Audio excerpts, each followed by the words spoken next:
Greetings and well met. I am the Crown DM, and welcome to episode 15 of Cometh the Fall, Fate's Intervention. Hello, everybody. I have sorely missed every single one of you. The move is over. I am home. Thankfully, no more moving anytime soon, which means we're back to our normal streaming schedule, which means more D&D, more fun times, and I get to enjoy it all with you. So thank you very much. We have a new PC, courtesy of Momo, and with it, so far, streaming, the struggles of it appear to be a thing of the past. And I am incredibly grateful for it.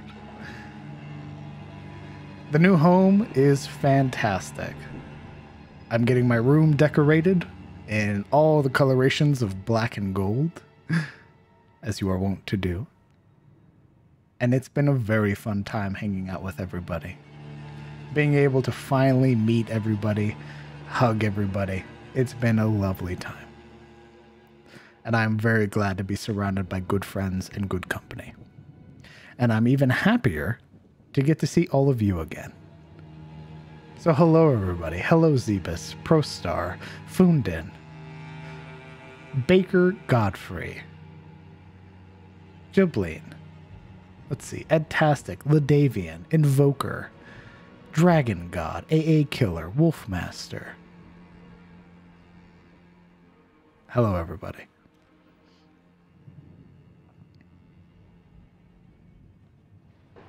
We're going to give the players a moment to get themselves situated. Momo was in the process of making a chair.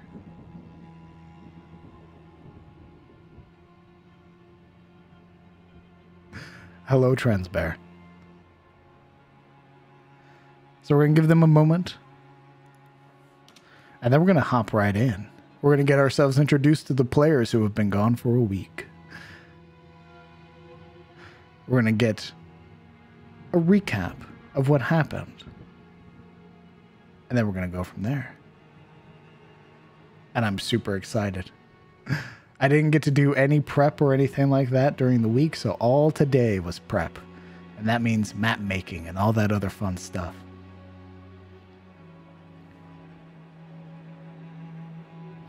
Gosh, I'm super excited. I think today is going to be a very interesting day. I think today, in regards to what the players are going to do, we're going to see some high fantasy shenanigans, which I'm very excited for.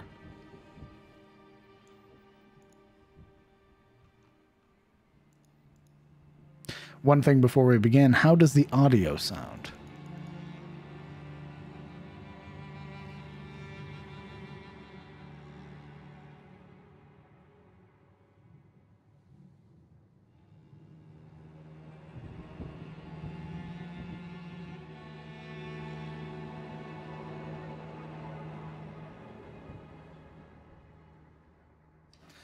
Perfect, perfect. Well then, let's unmute and get introduced to our players, shall we?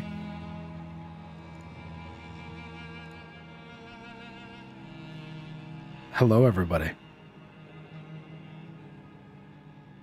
Good evening. Hey, Chad.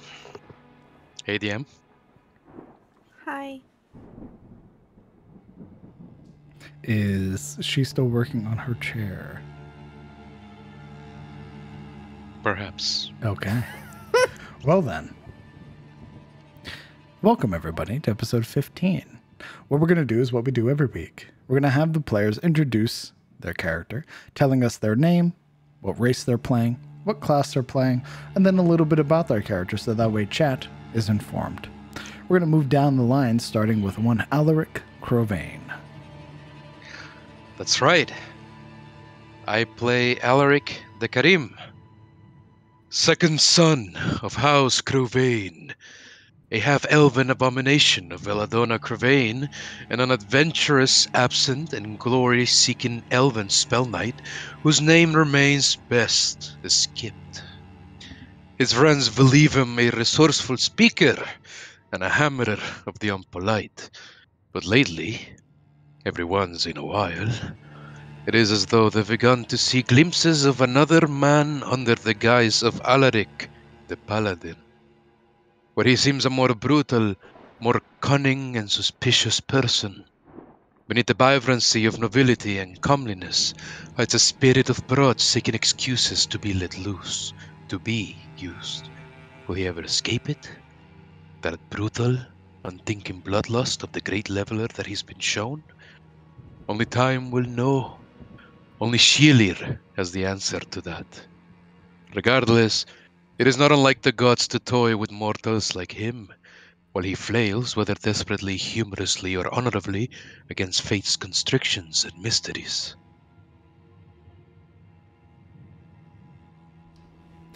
Thank you. Kellen Aldane.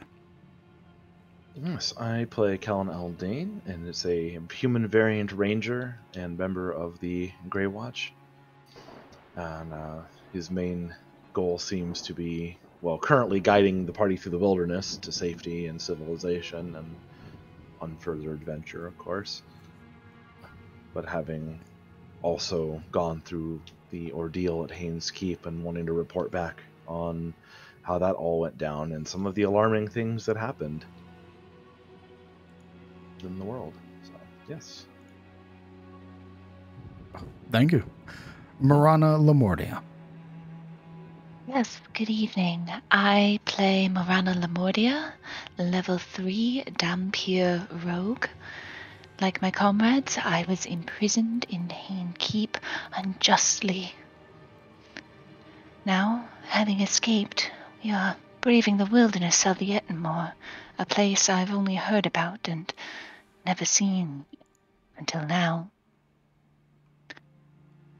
With, I believe, some strange new abilities, we make our way north, and upon the road happened across a strange creature, one that is beautiful and, well, a creature of the wood, both beautiful and apparently benign, I've never heard of before.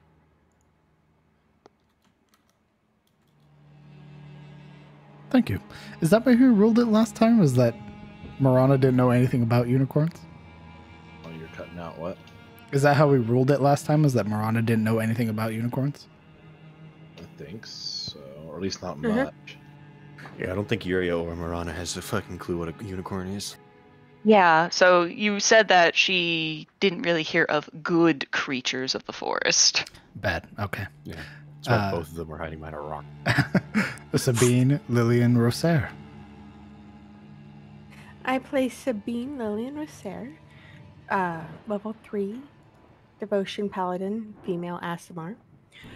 Born and raised in Katarina, she joined the Order of the Rose when she was about 8. Her fire red hair now taking a more golden hue from the roots, fading out back to the red at the tips, as something has awakened in her. As we are traveling with Kellen, our guide, leading us ever assuredly, hopefully, to civilization where I can finally get a bath and some rest, we came across a magnificent animal, being a pure beauty, grace, and people hunting it. And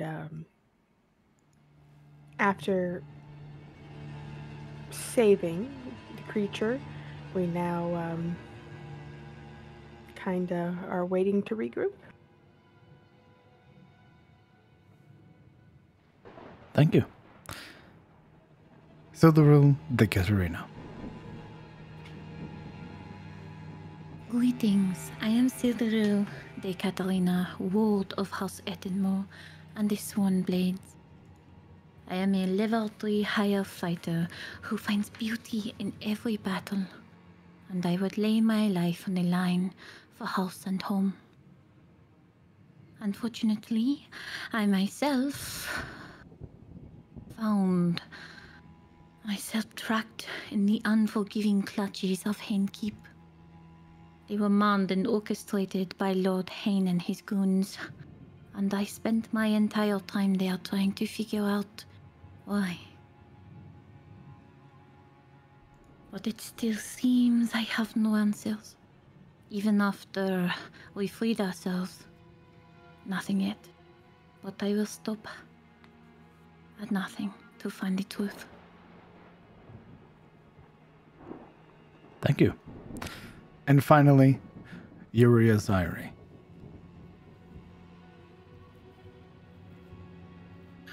Well met, I am Yuria Zairi from House Ithilian of Shademore.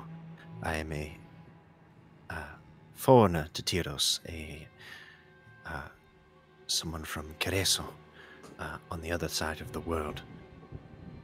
I have come here to study and find the lost history of my people, as it is rumored that they are refugees of Tyros before making their way across the world to the land of elves. That mission has been delayed, perhaps indefinitely, since our capture at Haines Keep, where I was lumped together with others of similar, colorful backgrounds. Now I wander Tyros, looking simply to survive in its woods, where once I would have shown as a noble woman, a woman of respect. I am now little more than a vagrant with no coin and no supplies except the things in my pack and the clothes on my back. Even so, we seem to have rescued some sort of creature, some equian thing, which seems to have drawn the attention of several of our party. What it is, or what it means to the natives of Tyros, I suppose I will find out soon enough. Thank you very much. Now, with introductions out of the way, it was Yuria Zairi who recounted last week. Please, pick somebody to recount. What happened? I don't know, I did a pretty bad job last time.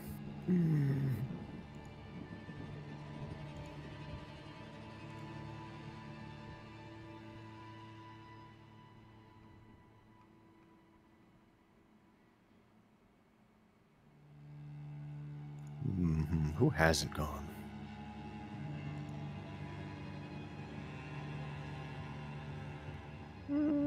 Kellen.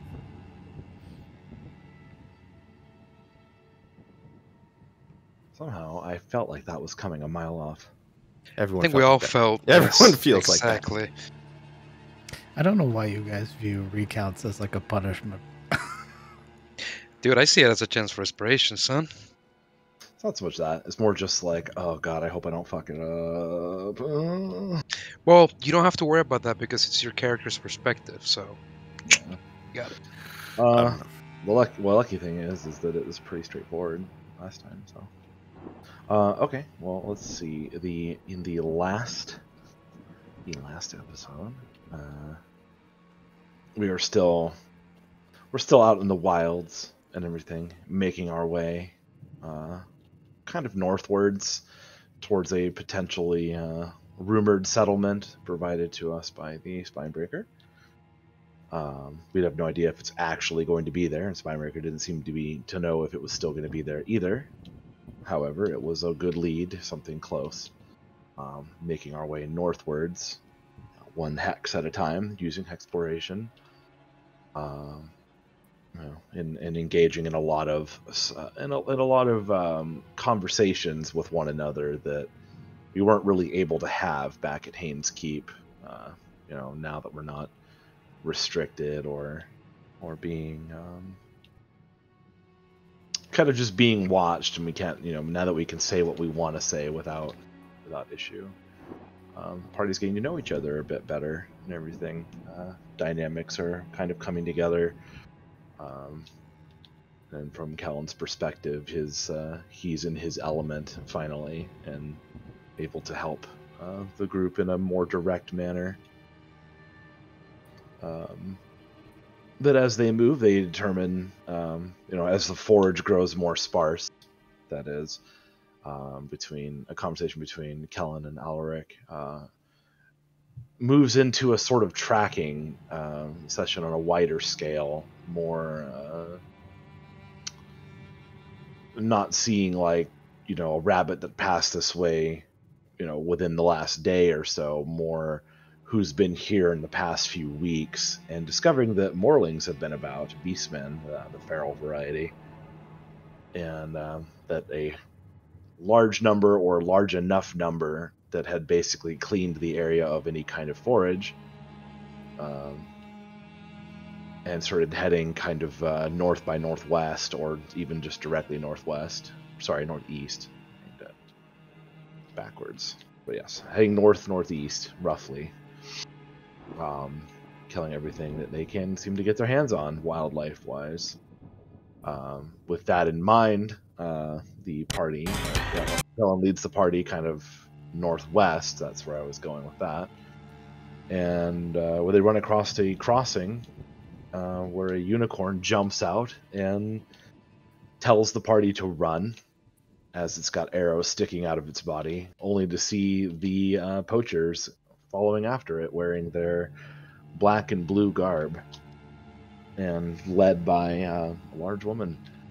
Some of the party immediately took to combat, and there was a short fight where the poachers realized that this isn't worth dying for, and basically bailed after the unicorn was healed and rescued by Sildero and others.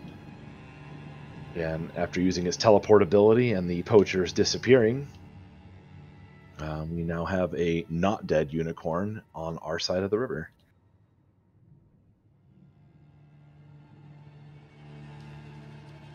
Thank you very much.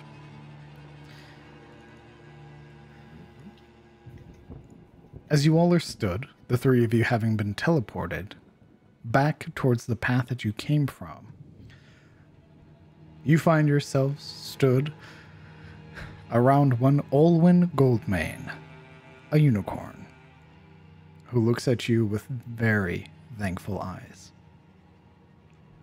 What are you all doing?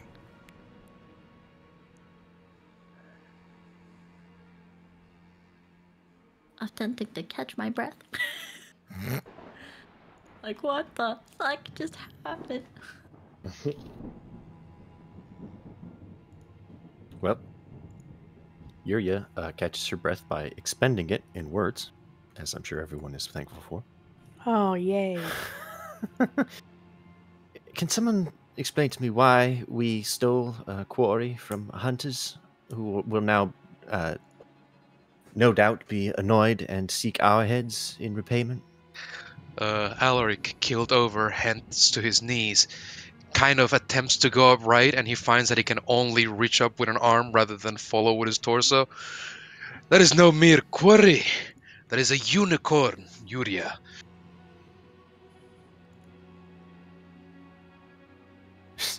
Only moments of silence. Am I supposed to know what that means? It is a blessed creature. It's a celestial creature. One of the most beautiful things in existence. Ah, perhaps. But they're a good omen. And there's very few of them, more importantly. Thou art very kind. But we must be moving.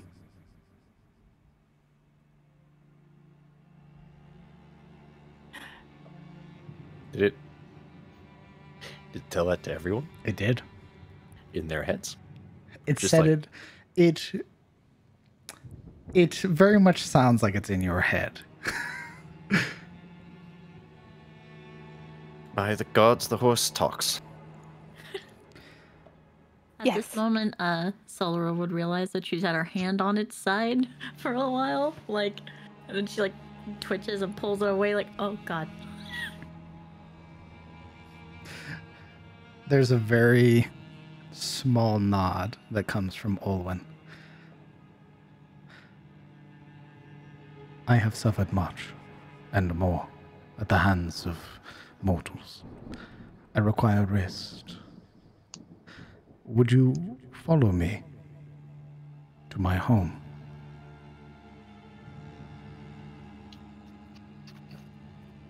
If you have a safe place for us to rest and recuperate, then by all means, it's probably better than risking it out here with angry poachers.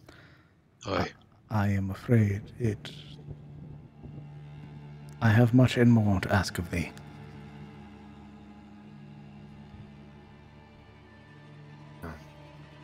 Let's cross that bridge when we come to it. So this thing's speaking telepathically to everyone at the same time, right? Correct.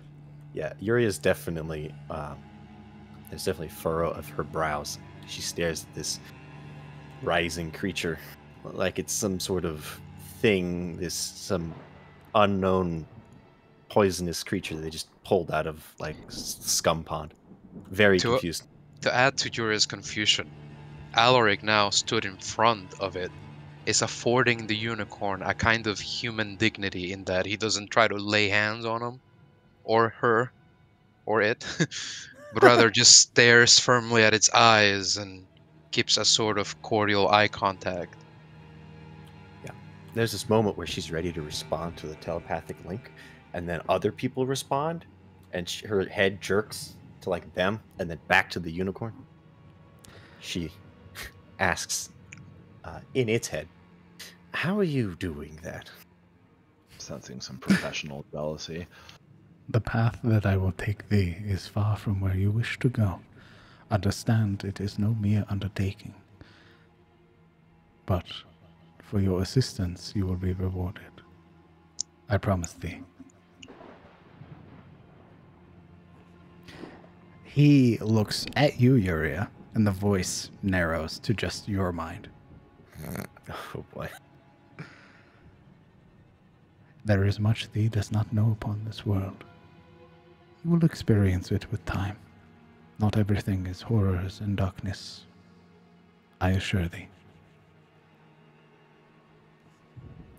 That sounds like something someone would say before experiencing horrors and darkness. Olwen begins to lead forward, beginning to sort of hobble, a very noticeable limp as they walk. And yet, as they walk still, the golden mane that hangs off of their back almost seeming to catch this non-existent wind. These golden motes drifting off of it, off about several feet before fading. The horn is immaculate, this rising swirl that reaches all the way to the peak, and it seems to catch or almost have this faint glow, as if there is a light source around it and it's reflecting it.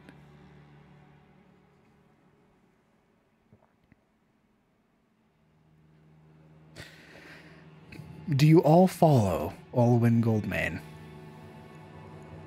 Is there any hesitation in the party? Yuria? Yeah, I imagine Yuria and Marana kind of exchange surreptitious looks. Absolutely. She'd be looking around to see what the rest of the party's doing. And she would definitely meet your gaze when she finds you. What do you make of it? I don't know. I've not heard of very many creatures in the woods that are friendly. Those that are passing fleeting, if only to draw you into a trap.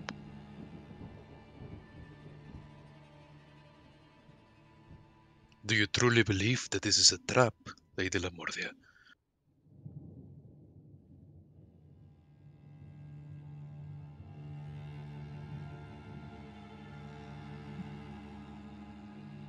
I suppose it could be.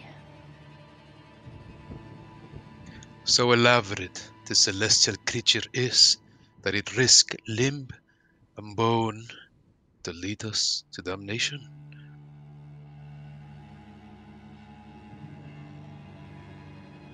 Sometimes a creature may feign weakness to bring others to its den. Well, if it makes you feel any better, trust me when I say that a creature of this caliber would not need to stoop to deception to wipe us all out. It simply would just do it. Sell that to the hunters that nearly killed it. Well, any beast can be brought low when you dog its heels for days on end, plucking at it. I wouldn't refer to it as a beast, but okay. I'm saying that even a tough quarry can be brought down with persistence. If you do not wish to come, then it's been an honor to travel with you. Town shouldn't be too far up north. You should be fine.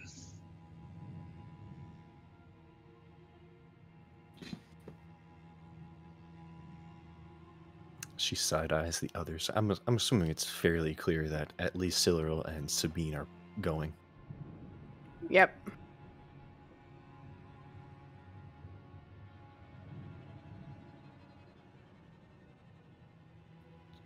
Yuria's shoulders straighten. She sucks in breath.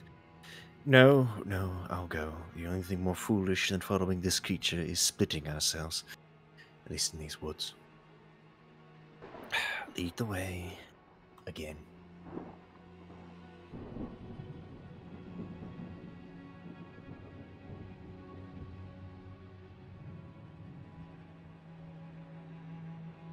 With the promise that I will protect you, allay your fears, Yuria.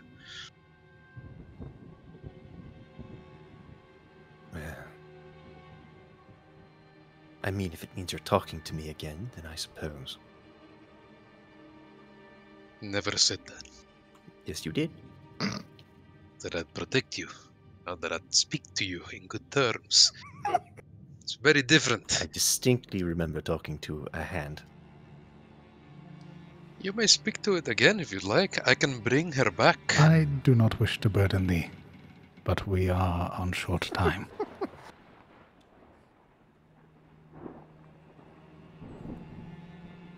Come on then. Yes, she would. Okay. You With continue. as much indignity as she can muster, she follows. Kellen, let us cover our tracks.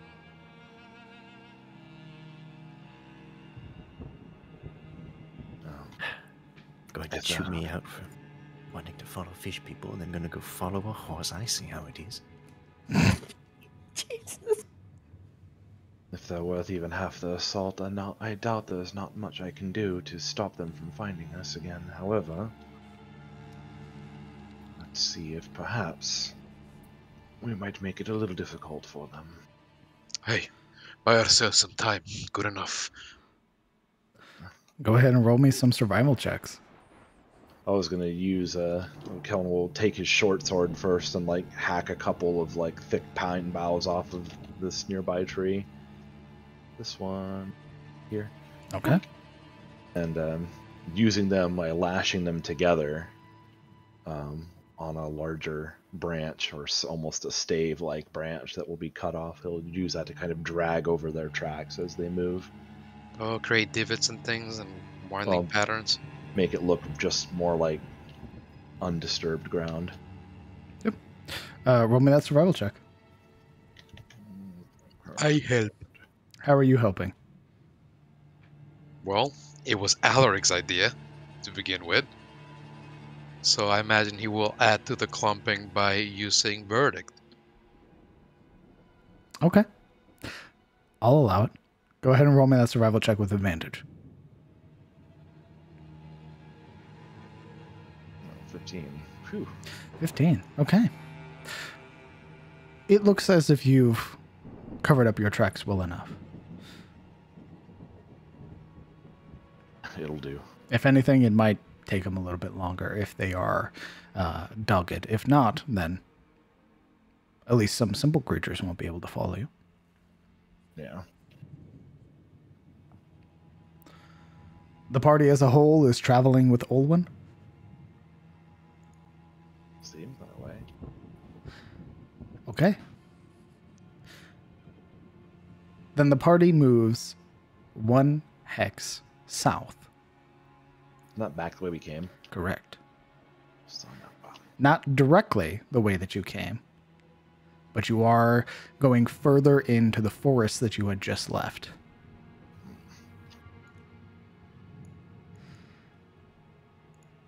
It is already later in the evening, of which, as you are walking, and Olwen, as they walk, limps, you would begin to notice a very significant change in the air as you follow behind this creature. Sorry. Welcome back. You would notice that any attempts at lighting torches wouldn't work. Any open flames would be extinguished immediately. You would also feel those of you who have chaotic in your alignment, if you are in possession of any magical items or magical effects, would feel them become null and void.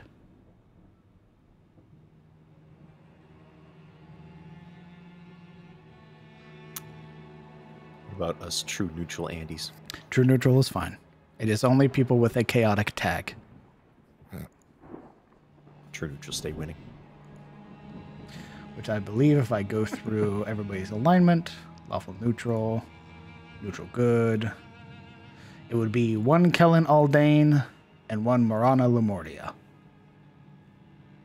Yep. So if you have any magical items or any magical effects, they do not work once you pass this strange barrier, this immediate sensation of warmth, like it is late spring. The coloration of the trees changes as well. It's no longer pines. It changes to these beautiful fall trees, these large maple trees that hold these multiple hues of red and yellow and orange, and you would see as their leaves fall and drift as if catching in this non-existent wind. The grass is this strange, vibrant color with even more alien-looking plants almost, or they're just so pristine that they seem alien. And as you approach or even pass by them, the coloration changes like that of a full spectrum. Their colors changing from red to blue to green to yellow to orange, purple, all the way through them until they eventually cycle back to the color that they were originally at. As we map transition to the home of Olwen Goldmane.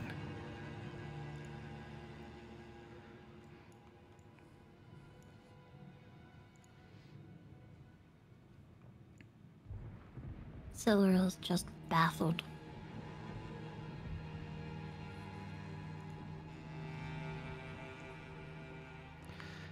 You would hear the call of birds. Soft chirping that echoes through the woods.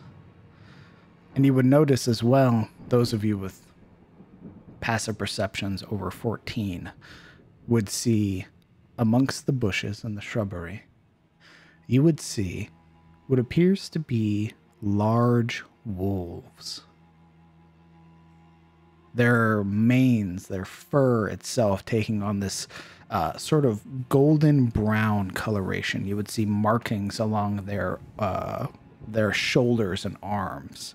These very bright yellow markings. They look somewhat concerned, not at you, but at Olwen. And Olwen leads you along, only speaking now once you are here, having entered the unicorn's lair. I have another request of thee. It is not to be taken lightly, but I do need your assistance. Those brigands, those mortals that attacked me, were in possession of some fell poison. It courses through my blood. I need to rest within my pool for the toxins to be pushed out of my system so that I might heal. But I cannot do it alone.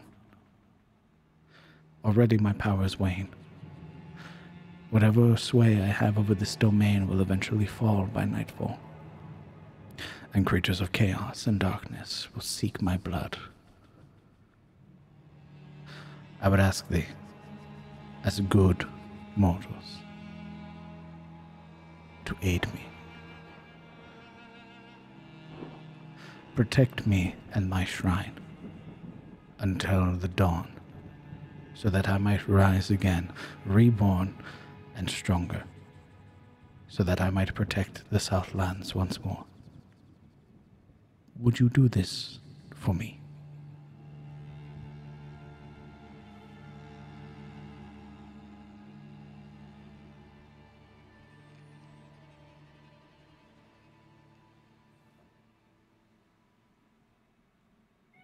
Sabine would nod.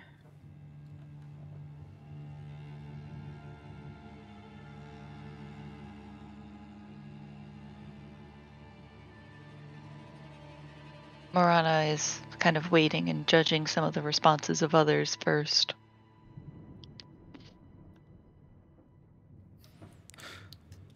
You needn't give yourself to this cause.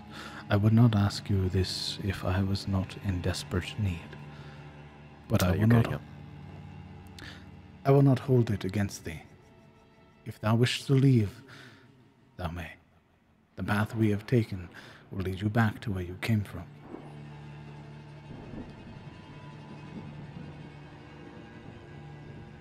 What exactly are you protecting the Southlands from? I am a child of Pelor. My protections ensure that creatures of darkness are kept at bay. You cut out again. I do not know why it is cutting out. I just Yeah, it's real bad tonight. keeps blank at bay. It's very much like It's because you're on a new PC, so you might need to just change it through Discord. Change it. Change it through Like Discord? your sensitivity? No. Like, your Discord, like, activation sensitivity. It might need to be lowered a bit.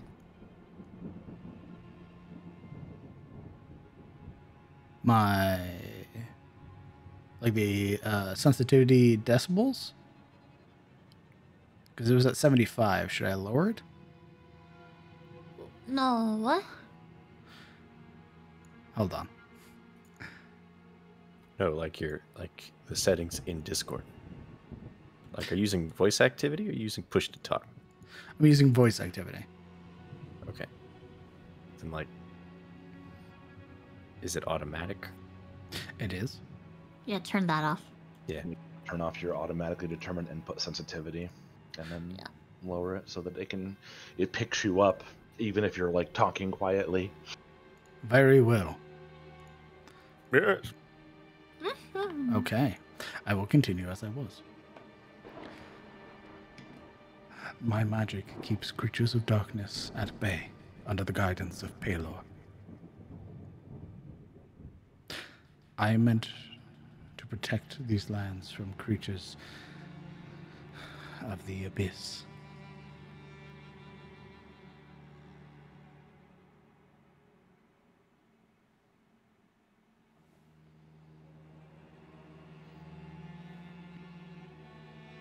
It sounds like you are probably already aware of the herd of Morlings. I have been tracking their location, yes. And was it not for my own hubris, I would have not been caught by the brigands. I had intentions of stopping the herd before it got close, but I was cut off. You were ambushed. Olwen nods once.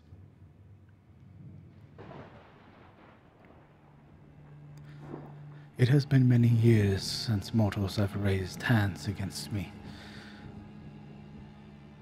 I did not sense evil or malice in their hearts, but misguided they were. I fear for what has become of mortal man.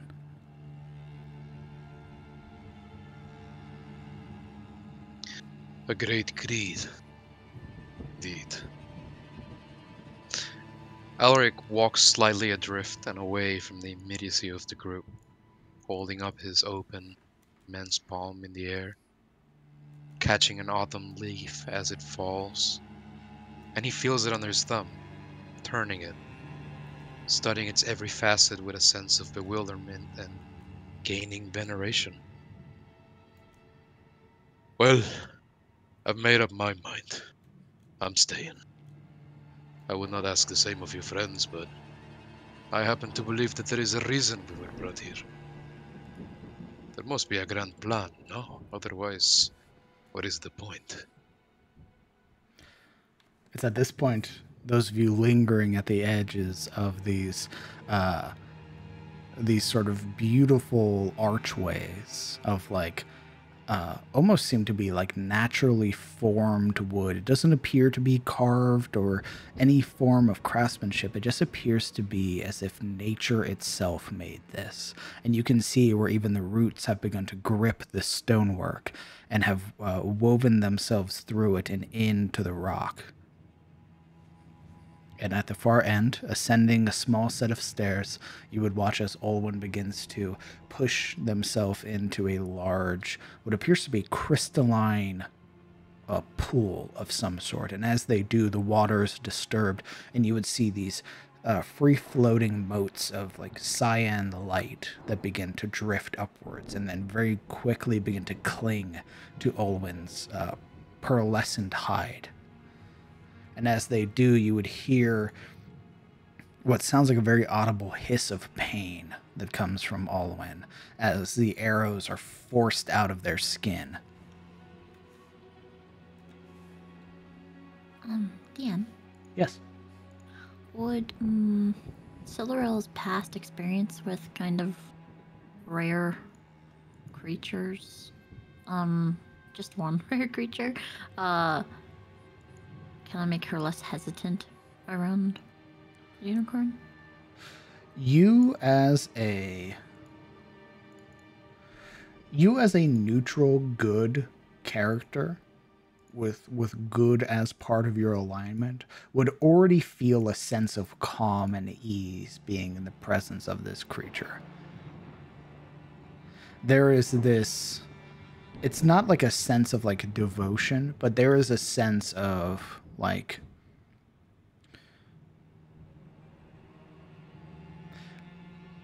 it's almost as if your soul is telling you that a creature like this is good. Like you can feel that empathy. Okay. Yeah, Silurel would be following. I mean, she doesn't look. She's looking still shocked, but it's not like a shocked everybody is following nicely. It's just like a,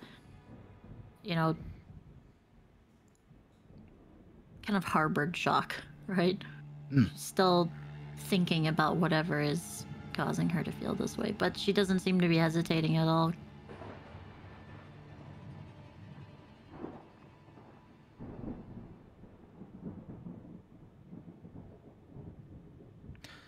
Olwen eventually sort of curling their front legs in first and then following with their hind legs sort of sits in the pool, like reaching upwards to cover almost all of their body, them keeping their head up, and the water just sort of washing over them.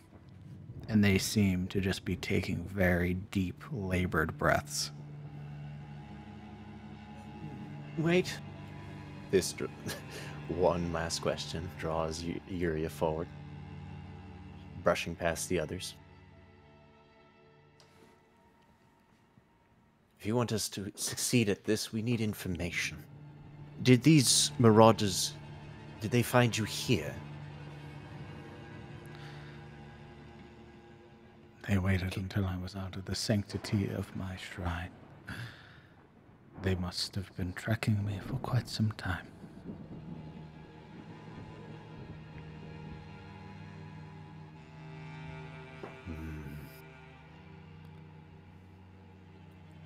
But I do not believe it is them that will be skulking through these lands once my protections fall. Your protections, she repeats under her breath. What sort of creatures can we expect then? Creatures of malice, of darkness, who would seek the blood that possesses and runs within mine veins. Those that harbor my flesh, my horn, my mane, my hoofs. Morlings. I could answer that in Olwen's behalf, Yuria. Have you seen what happens to a room when the last flame is scattered out? Shadow would be no different here.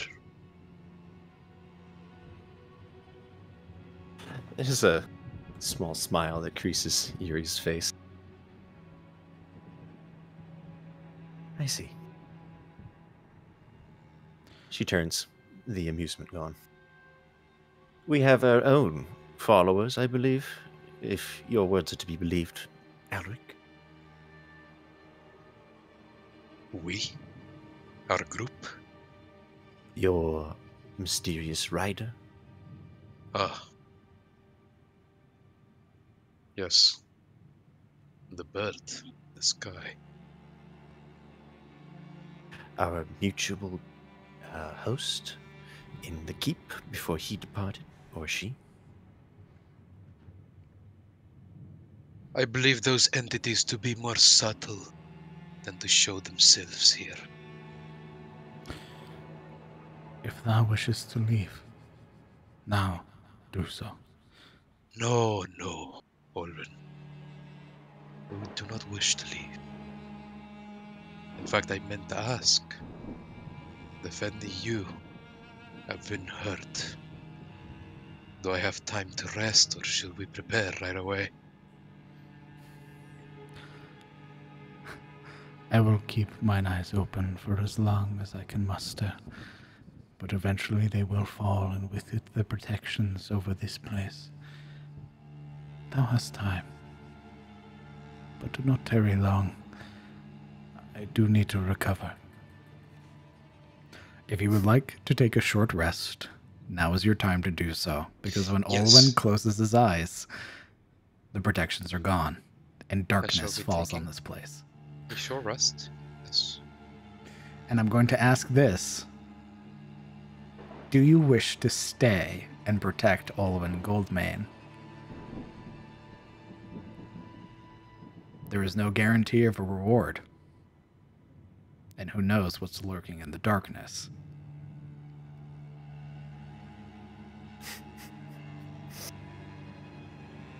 Well, I think 2 of our number are not moving come hell or high water, possibly a third, so... Yeah. I must protect the pretty pony. I think the only thing worse than being here when the protections go down is anywhere else alone when the protections go down. So Exactly. I don't think. I think we are saying yes by proxy. If you are accepting protecting Olwen Goldmane, then those of you with a chaotic tag are now considered under the unicorn's protection and as an ally and may use your spells and magic freely. Oh, yay. Woo! I have a question. One moment. Okay. Those who are allies within the domain of Olwen have a much easier time hiding. You have advantage on all dexterity stealth checks made to hide. Nice. When a good aligned creature casts a spell or uses a magical effect that causes another good aligned creature to regain hit points, the target regains the maximum number of hit points possible from the spell or effect. Oh. Yo. Fuck. Can we keep him? Can we just? I'll get a collar. This is. Ooh. It's like a Oh, lair. alright. I It'll be believe a nice one. Owen like a is- cute little necklace. Owen is a sentient being. So he can consent. Great. Exactly. He's What do you definitely mean? not We'll make going him a to- friendship bracelet. You're all evil now. You are kicked out of we? the domain. What if I It is wear? a necklace, okay? What if I'm I his didn't sub? say it was from him. It was for His sub? him. What if Wow. I will be your ally? Get the collar. And if you are under the effect of any curse, while in Goldmane's domain, the effects of your curse are suppressed, meaning you do not suffer the effects of it while in his territory. You have an hour to prepare. What are you doing? Does the water he's submerged in act as catalyst and component for certain spells? Holy water, so to speak. Are you asking Olwyn for some of the rejuvenating waters they currently reside in? Well, yes, he's not yet falling asleep, so absolutely. Let me hear the roleplay. Alright, well, as everybody is resting, kind of getting themselves together, working themselves up for the fight to come, Alaric comes at a meek slant up to the steps, but never actually enters the small... What would you call that, actually? Like where he is. This almost could almost resemble a very strange like pagoda. Okay, so it's is it downward or is it up? It is, so you ascend a small set of stairs up, Alright. and it's no more than maybe a story or two, but it is covered in vines and foliage that have wrapped itself around. The roof itself looks to be like almost this immaculate white stone roofing that seems to hold these budding flowers within it. Nice. It looks to be like overgrown, if that makes sense.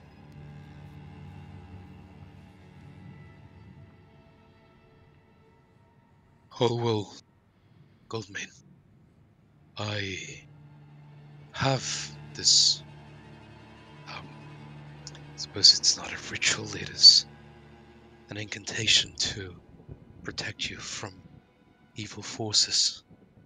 And in order to use it, I require a certain catalyst, blessed water. I thought to use it on you, perhaps it would help. Thou art very kind. Step forward, child of Shelia. Maintaining his head bowed forward, Alaric makes of every step a small ceremony. Slow, slanted approach.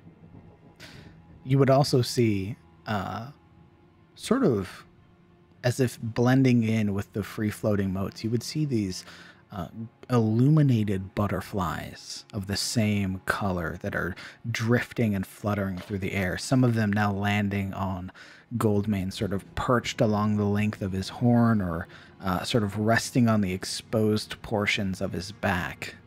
And they all seem to just very gently sort of open and close their wings. And as you approach, if you produce any amount of water, Olwyn, using the last of their power, will bless it and turn it into holy water. Yes. Alaric will produce one of his wineskins. Leaning their head forward, they very gently touch the tip of their horn to it, of which the horn glows this beautiful golden hue that connects, causing the the wineskin to glow and then settle. If there were any contents in there that were alcoholic, whatever, it has been reduced to holy water. Nice. Wonder if Alaric were to cast it on Olwen as he's submerged in the water, rather than be a 10-minute spell, could it be something that lingers due to the state and place that he's in? Potentially. What are you casting? I shall post it. Protection from good and evil. That's right. Ooh. Protect him from celestials. Smile.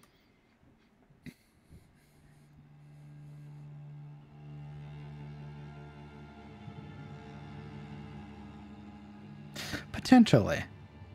Although, it would probably behoove you to wait until something shows up. Yeah.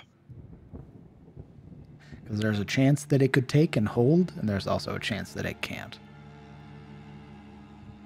I think what Alaric will do is he will remain in a meditative kneel there by the steps of the pool,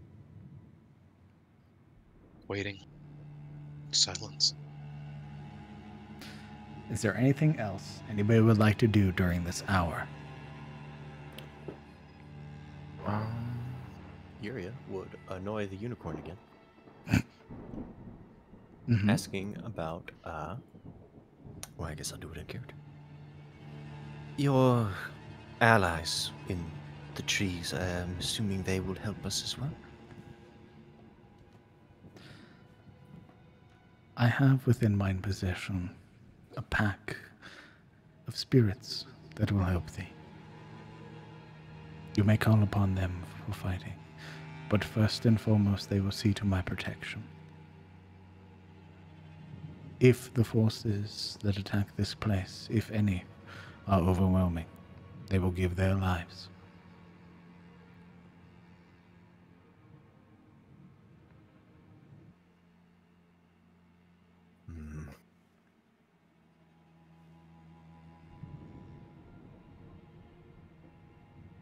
I see. Good to know. She walks off to go find Kellen. And Marana, conveniently.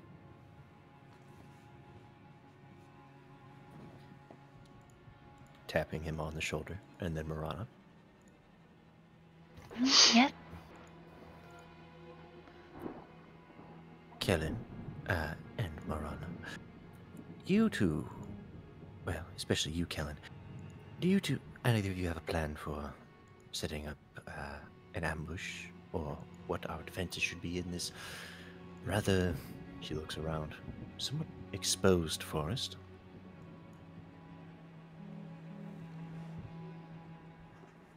Kellen, who before you were talking to Unicorn, I was going to say he's going to spend that hour trying to set up like traps and stuff like that for anything that might come. So either snares or even something as simple as a short pit spike, a single spike in a shallow hole kind of deal.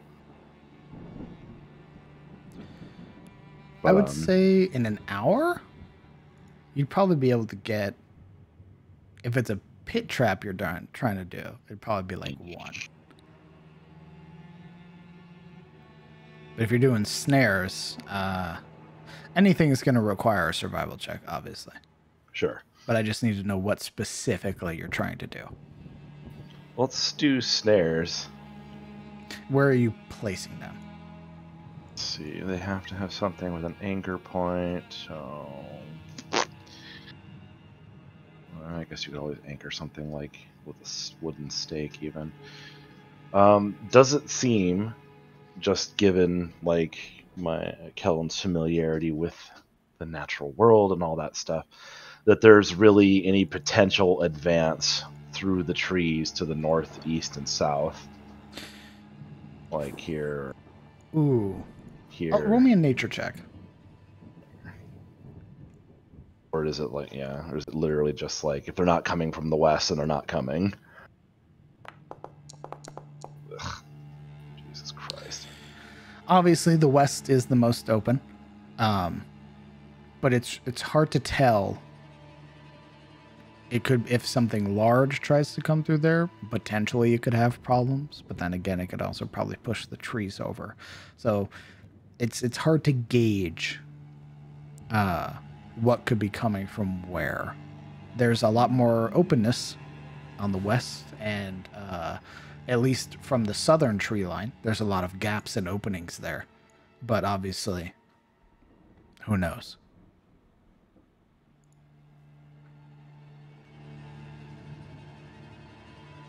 I guess we'll just try to do like foot snares and stuff along the perimeter around it, the north, east, and south. Okay. I'm going to say DC, for a DC 10, you can put up 2. DC 15, you can put up 3. DC 20, you can put up 4. I guess we'll see. I just roll and see what I get, essentially. Correct. Can I assist?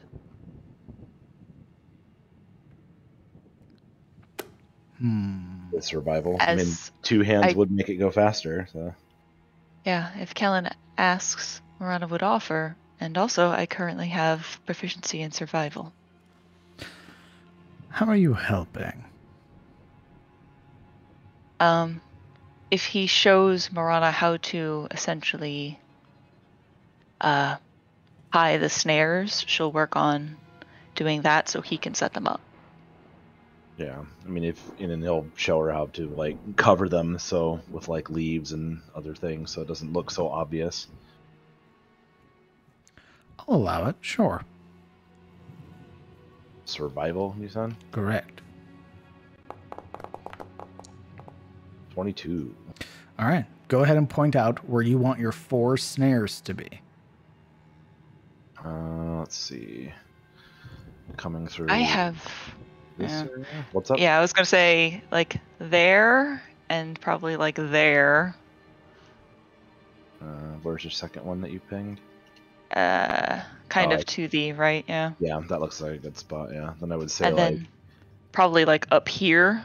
Yeah, there. Oh. Here. With your Actually, yeah, marker tool, mark just a singular dash through the area.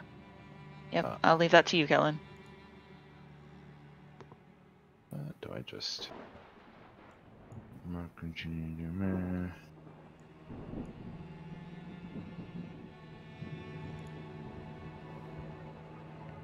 Is that how you mean? Did it not Would it show be up? 15 feet across?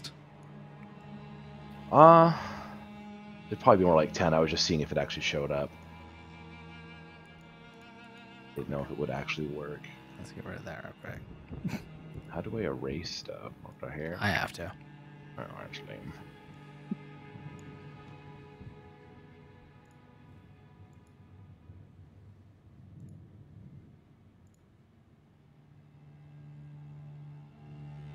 And then you said like up here was good. I was thinking, yeah, kind of like those upper two, like maybe somewhere over here-ish. Yeah, that's what I was looking at there. Just that. There we go. Yeah, those kind of general flanking positions. Okay. Yeah, that's the when Yuri approaches, he kind of explains that he's going to set up traps on kind of the flanking approaches so that they can't. It'll at least buy them some time if they start getting surrounded. She nods. Wonderful. Great minds think alike. She doesn't help you. She just floats away, having taken in the information that you've given her.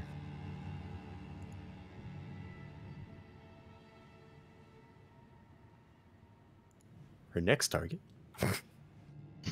being the nosy noble one, is Siluril, who can quite clearly see this pale woman floating around, getting into everyone's business, and then is quite clearly aimed at yours. Ballistic missile of annoyance. Pretty much. Essentially the annoying manager who doesn't help, but just wants to know what you're doing. Smile. Laurel PTSD, probably wouldn't PTSD. even notice her. Indeed. The guy who thinks he's providing you good ideas, but you already had that idea an hour ago. That's Yuria. And takes credit for all of your hard work. Yes. I deserve Call them this. leaders. We hate them. They're toxic. Not really. We call them assholes. But they think So- they're leaders. They still call them toxic. What are you role playing? Yuria. Loading up to Silura. You have soldiering experience, yes? Silverl would be like up at the hilt with like her sharpening stone, and she would just slowly pull it down the edge, going faster to the tip. And she would rest it there and look up at her. You could see that.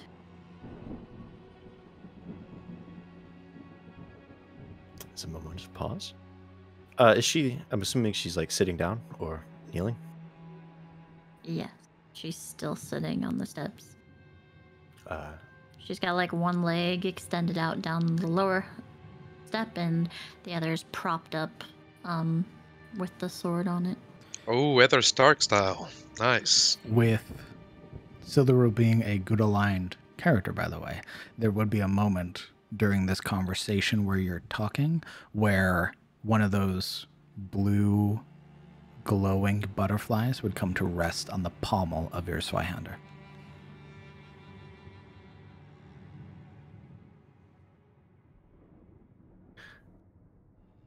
Yuria crouches down to her level.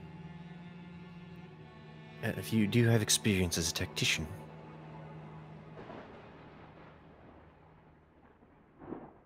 Yes. What do you want, Yoya? What do you recommend our course of action to be? She looks around at the clearing.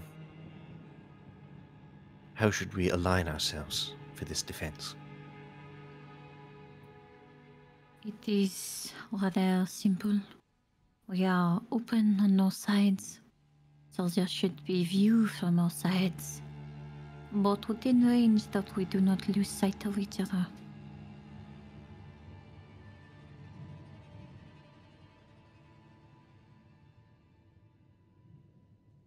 Sabine practicing. I can position myself next to him so I can block any attacks that might come in. If you're close to me, I can maneuver my shield accordingly. Try and grant you some means of cover. It is not guaranteed that things will come here either.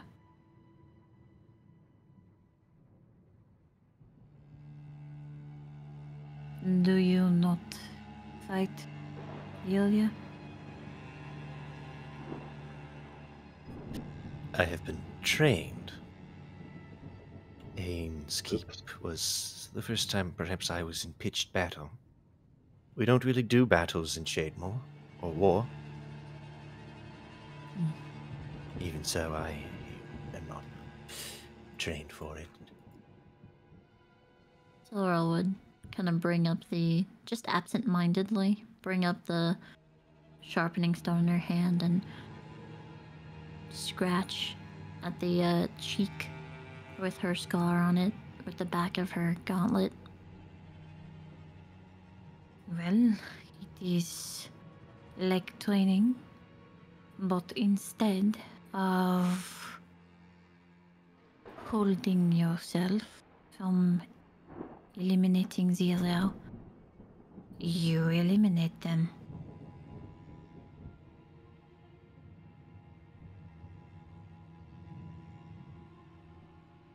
It shouldn't be too hard. From what I understand of you and the others here, just need to remain calm.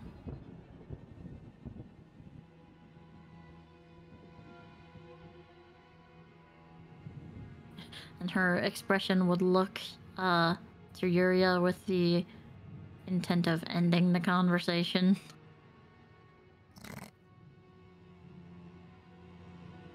As she places the stone back at the top of this edge of the sword.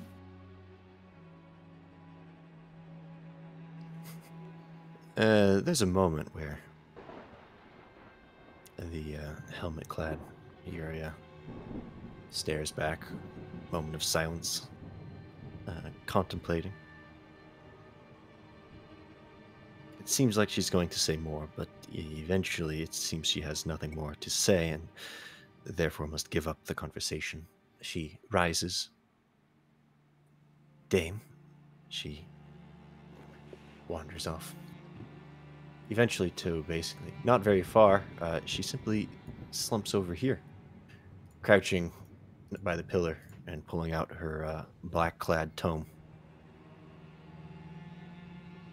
She would rest for the coming hour.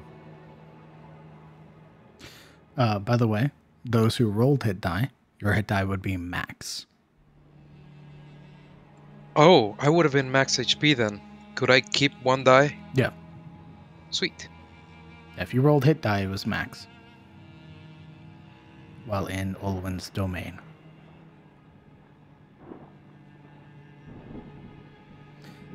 Oh, the game is not letting me get a new... Oh, You have to come on, I got it. you have to force it to kind of accept it after a little bit, but you'll get there. Eventually.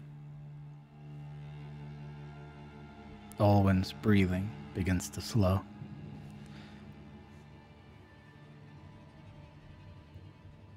I thank thee for thy help. I must rest now. I must recover. I do not know what darkness will come to thee. But I beseech thee, please, keep it at bay for as long as you are able.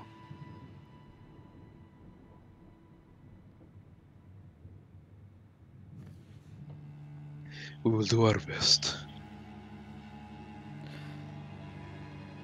Their eyes begin to flutter before eventually closing. Their heads slumping forward. Does his head actually go under the water? It does. So he's entirely submerged? He is now. So he's like, there's no arrows could go in from the outside is what I'm asking, essentially, and get him. He is still very much vulnerable. That is why he is asking for help. But they'd have to enter the gazebo and like reach into the pool, right? They could fire down onto him. Right, but they have to be inside, or could they do it from like, say... No, they would have to be inside. Yeah, okay. More quick question. There's also the potential of throwing things into the pool. Of course. So who knows? Yeah. So who knows, he says. Morana? Yeah, I was going to say one quick question. Are these sides like exposed open? Yes, they are. There are railings that have like about a 10-foot high that connects into another arch. And another quick question. The top of the gazebo, is it just like completely rounded? No, it is covered in like budding flowers. It very much matches the shape of the base of the foundation. However, standing on it would be very difficult. What about these framing columns? Would they provide cover? They absolutely would, as would these. Fantastic. Okay, Alaric will collect Verdict from his side, stand up, and face the group. I think we're better off protecting the shrine itself rather than outside of it. That way we can watch each opening. And you can fire at what approaches from the railings, and take cover when you do. Out in the open, you risk being caught. Surrounded.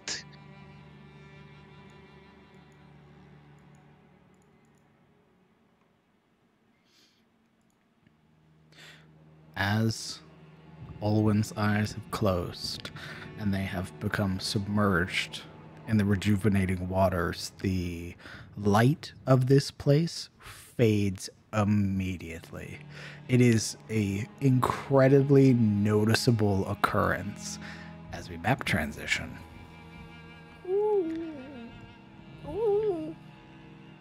I would like to take the opportunity of the ability to get advantage on hiding.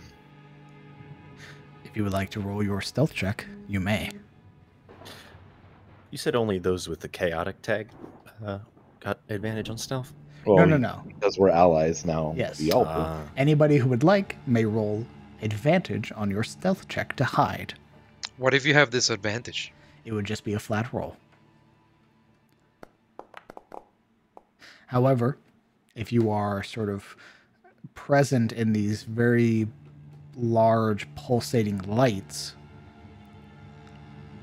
understand that you are very visible. Is Alaric visible where he is? Yes, because you are backlit by the rejuvenating waters which are glowing and the 4 lights that illuminate this place. What about there, away from the backdrop of light?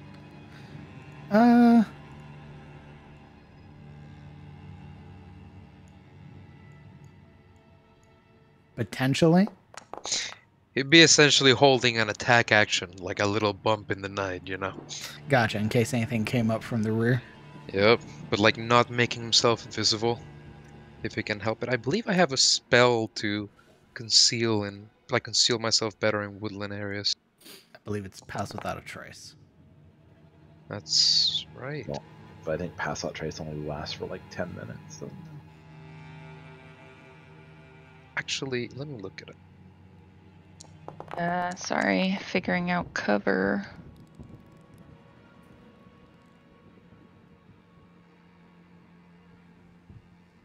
No, it is Mask of the Wild. Oh.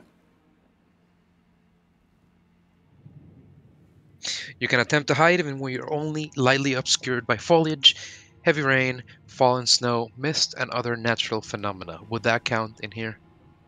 I would say so, sure. Okay. Well, like, for example, what Kellen is currently in, that is a bush underneath a tree.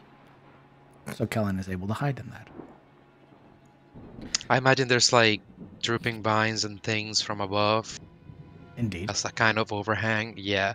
Alaric would essentially attempt to like Green Knight blend with the foliage. Okay. Okay, so Kellen is hiding in the bushes, yeah. Looks like it. Yeah, the shrubbery or the under the awning of the tree. Okay. So for like maybe this tree, would it be possible to get up of it? Words. I word good. Going to climb tree. What Climb tree. This one. I cannot see your... Oh. That is a smaller tree. The larger trees are generally the ones you'd be able to get under. Or get up, rather. So like here maybe. That looks like a yes, overhang. that is a larger tree, correct. Yeah. Seeing Silarail's taking up that area. And Kellen is covering that area, seeing that Alaric is taking up the rear stairs of the shrine. Marana would probably want to position herself In the tree. this way. I'm going to put you 40 feet in the air. And then I'm going to hide. Roll your stealth check with advantage.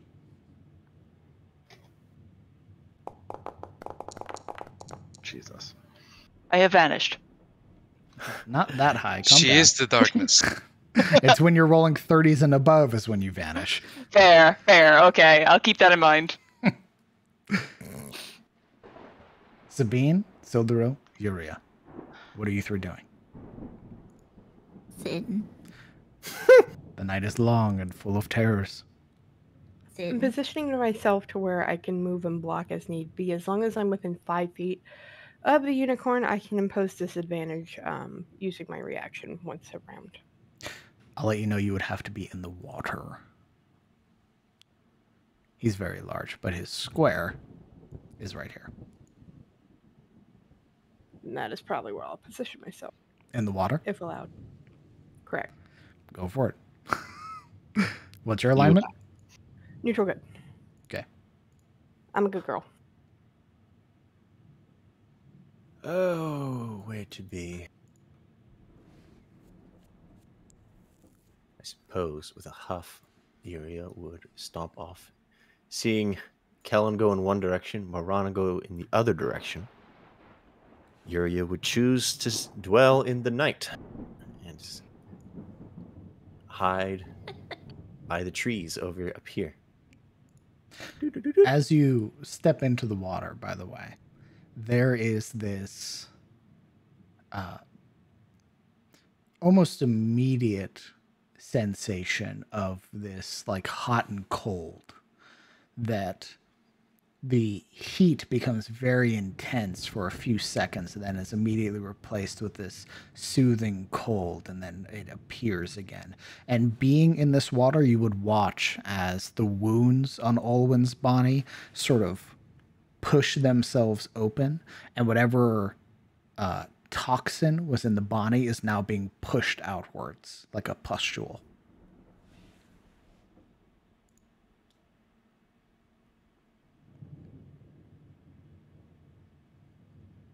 Is everybody ready for your long night? I suppose I should roll for stealth. Yep. Indeed. And by the way, while you are here, you don't get a feeling of being tired. Oh, that's lovely. Is the long night ready for us? You should ask it. We're going to see. Who would like to roll the D100 for the first hour? I shall roll. Yuri Zaire. Let's see that D100 roll. Come on, baby, give me a Cygor. Are you serious? You say give me a Cygor? Get the fuck out. 71.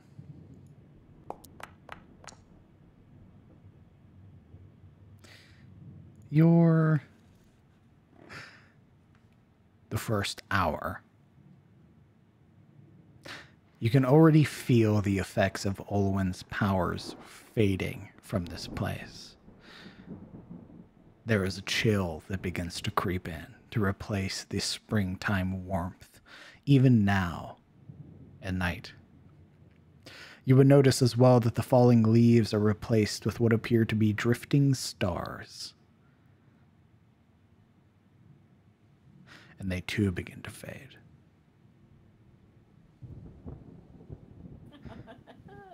And you would hear the crackle and rumble of thunder above you as the first hour passes without an issue. Who is rolling for the next hour? I'll do it. Let's see it.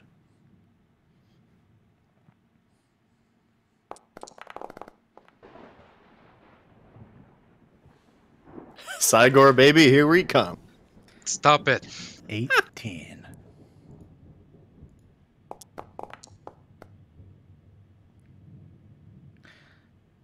Come on, baby, hit me with that big rock.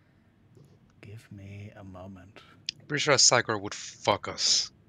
Alone. Correct. Big old rock. Savine and the unicorn get turned to fucking red mist. I mean, when he said, oh, well, I mean, it wouldn't be a problem if they can just push the tree over. That was the first thing I thought. I need you to roll me another D100. Oh, fuck now, buddy. No, I got this. I got this. Don't worry about it. 99. 99 gores come out of the bush. By the light of Shalir, baby. 99. I'm not really happy. You would hear it before you Oh. see it.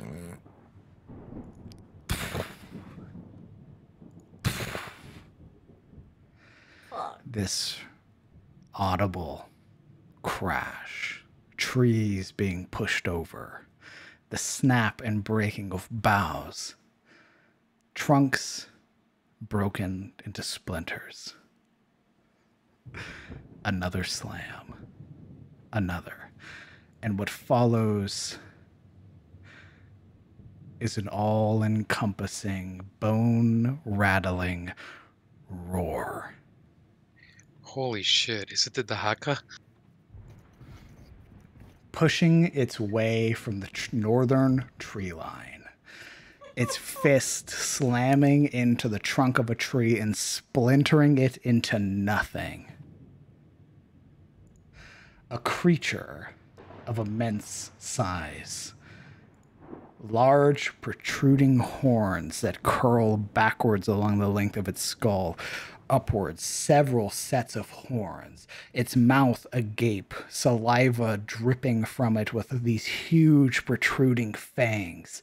Thick musculature found underneath the short fur that is riddled with scars.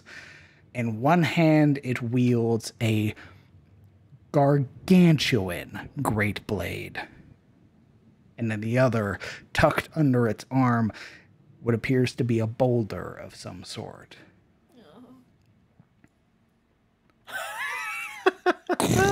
As it pushes its way through the tree line. You would notice as well, at its side appear to be a number of smaller beings.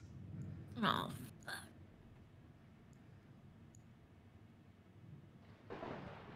As I set up the encounter. Rats with wings. Hey, Sir. God damn it, man. What is wrong? Why are we freaking out? Because we got a Saigon. It's a sign. Just had to say something, didn't you? He really did. I didn't It's his roll. fault. Those I didn't of punch you who are hidden Ah. can get a surprise round out before its initiative. Before the Morlings descend upon this place. Led by a Morling Earthbreaker, they descend upon Olwyn's domain. Who's doing what? First question. Are they intent, like they're searching for the unicorn, or are they just kind of scouting through now that the way isn't particularly barred? Is this what you want to spend your surprise round figuring out? No, I was just kind of curious if it seemed like they were obviously like, hey, we're definitely here for that guy, or we're just kind of fucking around here because, we don't feel like the not big oppressed. lad pushed through this area with some very noticeable intentions. Gotcha. Well then. How big is the, you call it the Earthbreaker? The Earthbreaker, yes. It's like tree-sized? It is, in terms of height, Yeah. give me a moment. Like, Large? not like Storm Giant, like what we saw with the Giants, I'm assuming, but... Didn't we? I think we talked about like the Earthbreakers were like 8 to 12 feet or something like that in height. Like the average Morling was 7 to 8, and the Earthbreakers were like 12 to 15 or something. They were basically like Correct. Minotaur. The Earthbreaker, not counting its horns, is 15 feet tall. That's not what I thought. It's like a Minotaur, essentially. I need to know what you're doing before I have everybody roll initiative. All right. The first thing Yuria does upon spotting this thing so close to her, she turns, glaring at Alric's bed, and he would hear it telepathically. Fuck the damn horse. We need to leave. As she casts darkness on her alacrity stone, covering herself in even more shade than previously. Where the fuck the damn horse? Damn. And what is the range of darkness? If you could post that ability for yourself. It's a 10-foot radius, isn't it? 15-foot radius. can be on something that I'm holding, so it would be on the alacrity stone that floats in Okay. her hand. Pull that out. Darkness in a 15-foot cone that would follow her around. Give me a moment to mark you with your radius. Fuck the horse. Let's go. Get in the car. You should embed the stone in one of them so they can't see where they're going. That's not how it works, I'm afraid. Ah, If come if this item gets covered, the darkness goes away. Is Okay, the put it problem? on his head. Yeah, you're right. It's like you can cast it on the I stone glue and it. swallow the stone or something. Be weird. It should. It's not letting me. Oh, here we go. 30 feet.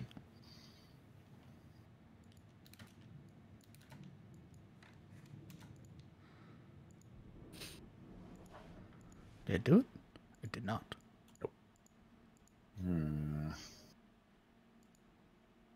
Regardless. Make yourself a little circle, like I don't know why it's not giving you an effect. something like that. Could we use preemptive spells before fighting starts? You have a surprise round. So It's whatever basically- you're doing, whatever action you're doing, now is the time to do it. Okay. Because you are hidden. I have a thing I'd like to do once you're good with the darkness nonsense that you're doing there. Can I use Divine Favor? I'm done. Divine favor. Certainly. Is there a way to kind of like take cover, essentially? Like, You can use your action to take the dodge action. well, no. I just mean like preemptively. Oh, I was gonna move there. Can I? I think you get there essentially first, so.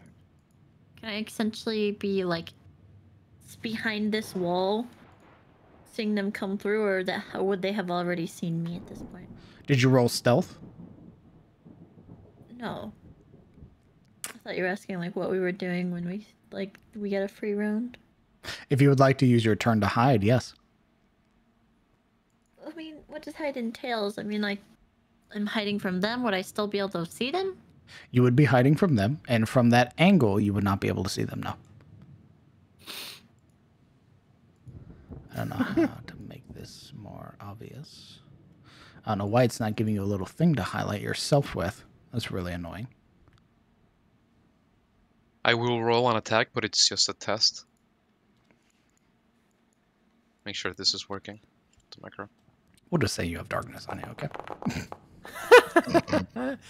Would it reach? No, it would. It would barely. Literally, you just create a cloud of darkness over yourself. Yep.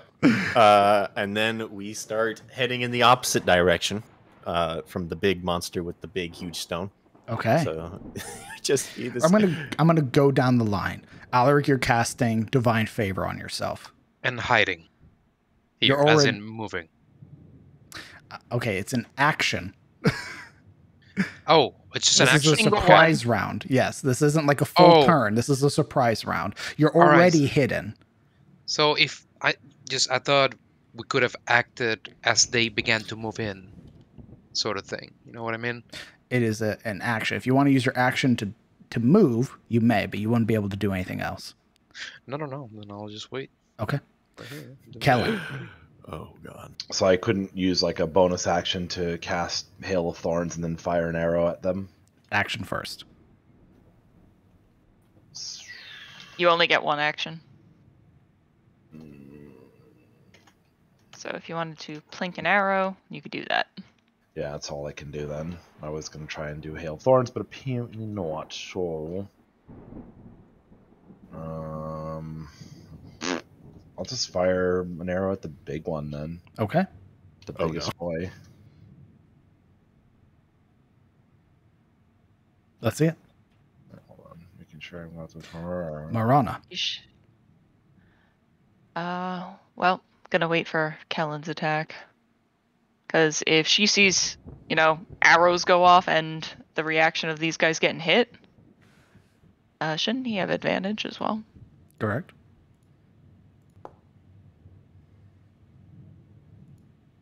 That hits. And is the Earthshaker a monstrosity? The Earthbreaker? Sorry, yeah, the Earthbreaker. Yes, is it it is a a monstrosity? monstrosity. Cool. Plus 2 to damage rolls against monstrosity, so he takes plus 2 damage, so 7. Okay. Marana. All right. If the creature visibly reacts to the pain of getting clipped by an arrow, the only one I can reach is this one right here with my short bow. Okay. So I will try to short bow that. Let's see it. Arrow just wheezes past Alaric's head. That hits. So yep, and it gets sneak attack because I am hidden and it has advantage. So 14 total. Okay. Uh, Sabine. I guess I'll wait. I will be taking the dodge action Okay. and keeping my eye out ready to deflect if necessary. Siluro. I already said I'm gonna be moving here. The hide action. Roll me that stealth check.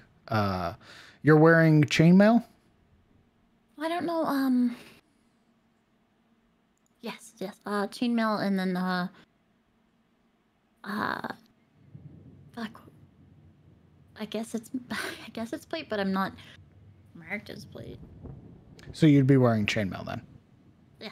Okay, so it's just a flat roll instead of disadvantage.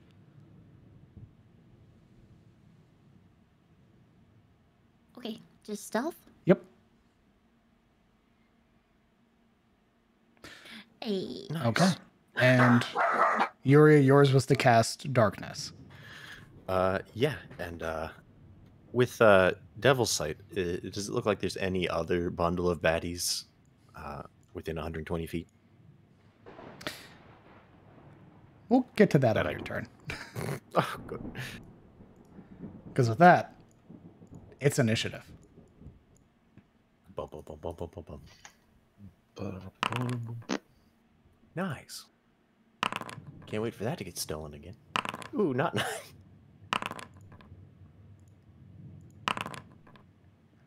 We'll put on this one because I like its name. What is the name? Time to wake up. Kevin, what is 2d20 KH plus 4 mean? He has advantage, I think, on Advantage on initiative rolls because I'm a ranger. Gotcha. So he rolls 2d20, and it calculates my plus 4 for dexterity, and it takes the highest one. Gotcha. Very well. I get the same thing on Talanos, actually. He has, At the top of initiative, Yuria.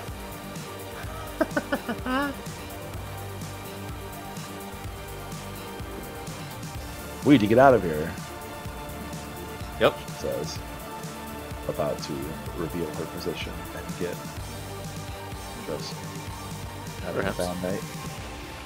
Having a bad day. Having a bad time.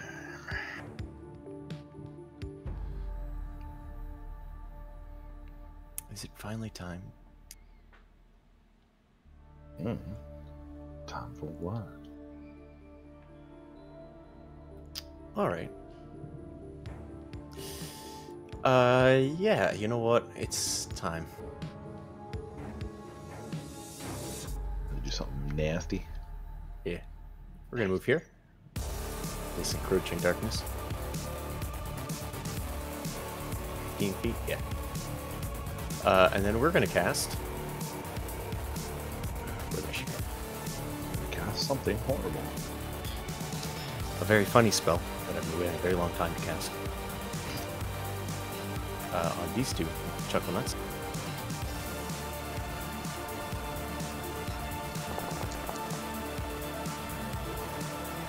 Ah, yes. Mm. Prisoner must make a... Within 10 feet of you must succeed on a strength saving throw. All right. So it'd be these two. That is one failure.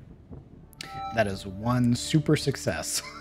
Ooh, unfortunate. Yeah, one rolled a 7, one rolled a natural 20. Which one rolled the 7?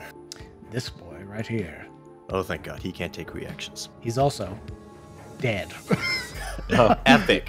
Also, not having a good time. You'd have heard in that final moment this grotesque, like squeal, this swine squeal that comes from this boar humanoid as it sort of brings its hands up to defend itself, only to get caught by the horrible, shambling horror.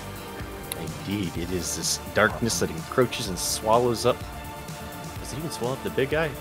It touches the big guy. And then within the darkness, there is just this sudden outburst of pure rage and violence as things are battered, twisted, choked, and broken. Trees, every living thing, grass is torn up, bushes are destroyed. It is unrelenting, without prejudice. Oh God. Very angry. I picture it like a bunch of tentacles pulling very big things through a very small hole. I'm Pretty just much. gonna say it's the hentai violence spell.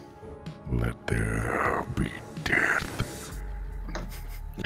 And the And last ooh- thing And that ooh, Morling would see is a glint of reflective cat eyes in the darkness before life is taken from it. gross. And then the Also little gross. reflective, those eyes immediately turn coward, and she goes in the other direction. Another Doing 15 an feet. pulling an impressive move and fucking up a Morling. She's like, okay, bye. Anyway, I am leaving now. We do a little bit of fleeing here. 15 feet in that direction, basically jumping back in the bushes where she came from.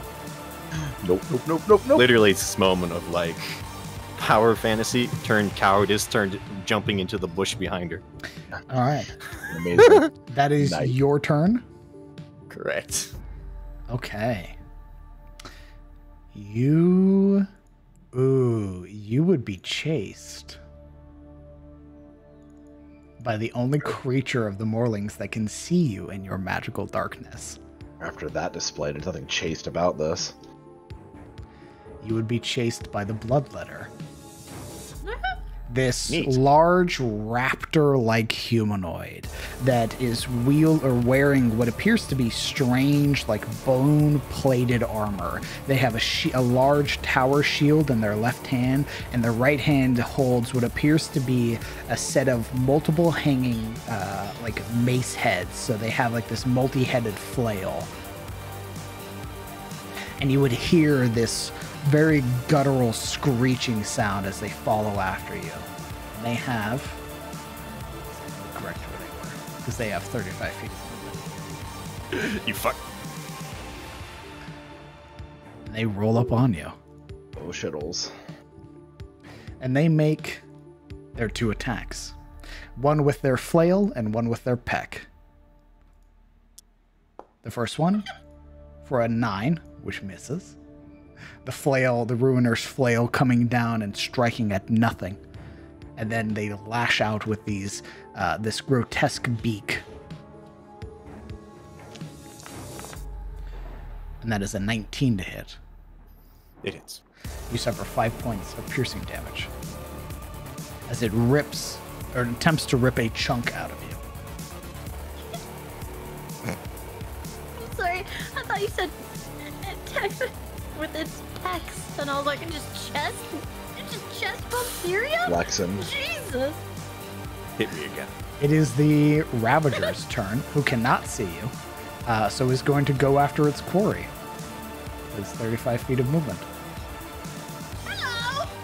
And it, as it's rushing forward, this like snarled breathing as it's this half wolf, half goat man, as it's rushing forward on these strange hooved feet. It rounds the corner wielding these 2 axes and sees you, Sildaril. Her eyes are pointed, sharp, and she's holding the Zoihander aloft towards him. All right. You watch, pulls, sort of slacks the hands at its side, and the axe and the shaft of the axe go lax, and you would recognize that there is a chain that connects it up to its wrist as it throws its ruiner's chain axe at you. That, however, is a 10, which misses. Why? You parry it with your Zweihander. And it's your turn. Yes, indeedy. Sora will carry away this chained weapon and she will step downward to attack with the Zweihander. Let's see it.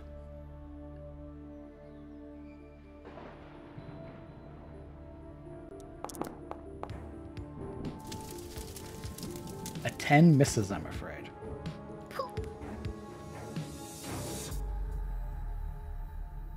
And as you lash out at it and miss, it's going to use its reaction to bite you. As your Zweihander connects into the ground, it immediately is lunging forward to try and get you. Ooh. In which it rolls a natural 1 and completely misses. Can I parry its teeth? If you would like, you can use... How sick would that be? You can use your reaction to make a attack Damn it. against it. Yep. Parry the teeth.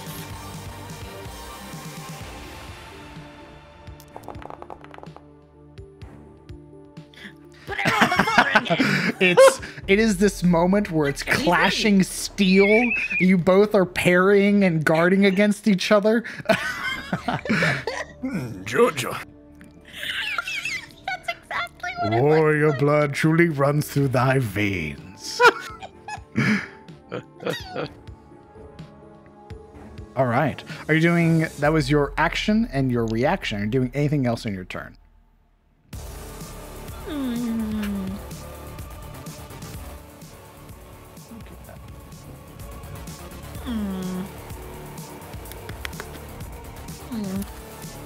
No, that's it. Very well. Kellen Aldane. Am I still hidden? I would like you to roll me a stealth check. With advantage.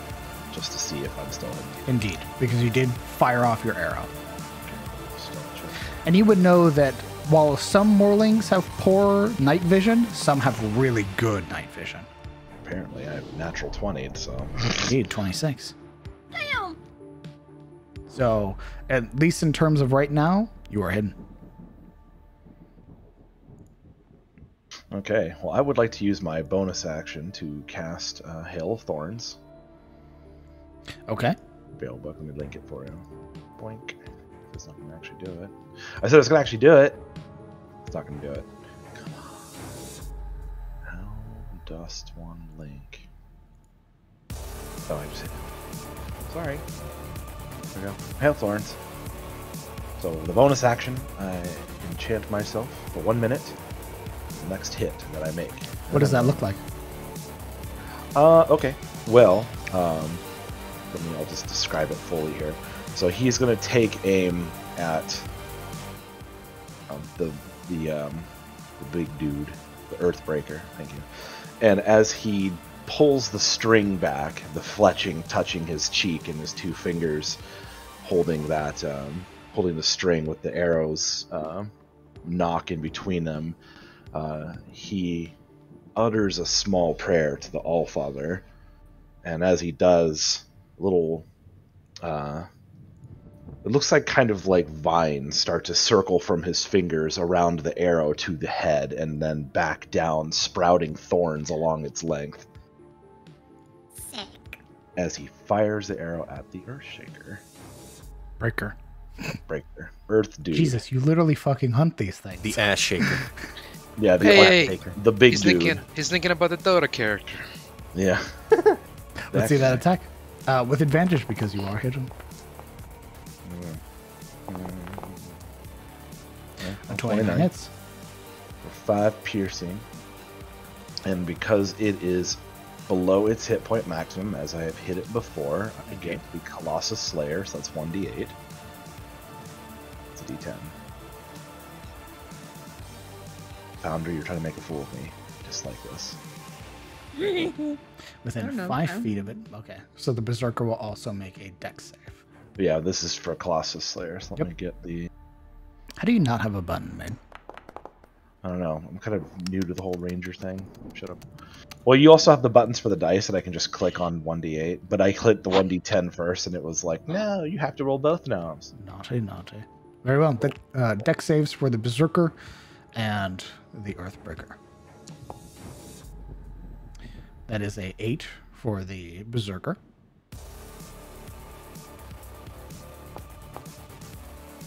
And that is a 3 for the Earthbreaker. Of which they both take a d10. So go ahead and roll that.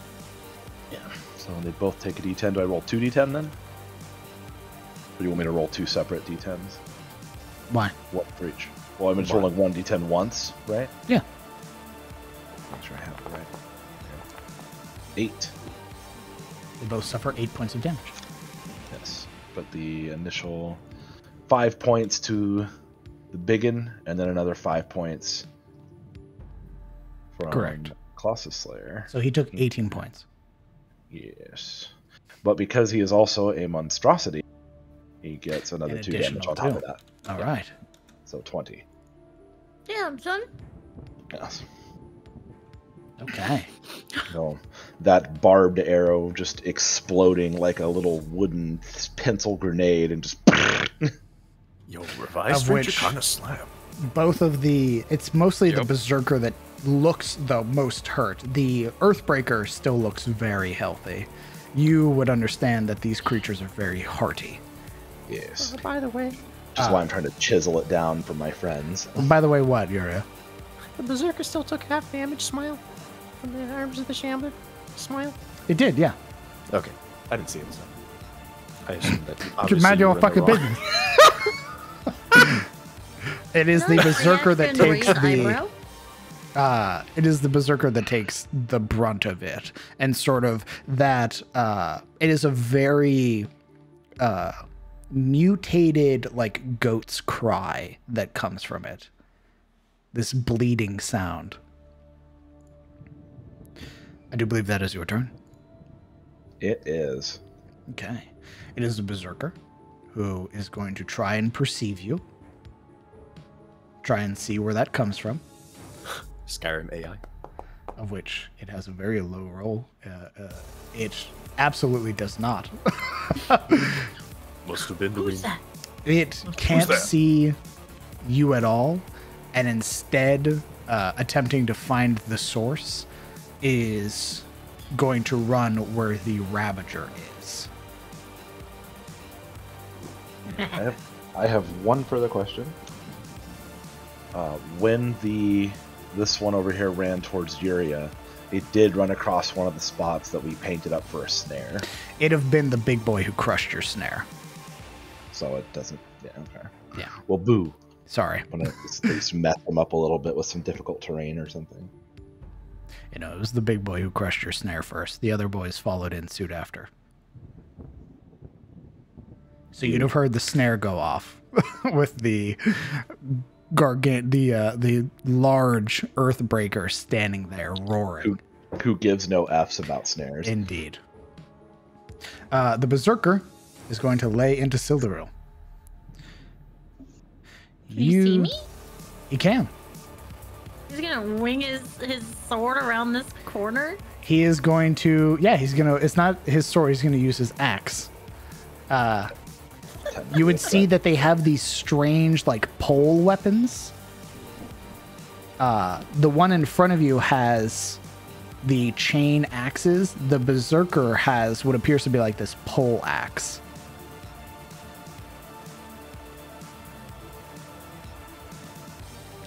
All right. And you have all of your hit points, correct? Mm-hmm. Then it does not get advantage. That is an 11, which misses. The poleaxe, you would see now you are being harried by two of these creatures. One, a wolven sort of beast, the other more goat-like as it lashes forward towards you. And you duck and it catches into the stonework, trying to clip the side of your head, and it misses. Oh. Marana. Oh. Neat. Am I still hidden? Roll me a stealth check for the start of your turn.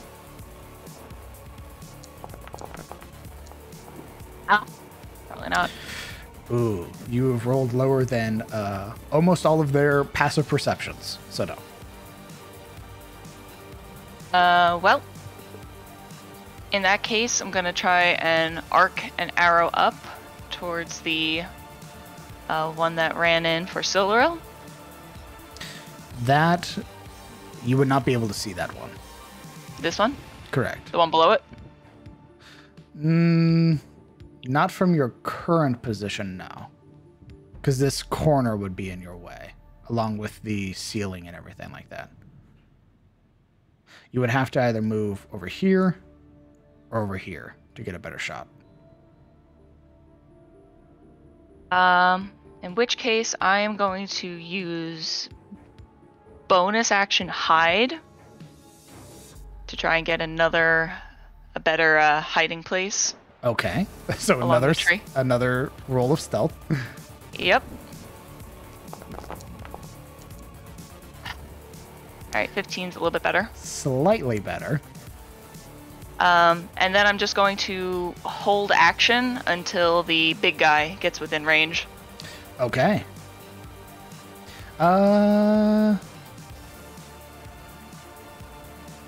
I would say, depending on how close he gets, will depend on what cover he gets from the pagoda.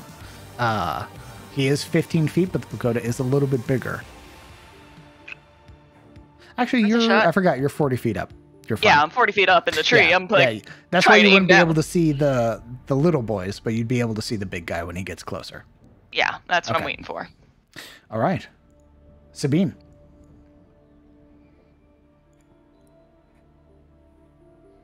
So the other one,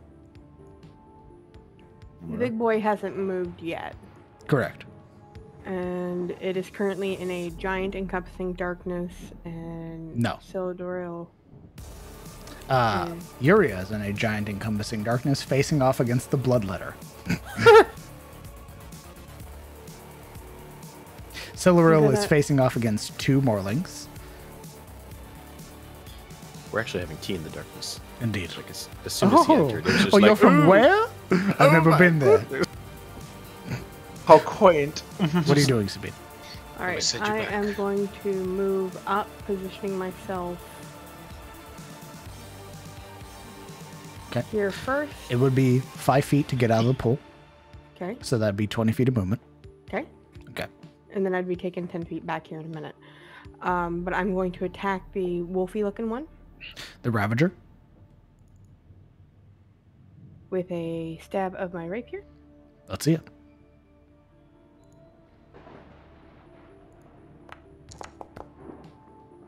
A 23 hits. I'm not going to do anything else, and then I'm going to 10 feet back. It will use its reaction to try and strike you with its chain axe. Okay. That is a 17, which Doesn't hit. misses. That's right, the chain axe catching against your shield. Slightly annoyed look as I step back, getting within 5 foot of the horse again, the unicorn. All right. Are you doing anything else on your turn? No.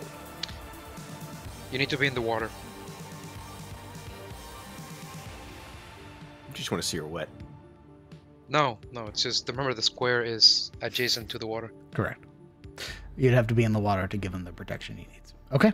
It is the Earthbreaker's turn, who is going to see if he can find Kellen. Who did that? He cannot. He instead is going to begin moving forward. Fear. So as he moves forward, will I Yes. be able to strike? Indeed. Neat. Am I hidden from him? Ooh. Just barely, actually. Fantastic. And it still gets advantage.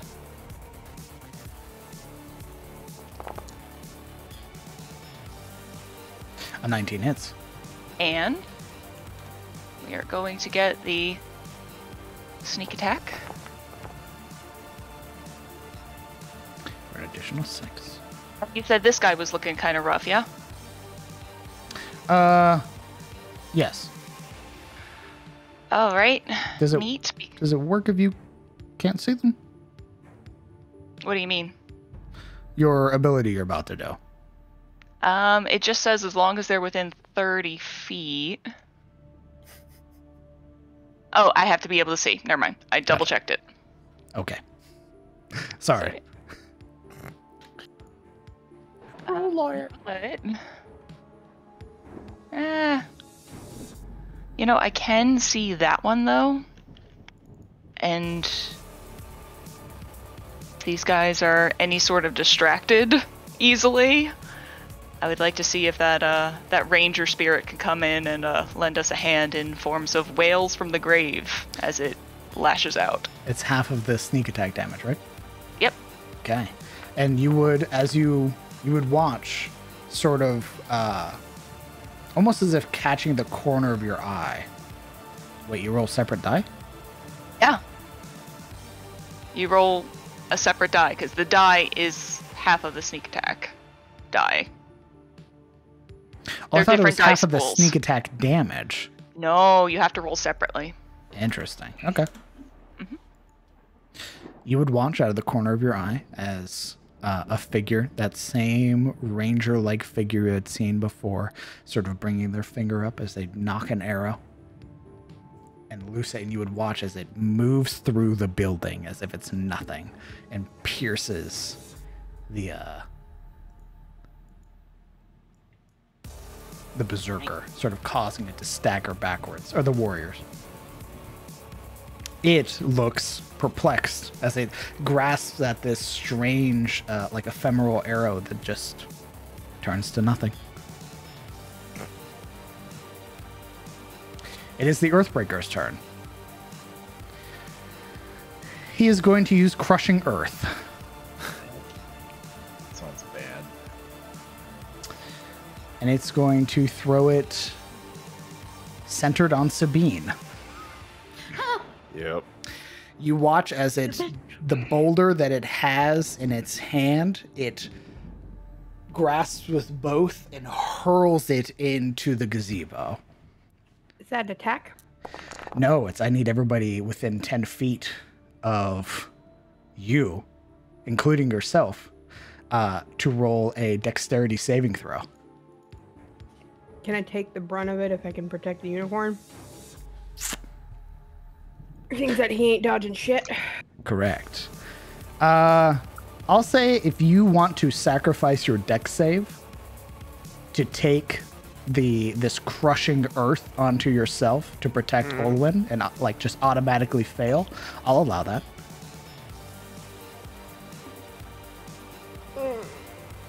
Give me 1 second. Fuck the horse.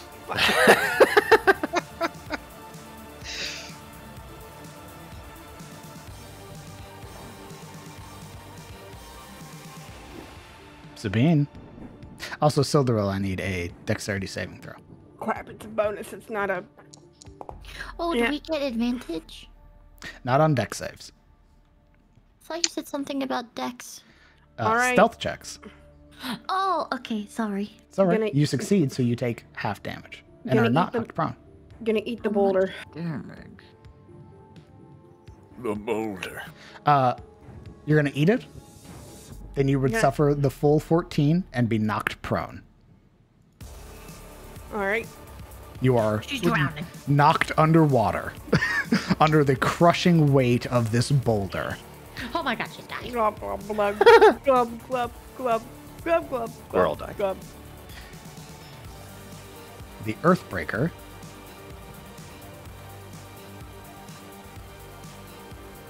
I can't believe she's dead. She can hold her breath for 6 seconds. That's its turn. It is the warrior who is going to roll to see if they can perceive anything. They can't. And they are also going to make their way over. Sildarilla is holding the line. As this one attacks Sildarilla with Ruiner's Hand. It fails. DM? Again, yes. Is there like a cool feat or something that essentially like allows your character to almost like occupy 2 spaces? So like this Morling right here couldn't attack like to my left and I could like block it essentially? There are a number of feats I don't know how to explain it. that impose disadvantage on creatures attacking anybody other than you, and one of those would be like Sentinel. Or not, that would not I meant disadvantage. like a feat where like I would be like I would control the 2 spaces next to me. Ooh. Well, here's a wonderful thing.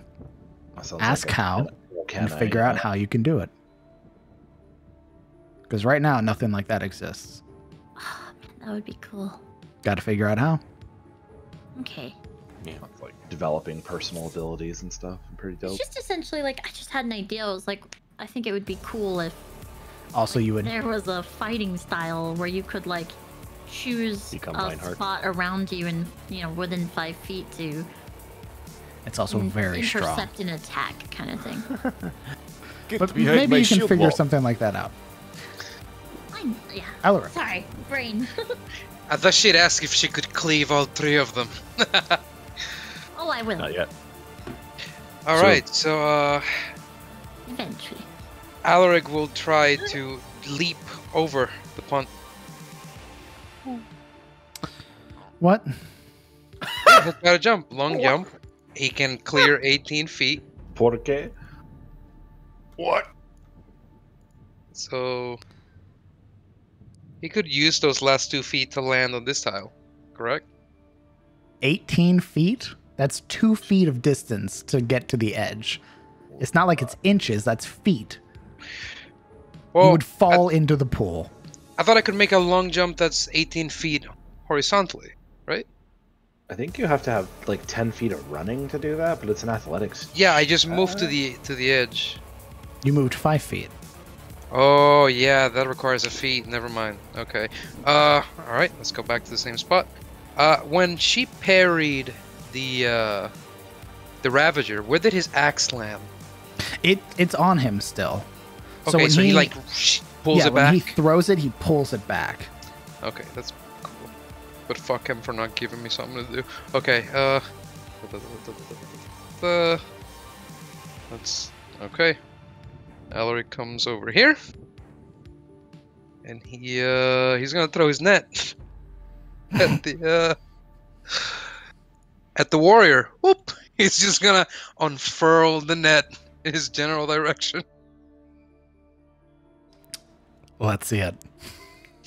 Yep.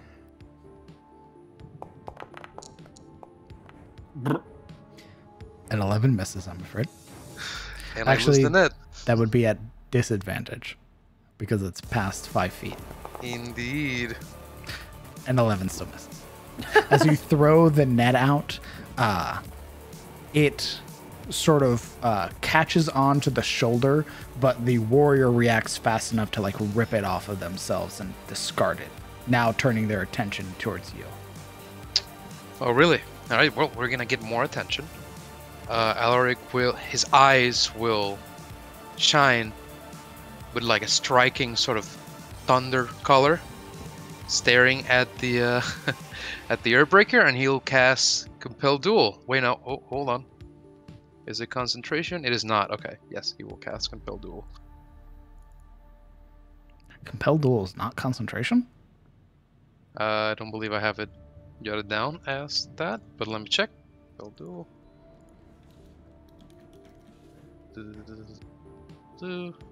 It is concentration up to a minute. Oh, why wouldn't it say it here? Like all these spells came from the ND. Well, never mind. No Compel Duel. We're just gonna look dumb from over here. No net now. What else are you doing?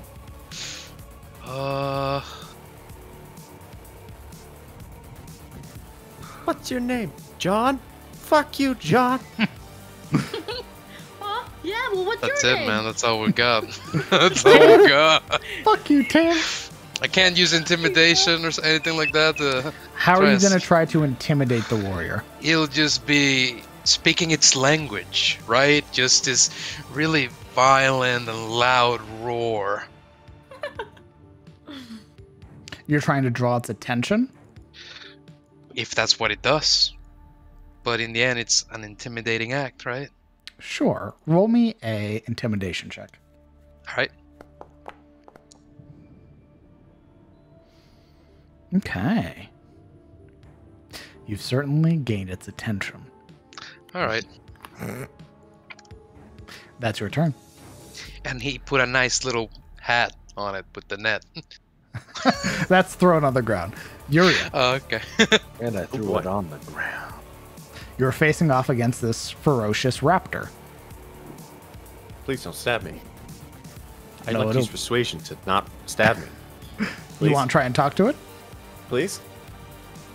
Let's see that no. persuasion roll. No, I don't think that's gonna. No, I'm gonna use Hexblade Curse instead. Okay. That is also a form of persuasion, if you think about it. Absolutely.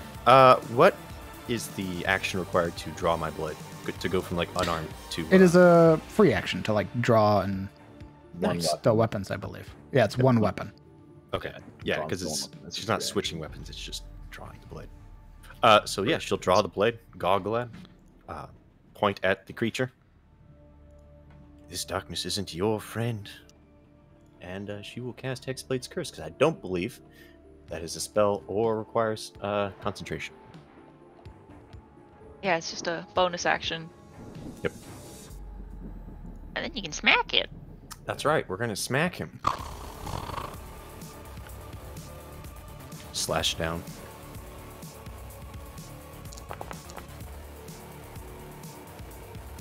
That's a... Is that a crit? No, it's gonna that's be a dirty natural. 20. It's going to be a natural 19 or 20 with Hexblade's Yeah, Curse you're up. right. You do get some additional damage. Mm-hmm. Yeah, it's +2 damage. Okay. Curse target dies. Yep. Anything else? Receives Bonus on to 1 minute. The damage. target is cursed. Bonus to the damage. Already did. 19 and 20. Curse target dies. Yep. Okay. What does that look like to you in this bloodletter and nobody else? In the darkness, Goggle-Odd would be sparkling. So they would see the true colors of Goggle-Odd, this aquamarine blade, and that spindly sort of abyssal energy that sort of emanates when it's drawn. It's almost like caress the creature, right? It would attempt to like almost embrace the thing, right? It would you would have this sort of this web of power draw around the creature's arms, its legs, circle around its head, attempting to almost like draw it into the blade and swallow it. All right, I didn't think the description was that bad. Jesus Horrifying. Christ. Wow. Okay. Yeah. You would see there's almost a glint of recognition in the bloodletter's eyes seeing this coloration. And there's this... Roll me a intimidation or persuasion. Oh. Row. Oh. See, I'm getting cocky, which means that I'm probably going to look like shit. Never mind. The bloodletter, you would hear this croaked sort of voice, or this croaked voice speak in a language you don't understand, and it bows its head to you. You can't keep getting away with it.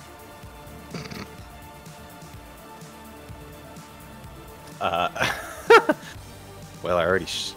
Would this be before or after I struck? This would be after. Okay. And even having been struck, when it sees the coloration of your blade and sort of listens to the sound coming from this darkness, there is a almost, what's the word? Reverence? Reverence, thank you. And it seems like it maybe Like it recognizes a higher power. Oh, you're giving me too much. It's Okay, not going to Victor, fight what's you on up? its next turn. Wow, we really are having tea and crumpets over here in the darkness. Indeed. Oh, you friend from Kessex too? Oh, George. What are the odds? That is your action, your bonus action. Anything else? No. She's just gonna sort of stand there shocked. At this sudden turn of events. Okay. bully for you, old chap. Pip pip chip. It is the Bloodletter's turn. Lancaster, you don't say. It is going to charge forward 10 feet, rushing away from you. If you would like, you may make an opportunity attack. Stab it in the back like a true gentleman. There isn't an opportunity attack, more like an opportunity command. He probably doesn't speak common, but she will try anyway. And there'll be a telepathic command. Stop.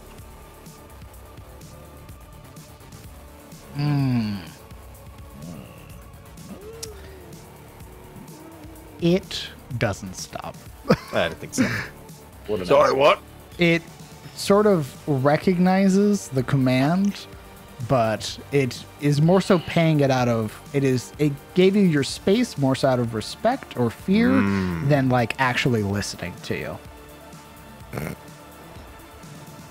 Look, I'm gonna give you this one for free, but Correct. fuck you. And it is You'll going die to- last. It is going to use its pounce ability, of which, as it rushes forward 10 feet, it is going to gain another very high leap, like a raptor, sort of clearing that railing that's there. Yeah, you're a higher command, but you're also part of a different department, so... Correct. That is effectively what it is. Sildaril. It is going to use bloodletting. I need another dexterity saving throw from you. As the head of the flail extends and sort of loosens itself and begins to sort of whirl it over its head, this vicious cyclone of steel around itself. A bloodletter? Yes.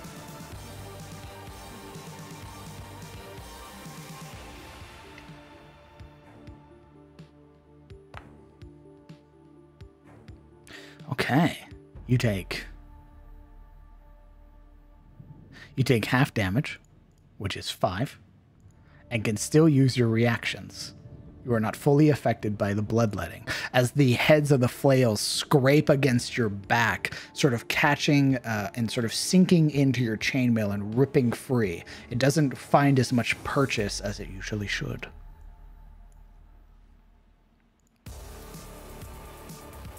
All right.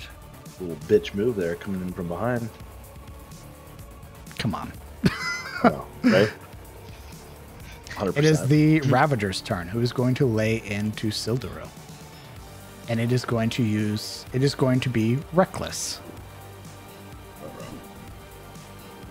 Which means it'll have advantage on its attack roll against you. However, all attack rolls against it will have advantage until the start of its next turn. So that is a 21 to hit. Rude AF. You suffer 3 points of slashing damage as the chain axe catches against you. It has this sort of very wicked sneer on its face, the strange hound-like presence or appearance, showing a very human expression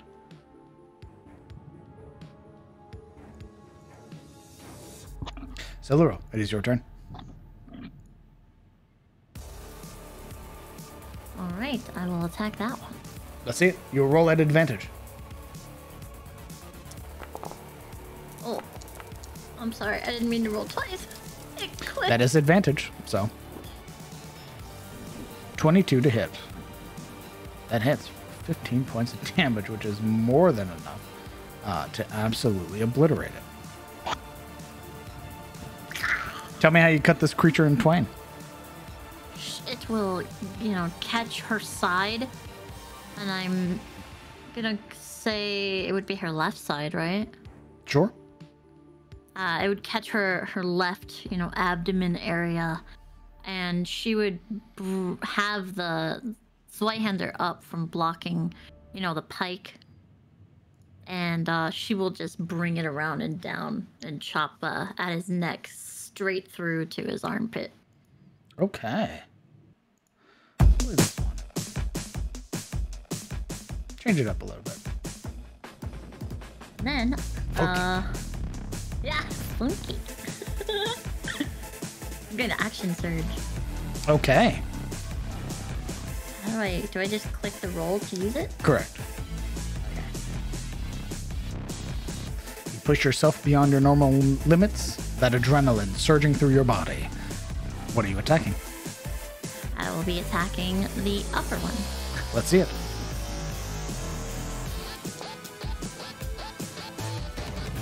A 9 misses. As you lash out at it with your Zweihander, it catches it with the head of its poleaxe.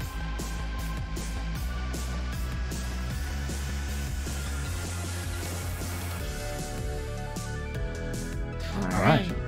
Then I will.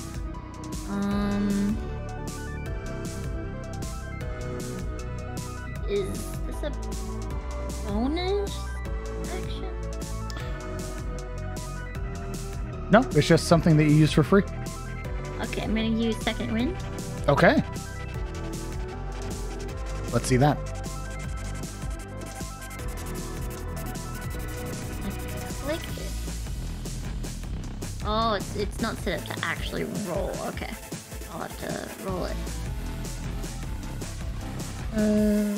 How about this one? Hey man, I was thinking like the Mega Man boss music. What the fuck? Oh god. Go ahead and roll your 1d10 plus 3. Hey, let's go. You heal 9 hit points. Yeah, let's go. All right. That is your action. Your action surge and your bonus action. Yeah, it will be a large inhale right through like the sharp inhale. She will gain back her health. Okay. Like centering herself. Warriors focus. Aye. Kevin Aldane, roll me that stealth check. Stealth check.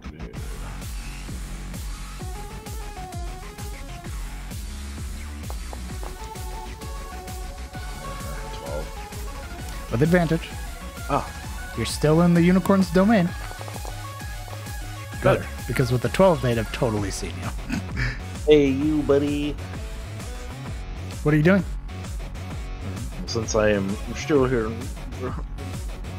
I'm going to do a repeat of before. We're going to do one, assuming that the Hail of Thorns did a decent job of being cool. I'm going to do it again. I'm going to use, I think it's my last spell slot actually, even though it says I have 2, I'm pretty sure I only have 1. Pretty sure that's the case. So I'm just going to say I only have 1 spell slot. And use it.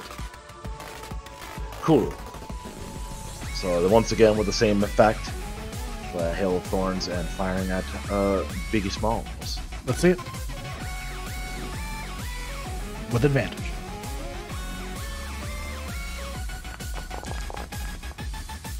So 17. A 17 hits. Cool. He get Colossus Slayered, Indeed. Of which he is bloodied. and then he gets another 2 damage on top of that. Indeed. Actually, I need to count or something with him going bloodied. So that's 12, 14. Okay.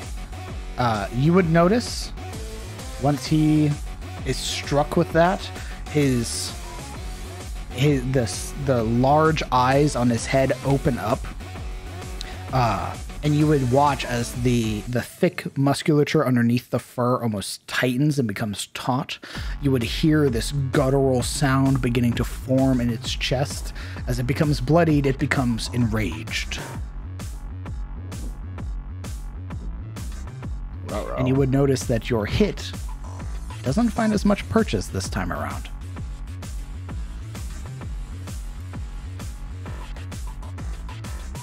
I'm going to go ahead and roll their dex saves. Okay. Like 3 dex saves have to be rolled, yeah? Indeed. That is a fail.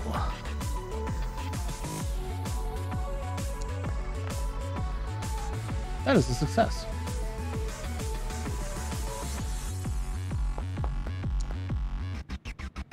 What is your spell save DC? Oh, I thought it listed it on there. I guess it does not. That's dim. Spell DC says 13? 2, 5, 8. Yeah, I guess it's 13. Okay. 2 succeed, 1 fails. Fail save or have as much success. Okay, so this one takes roll your 1d10. Oof. Oof. Okay. I guess you just take 1 damage regardless. Indeed. Yep. Can't half one, I'm afraid. That one sort of splintering against the very hardened body of the Earthbreaker. It doesn't find as much purchase, and as such, these thorns cannot explode outward as nicely as they did the first time. It almost seems to like hitch. Jerk. Okay. What else are you doing on your turn? I mean, that's action, bonus action, and hidden, so nothing currently. Nothing else I can really do, so. All right.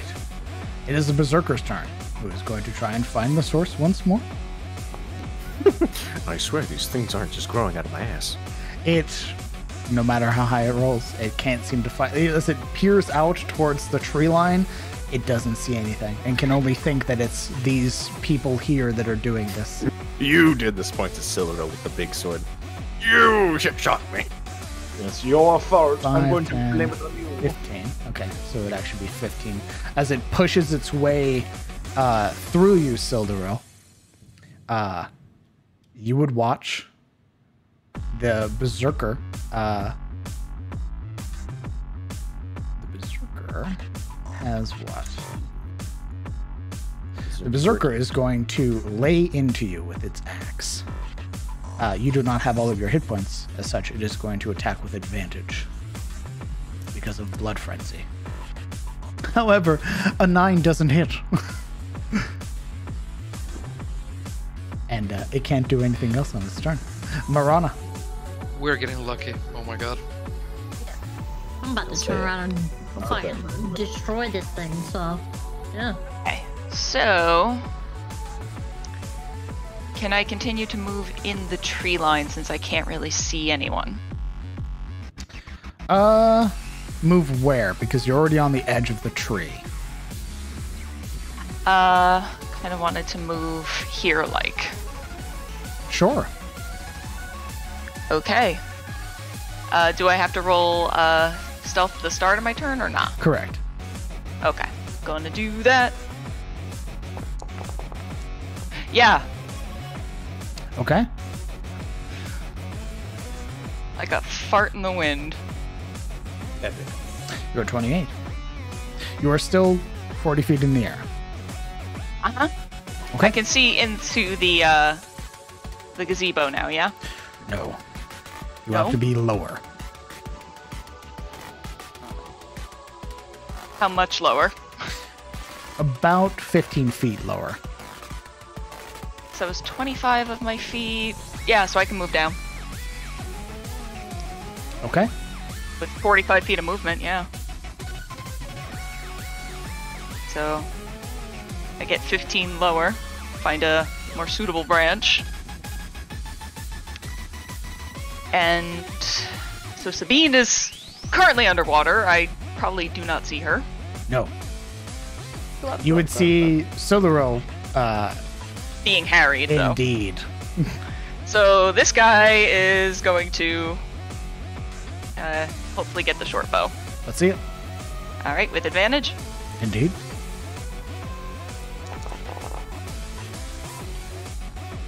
$14. Ooh. He didn't do his. A 14 just misses.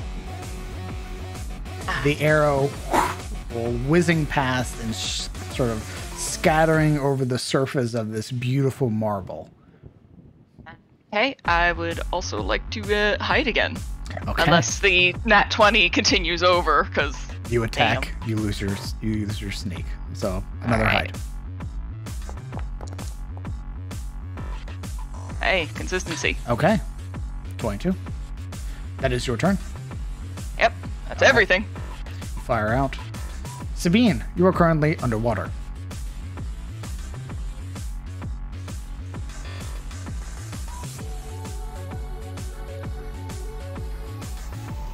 Sorry, I forgot I was on push talk. I'm sitting here. What type of check would it take me to get me not underwater? Half of your movement to stand up. All right, standing up. And I'm gonna stab the bird-looking one. Let's see it.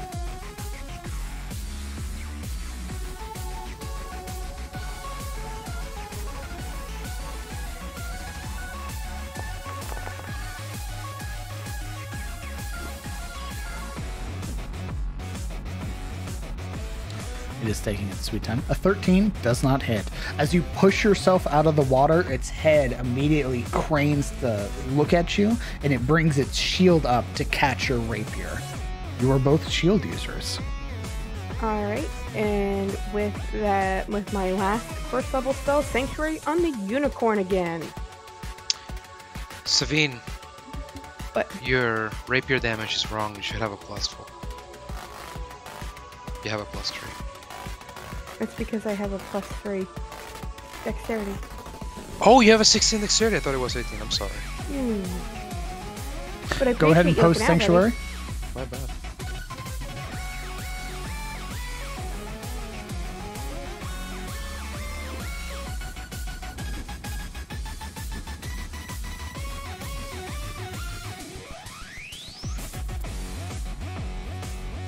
Okay, you ward a creature within range against attacks. That's fun saying a creature targets the end. Okay.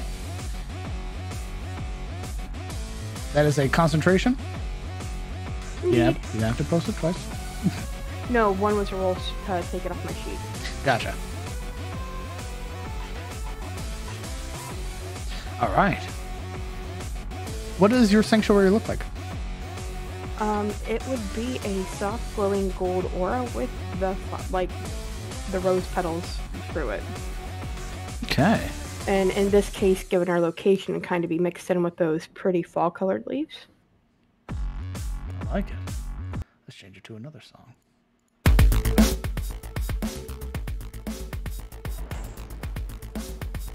All right. That was your action, have your movement, and your bonus action. Are you staying there?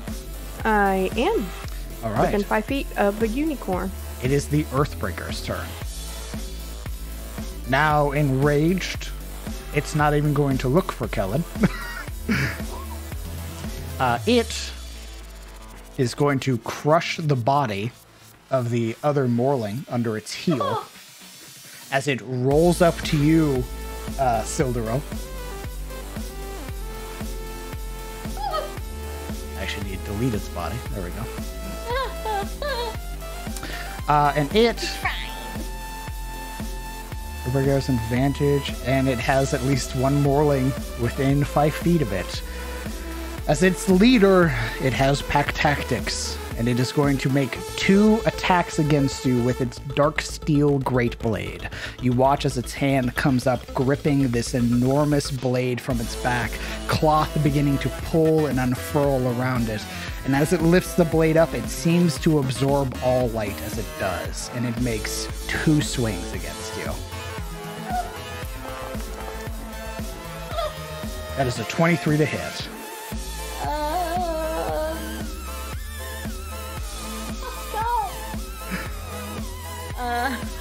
I will be expending a side eye to create a protective treatment around my shell. Okay, what is that? Post that for me.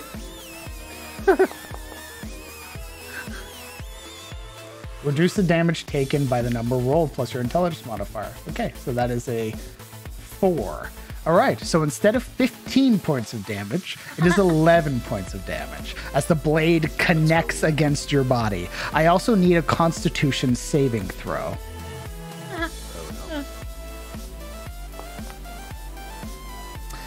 You succeed. Unconstitute. Hell yeah. As it makes its second strike. Constitute. That is a natural 20. Oh shit. Constitute. That is 25 points of damage. I would like to now hear me out here. I would like to.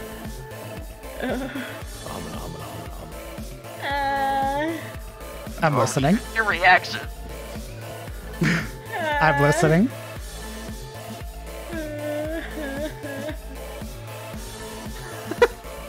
Like to use an inspiration point to cry. Pretty much. Okay. Can you use an inspiration point in this part of the dream? Can we like deny damage with inspiration? No, Is that a thing? that I would don't think be so. that would be lucky. Shit. Let's do. Lucky, divination wizard, bards can do it. I need to know what you're doing before you get rendered unconscious.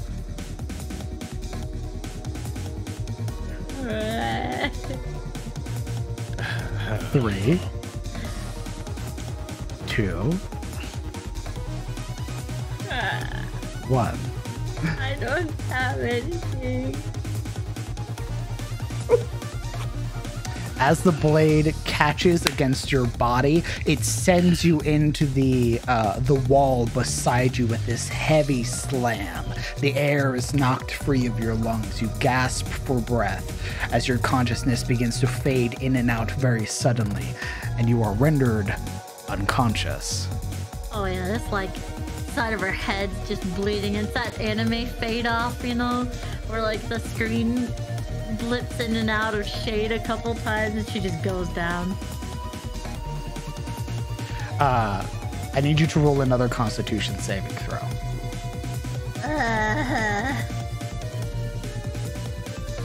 You are indeed. You are not afflicted by the malady. Let's go, Dragon Mommy! Protection! It is the warrior's turn, who rushes to meet Alaric. Oh, It is going to attack you with its ruiner's hand. That is a 10, which misses. nice. Bringing the massive morning star up. I imagine you catch it with verdict. No, he doesn't. Is there another attack? No, it's just the one. Okay, and it's my turn, right? Correct. Well, Jesus, calm down. No, sorry. It's just I wanted to roleplay it out. Now it's your turn. Bro, Right. slash me was first. So, the warrior rushes after Alaric, the axe swinging in wide, but he ducks. He rushes and tilts and leans underneath it as the horrible swing unfurls overhead. He pushes aside the warrior slightly, bounces off of the adjacent panel, the wall, by his shoulder blade, and stumbles out beside Siluril. So coming around. And as he does, up surges Verdict. A kind of upward swing that crackles against the empty air, suffusing it with lightning as it aims to connect against the Earthbreaker. Okay, let's see it. Oh, baby Jesus, come on. Fro. An 11 misses. Even with how large this creature is, it brings the dark steel great blade down, almost swiping Verdict out of its reach.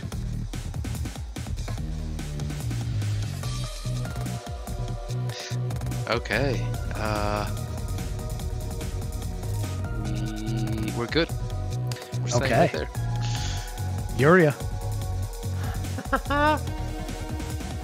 You'd have heard the roar of the Earthbreaker as it unfurled its blade and slammed into something inside of the pagoda. Ooh, unfortunate. She's gonna turn to the, glaring at the Bloodletter's back, angered by its completely justified rebellion. She's going to cast Vicious Mockery on it. Okay. Do you wish to give us an example of your mockery, or? Absolutely. She pulls out the book, and much like the blade, there's this emanation of aquamarine energy, though no one could see it in the darkness. And there's this sharp, emanating echo of her voice, mixed with some bellowing, otherworldly entity. I said, stop. Listen to your betters. And then she will cast Vicious Mockery. Perfect. Let me see it.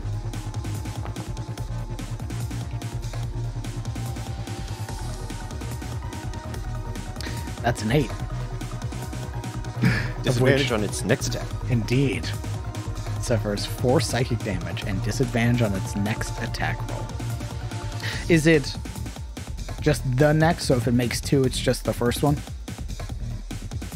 If the target can hear you, though it need not understand you, disadvantage on the next attack roll it makes. Okay. So I'm assuming that means if it has multi-tech, it's just the first one. Understood. Because cantrips, Its head sort of snapping for a moment to crane 179 degrees to look in your direction with this very incredulous look, almost like you are interfering. She very much is, as her next move will be walking towards the what the hell is it? The Earthbreaker. With your one darkness. eye. Indeed. She's going to just plant herself right here. This darkness swallowing up the 15-foot monster. Okay. So it can no longer see. It'll start flailing wildly on its turn. That's why we didn't stand next to it. Ooh, it has a reach. Well, these things. What's life without risk? Of course. Death. It is the Bloodletter's turn, Ask that to Silverel. whose first attack is going to be at disadvantage against Sabine. Okay. That is a 9, No. of which it misses. The psychic effect now beginning to fade as it shakes its head and brings its flail down a second time, just for a normal attack. Okay. That is a natural 20.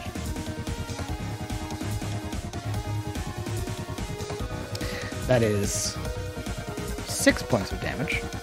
And I need you to roll me a Constitution saving throw to maintain concentration on the Sanctuary.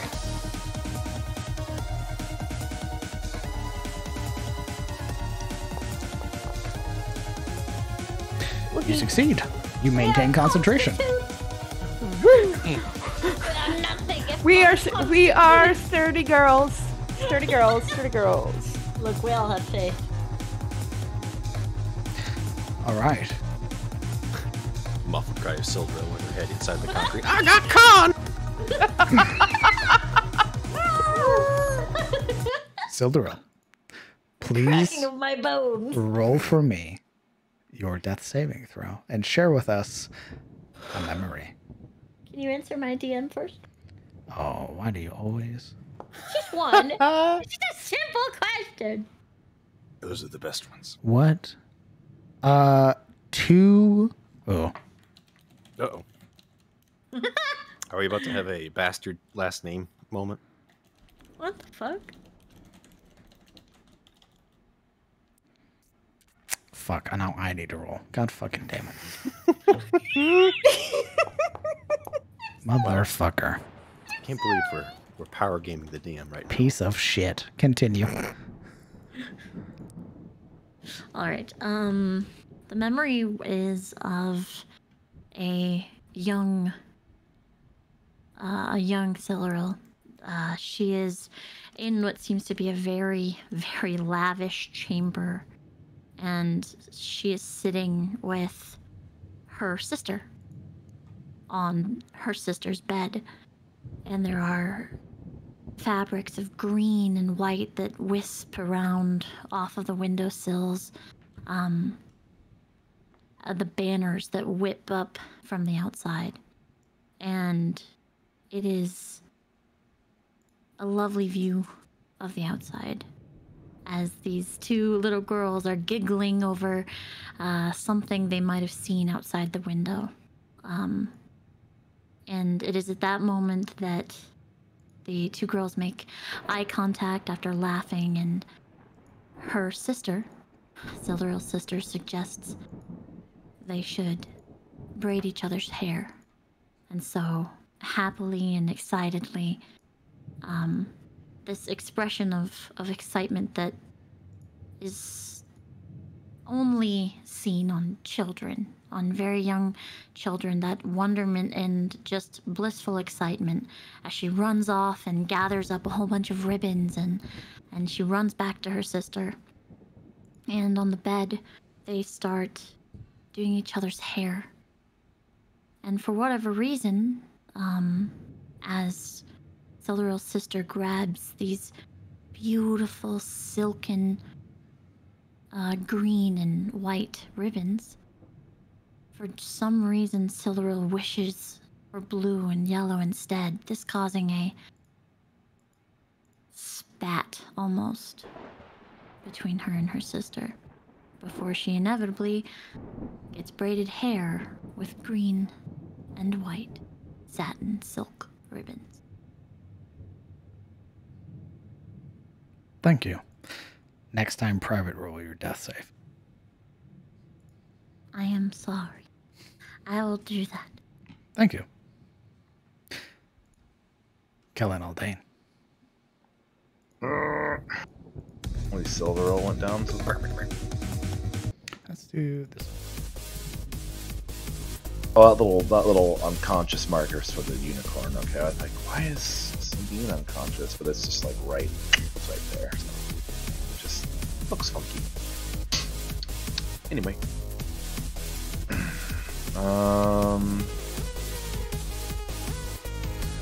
how's the Earthbreaker looking? Still pretty just bloody. Roll me a survival check. Check out the Earthbreaker that's currently swallowed in darkness. Oh, that's a fair point. Yeah, I was about to say, like, wait a second. You wouldn't see it at all. Like, he's enshrouded, so I can't actually see him. But it's true. Crap. I'm helping. Yeah. I am helping.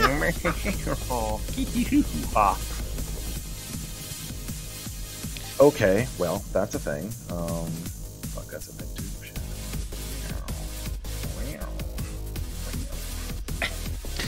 Roll me your stealth check, by the way.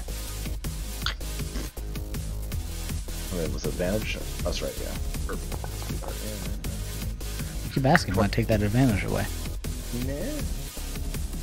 Knows what changes. You know, turn by turn, things change. No, that's not petty at all.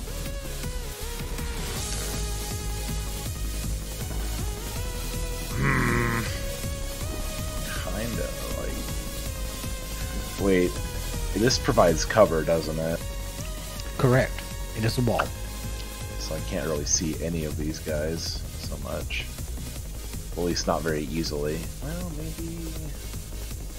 The Bloodlighter, yes, you would be able to see. It's probably the only one that wouldn't get any bonuses to its armor class from the wall.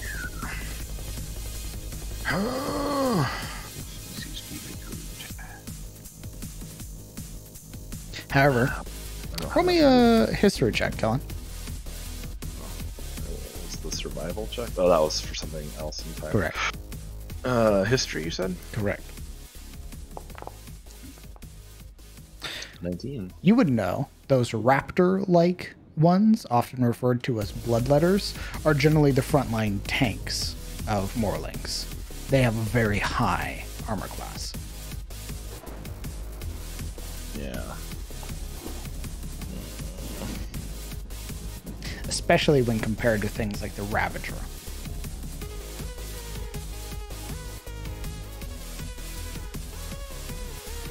Okay. Shittles. 25. If I move, am I still hidden with my stealth check? Oh. If I, You'll like, be move exposing yourself with light, but potentially. Yeah, if I were to move here for a second. I think they're all kind of facing that way too, right? Correct. Yeah. Well, except for the big guy who's apparently in dark now. Yeah. He can't see you smiling. This is sort of difficult to do. Crap. What are you doing, Kellen? I'm gonna move here and I'm going to try and start covering them with arrows. I'm going to shoot at this guy in the middle. Let's see it. Unless the other one looks more wounded, I'm not sure. Both kind of just not so much. They're both wounded.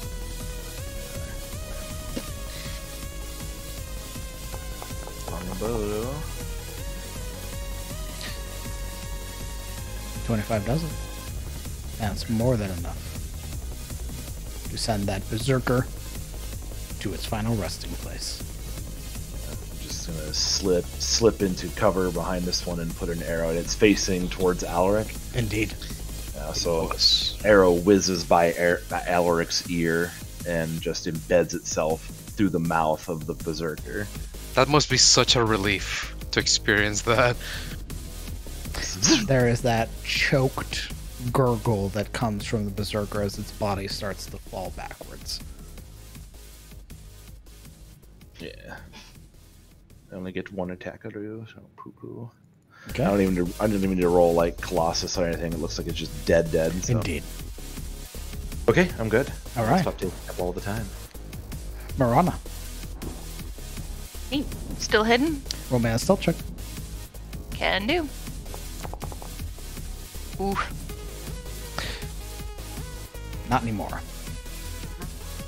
Especially with that miss from last time, it's the bloodletter who sort of, they're the most perceptive is the one whose eyes lock onto you. Well, I'm not aiming for the bloodletter.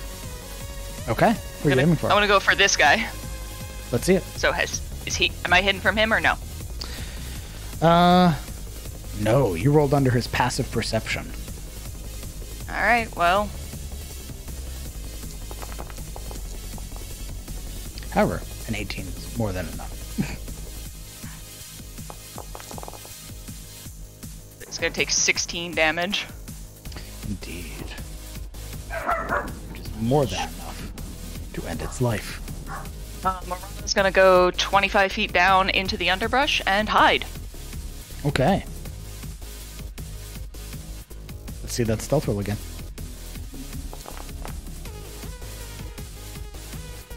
So just kind of knocks arrow and then whoosh, disappears. All right. So for Alaric, I imagine it's one arrow coming one way, one arrow coming another. Just imagine the warrior holding up its axe, Alaric like leaning back with like a shook look, and then think to the back of its head. One catches one in its mouth, the other one catches in the back of its head, and both bodies fall their respective direction they were facing. Oh my god. They didn't sleep. That's some Lord of the Rings shit. Yeah, and then that's it. That's my turn. That's everything. All right. Hiding in the underbrush. Dame Sabine. I'm going to use my action to channel Divinity Sacred Weapon. Okay. Post that for me.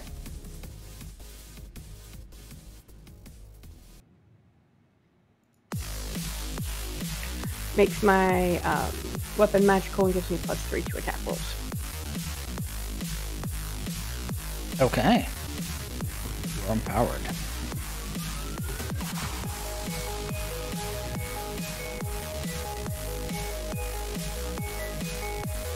And then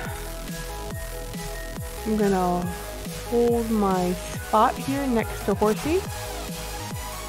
And I think that's all I can do right now. That was your action. Yep. Alright, I'm done. All right. It is the Earthbreaker's turn, who is last facing Alaric, who is going to roll their... Oh. I'm going to roll a wisdom save for it. If it succeeds, it won't lash out reckless. If it fails, it will lash out reckless. What's the DC? The DC for this creature is a 14.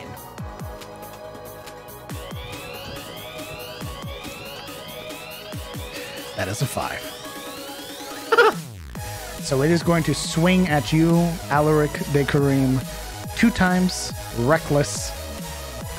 So though it cannot see, and it is just flailing, there will be flat rolls instead of advantage. Can Alaric see it? You would see it like this blade apparating from the darkness. Oh, that's fucking horrifying. So first roll. That is a 16 to hit. Misses. This sweeping darkness that absorbs the light as it flies forward. And then its second swing. 11 misses. Thus. And you would hear this bellowing roar now that's causing the pagoda itself to shake. Alaric. Would it be possible to stand on top of Siluriel? No. Wouldn't? Alright. How bloodied is this fella right here? The bloodletter. The bloodletter? Bloodletter looks healthy. If we were to attack the Earthbreaker, what are we looking at here? Could I do a normal attack? Let me... I think because it's blinded, you get a certain bonus. Attack rolls against... Oh, but you wouldn't be able to see it. Could I get my counter wisdom check to see where he came from or something like that? After it strikes, can I reaction cover the stone that darkness is cast on? Oh, sure. Does that end the spell? No, it just the darkness goes away. It literally is like a light switch where Roll me an Arcana check. Okay. I'll say if you can beat a 14, I'll let it happen. 14. Just barely. Trying in that moment to sort of stifle the darkness. This is your first real time trying to pull the darkness back to yourself. I'll say because of how large this creature is, Alaric, you won't need to roll. It'll just be a flat roll. So you won't get advantage. It'll just be a flat roll. Okay, so for flavor's sake, when the first blade comes soaring down, all that Alaric sees is the following shapes of shadows that's slicing through, and just barely he gets to duck. But then, as it reels back recklessly, the sword does catch Alaric, but on its blunt side, and he leads him off with the bat swing until he rolls and lands here, swung about by the sword, and in a rattle, lands barely on his knees. Then gets up and takes a swing at it from behind. That's it.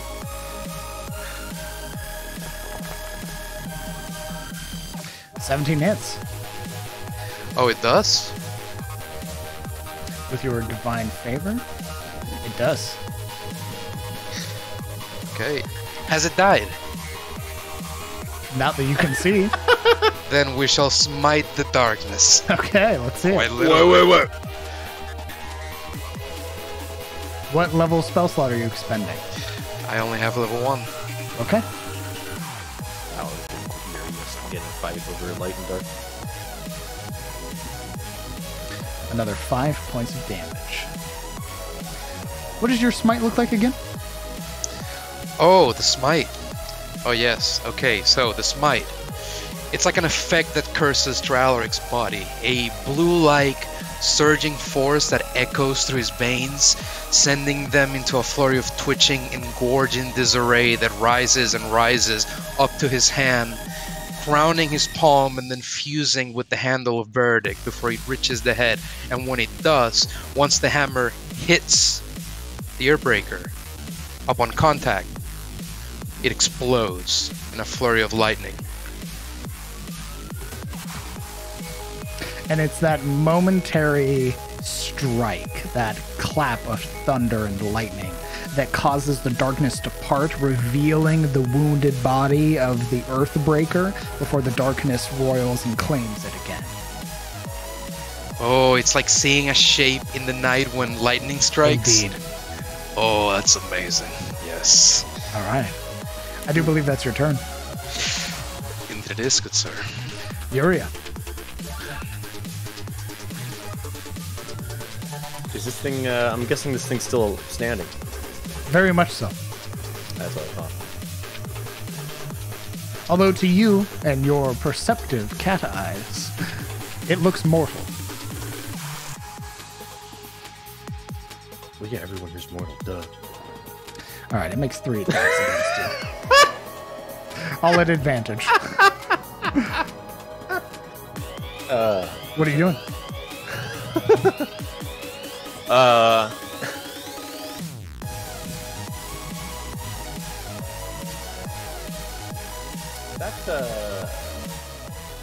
That bloodlighter's still alive too, isn't it? Correct. I can't see it from this angle though. No. I see.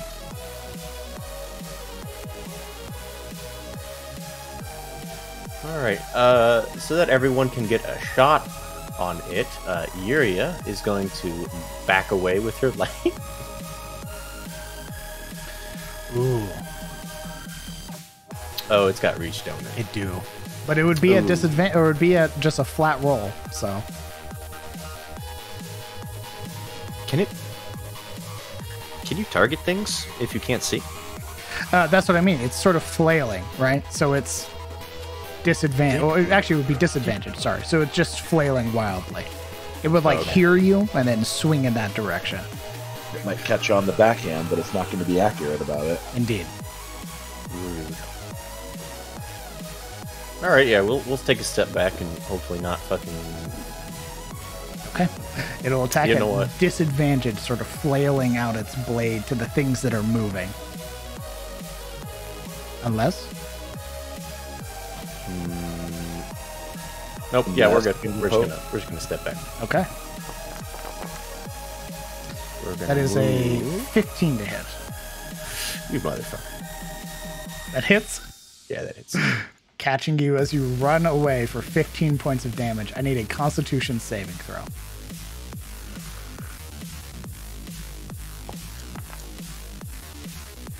You are not affected by the malady, Yay. but you do catch a very large blade to your back as you run.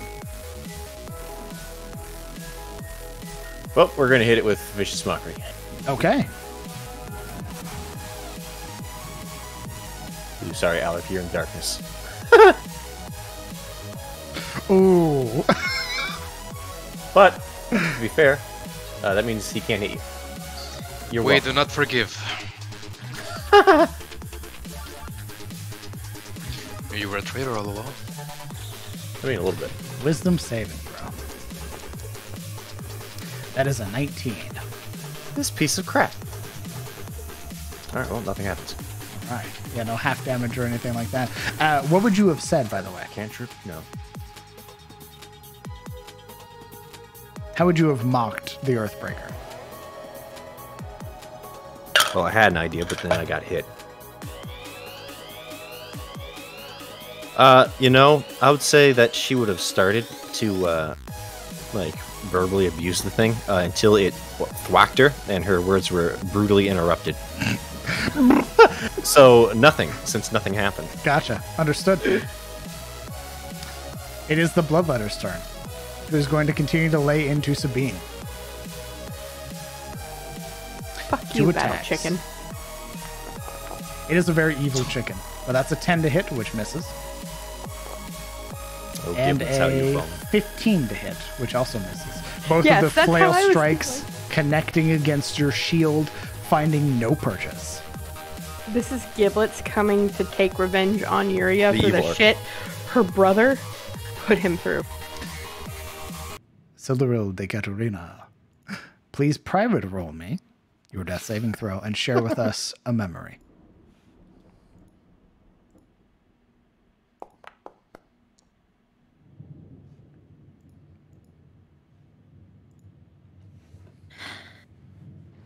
I hate my dice sometimes. So I thought that was a 1. That scared me. But it was a 7. Hey, what's the fucking point of private rolling, motherfucker? Jesus Christ. I make a very specific homebrew rule for a very fucking specific reason. Hey guys, I rolled a 7, by the way. Share your fucking memory. I'm about to make that a 1. Share your fucking memory. It's even worse because it's red, so I thought it was like a 1. Sure it. Holy fuck. I'm sorry.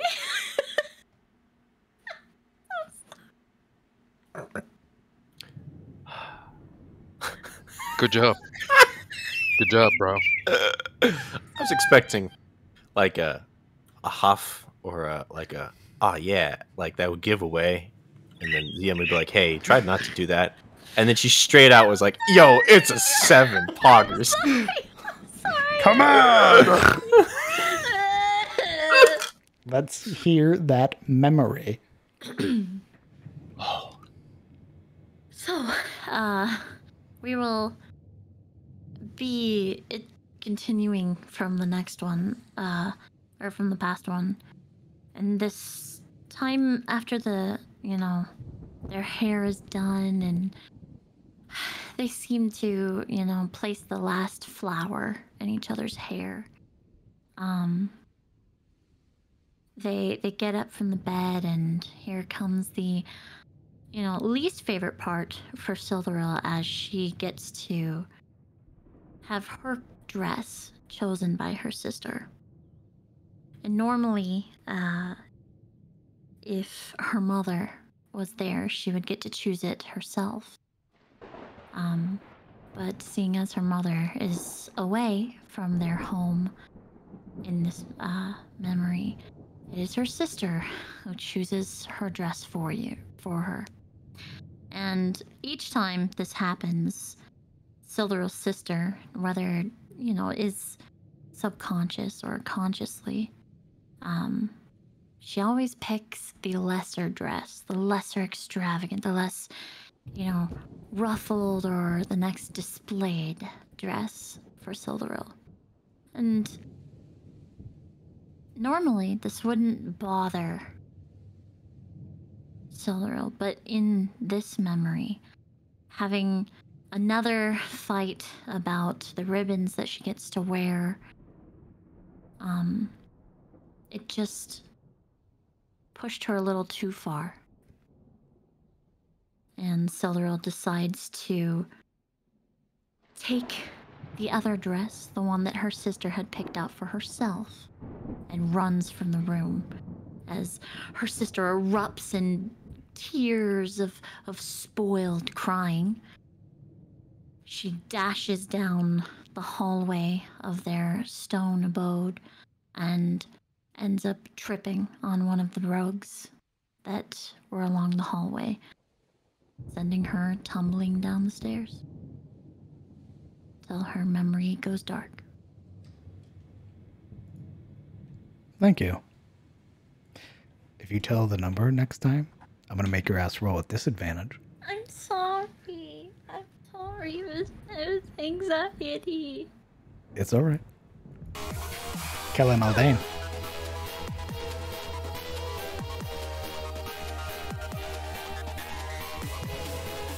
Oh boy. The big one's still covered in a darkness bubble. I believe you are currently blocked by a darkness bubble. Yes, from you are currently blocked by a darkness bubble. Oh, but I'm helping. like I can't see through anything. Correct. Yet. Well, let's move a little bit. Yeah, you would have to move over here. But I wouldn't be able to see the big one in it regardless because he is in said bubble. No, he's not in No. the bubble anymore. Just the bubble is currently blocking your view. You know what? You know what? Let me get up. So you'd have to move about here to be able to see him, and not be like blocked by this weird swirling fog.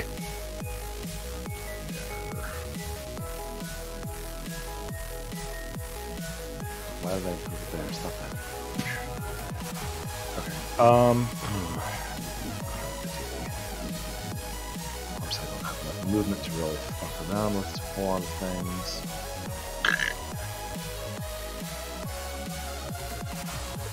Right, I'm gonna move here and see if I can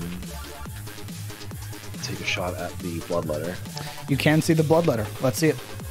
Yeah. That's what I was banking on. Ugh, 15? A 15 misses, striking the arrow, shattering against the strange bone-like armor that it wears.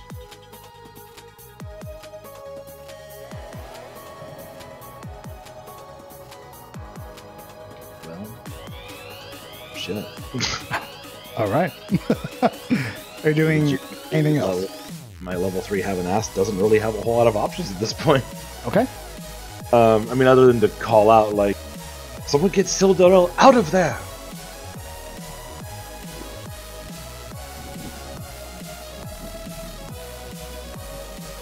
All right. Free action to shout. Marana Lamordia, roll me that stealth check. I can do that. Okay, you are hidden. Cool. I'm gonna try and follow up launching it at that guy. Let's see it. Actually, no. Can I see this big guy now? Yeah. Yesn't. Yesn't. Does half of his body have cover or something like that? Technically, yes, because of the wall, but he's also big. So would that be? You're also I'll say fuck it. Shoot at him, but it would be actually because he's reckless, it would be an advantage. So even if he did have any bonuses, just roll. All right. Try to dispatch of the big boy.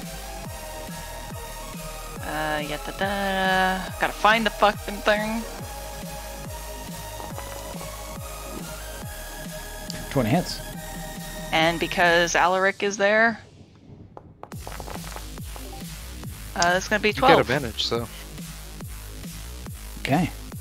The arrow sinking in, you would also recognize it doesn't find as much purchase against the enraged beast.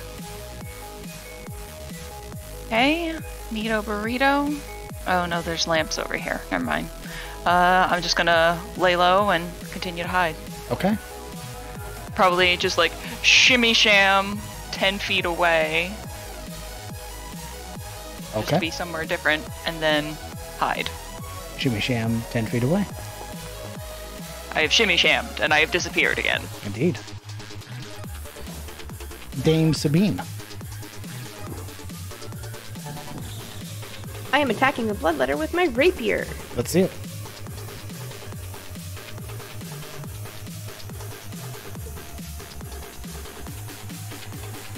If it lets me roll it.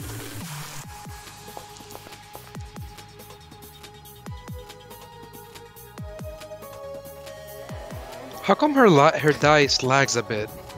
It might be her connection. A 12 misses. It would actually be a 15. A 15 misses. Catching against the shield. What if it was an 8? It cannot see... sorry, are you doing anything else on your turn? My apologies. You are facing off against this bloodletter who is just as tanky as you are. Bok, fuck you. Okay, you're not playing the bard. I know, but I'm just gonna continue like hit shield, back and forth with the thing. Okay. That's pretty much ting, what it ting, is. ting. All right. It is the Earthbreaker's turn, who cannot see Alaric. You are not hidden, Kellen.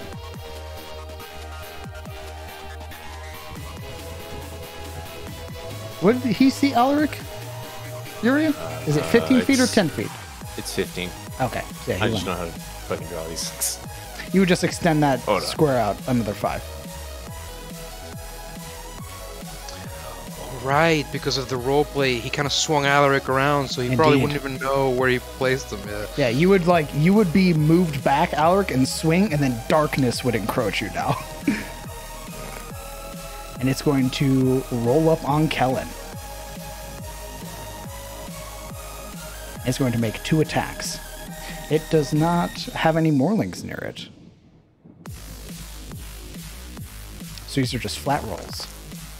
As a natural 20. Frogan. That is 15 points of damage. I need a Constitution saving throw, Kellen Aldane. Oh, it rolled low.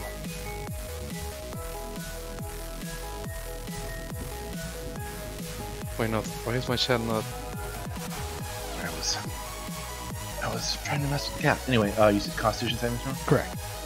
Why am I seeing the sneak attack? I need to reload.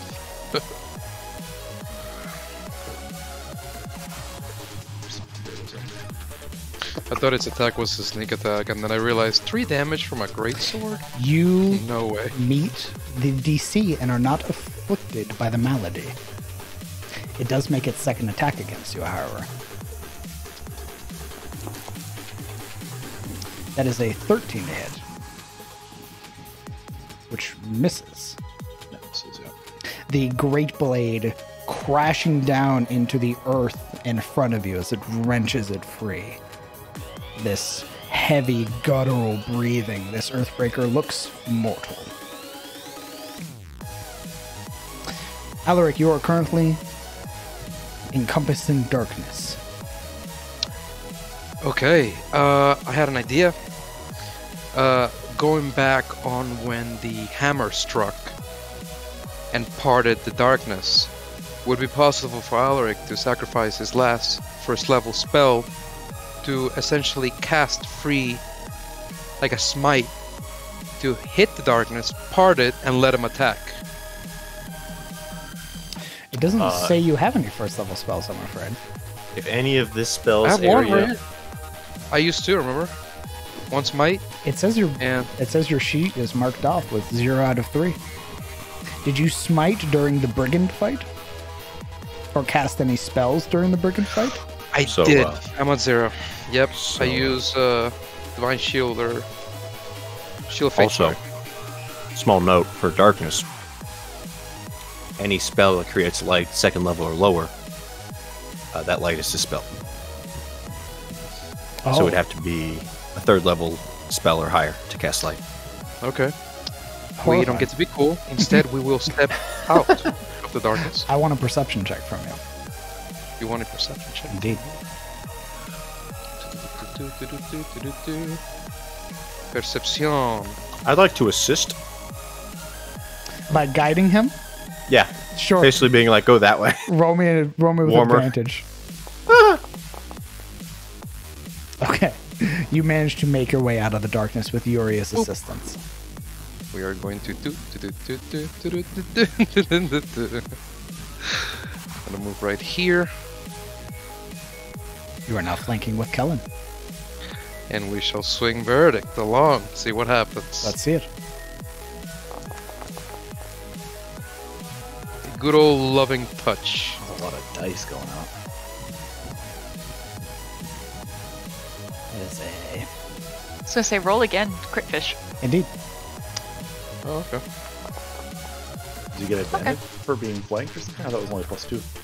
Oh. Got it, yeah. Sorry, I was playing with Secret Spheres rules. Which left? Your left or my left? Cold it, The warmer. 10 points is more than enough to absolutely destroy this Earthbreaker. So you tell me how verdict ends the Earthbreaker's life. Oh. Okay. As Alaric comes rushing out of the dark, it's with these two voltaic eyelets expanding out of each of his eyes. Out of each of his eyes. Harsh and striking. And he comes rushing down its side as it's lifting the blade to strike Kellen. And as its own sword comes crashing down, the dark steel parting overhead, Alaric's verdict follows. Like judgment that precedes the crime, striking it dead center in the back, in its spine, shattering it, and with it, crumpling the Earthshaker to the ground. There is a sickening crack as the spine of the Earthbreaker gives way under the weight of your judgment, under the weight of your verdict, which has been rendered guilty. The Earthbreaker collapses. Due to its demise, I've regained 15 feet of movement, and could I sacrifice them to move Siluriel to the side? No. Read verdict. You can use your bonus action to move 15 feet towards another hostile creature. So could I sacrifice my bonus action and however many feet of movement I possess to have Siluriel shunted? Not how verdict works, I'm afraid. Not how it works? Very well. Very well. Fucking golf punter.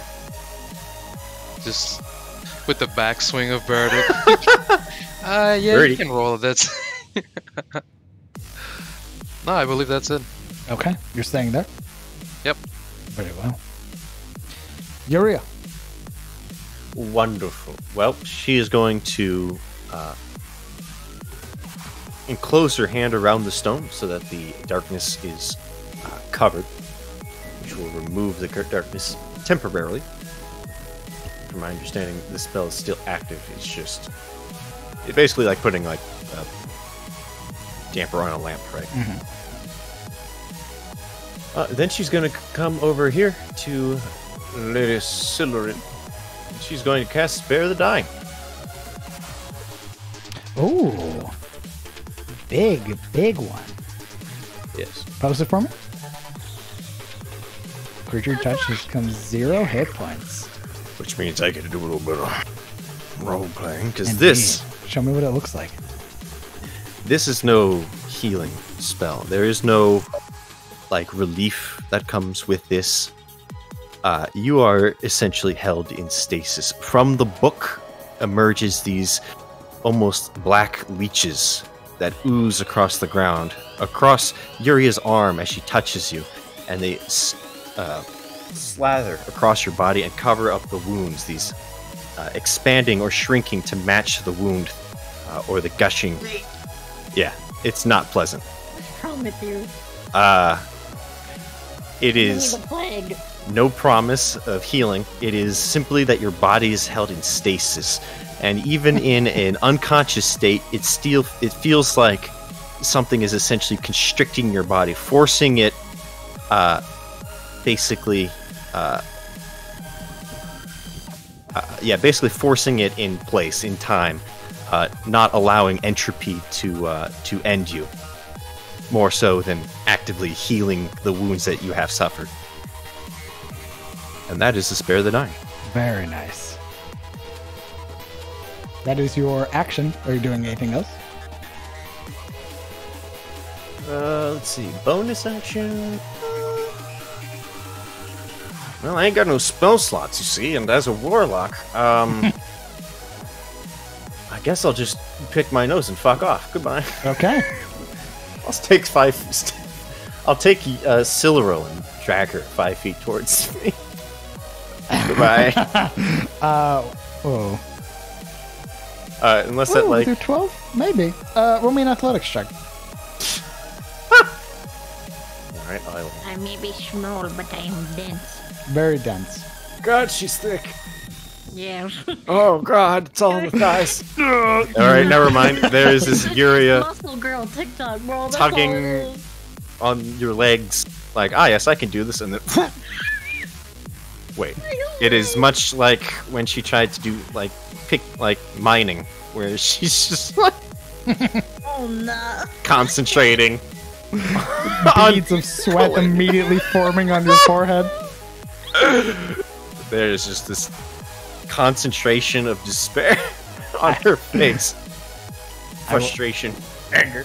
I will say that is your turn. It is my turn. I'm going to roll a morale check for the Bloodletter as the Earthbreaker has died. The DC for the Bloodletter to maintain its course and not flee is a DC 13.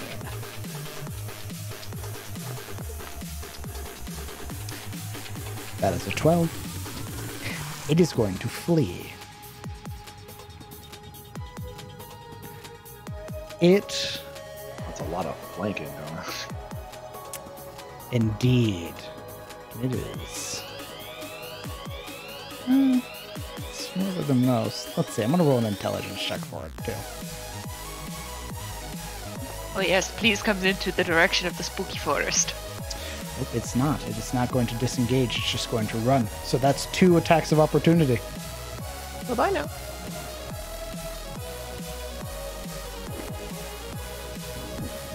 If you would like to use your reaction, you may. I'm gonna keep my reaction just in case it tries to do something cheeky and throw something at the unicorn. Alaric? Yeah, we'll slam it. Okay. I guess. Yeah, we're gonna try to hit it. 14 misses. It is going to bound 10 feet because of its pounce. And then move its remaining movement. So that's 10. The additional 25. As it leaves, I would like to use my reaction to talk to it telepathically. Do you need to see it? This was kind of in reaction to it running away, but yeah, Okay. I need to see it. Sure, we'll say this is a reaction to it initially beginning to flee. Yeah, after it dodges the attacks, it would hear in its mind, "Your services could be used here. I will not harbor ill will against those who attack."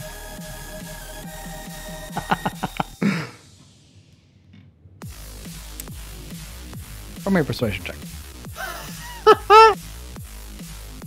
Oh, we're gonna get in so much trouble one of these days.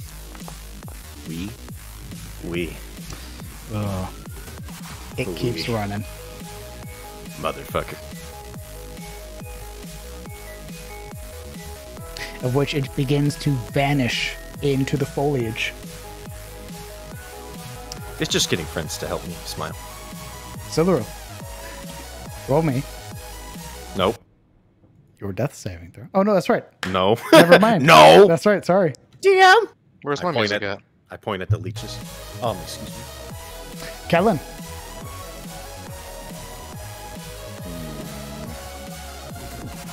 Silver stabilized. My ones are dead. I have movement to here. I'm going to try to shoot at it since I have, at least from here, I should have line of sight. Yes, you can just barely see it. Okay. Well, let's give it a shot. Oh God, please actually. Hey, That hits. usually hit something. 11 piercing. Is it below its hit point maximum as well? I'm assuming. It has been, yes. Take a trick. There's a Colossus Slayer. additional damage. Okay. +2. All right. About 17, 19 damage. Indeed.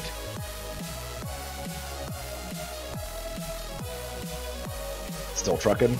Still trucking. In its fights, it is probably one of the healthier ones, given that it has a very high armor class.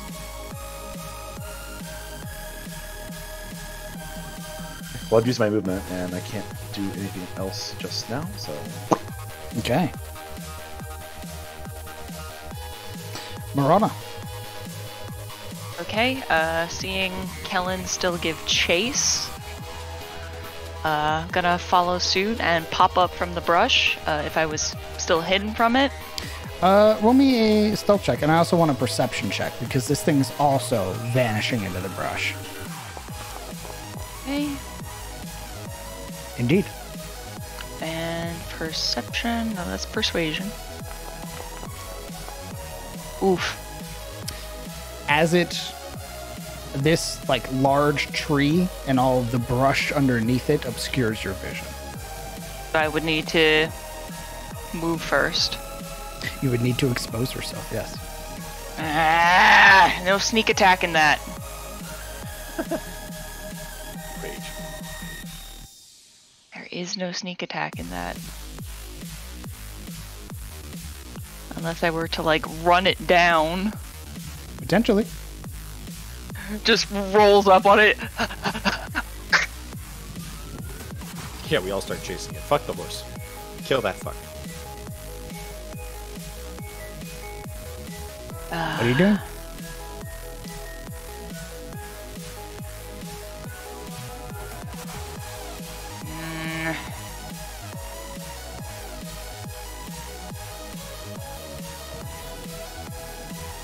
I'm gonna move, see if I can, because I saw it disappear behind the center of this tree. Where would that be? The center of the tree? Right here. Along with all of the brush and foliage underneath. If you want to see it, have a better chance of seeing it, you would need to be here.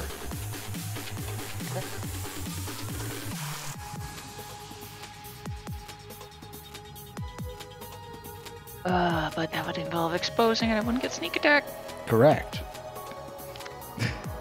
You are in a very precarious situation. Well, I could run this way, get a glimpse at it, hide here, then pop back out.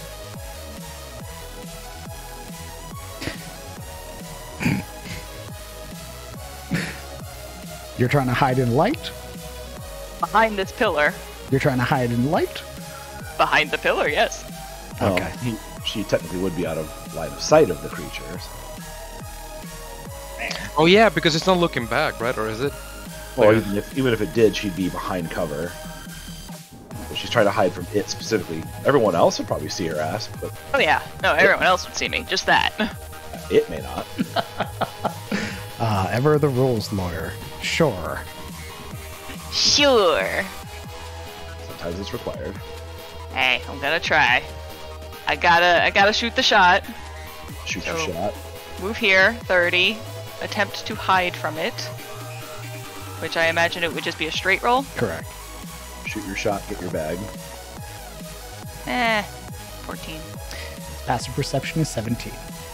Jesus. Alright, well, still pop out and shoot it anyway. Okay. I tried. No sneak attack. The 15 15's gonna miss. misses. Catching against the bone armor that it has on its back. You harry the bloodletter to no avail.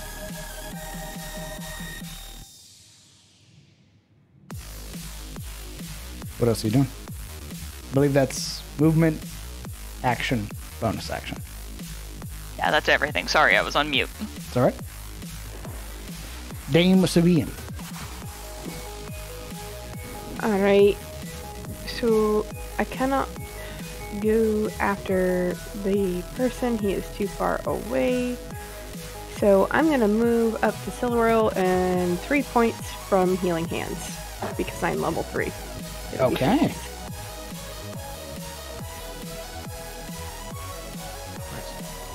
Yeah, as you heal, the leeches would like dissipate and then regrow along the cover of the tome.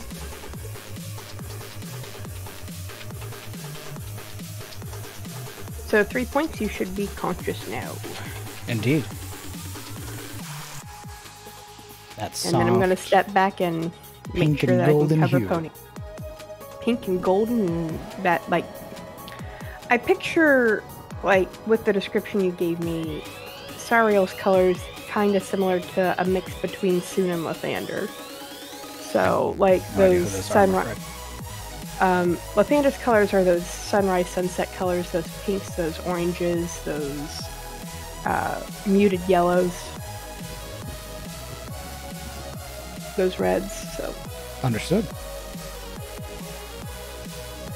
And you move back into the water? Back into the water to cover Pony. Okay. Alaric de Kareem.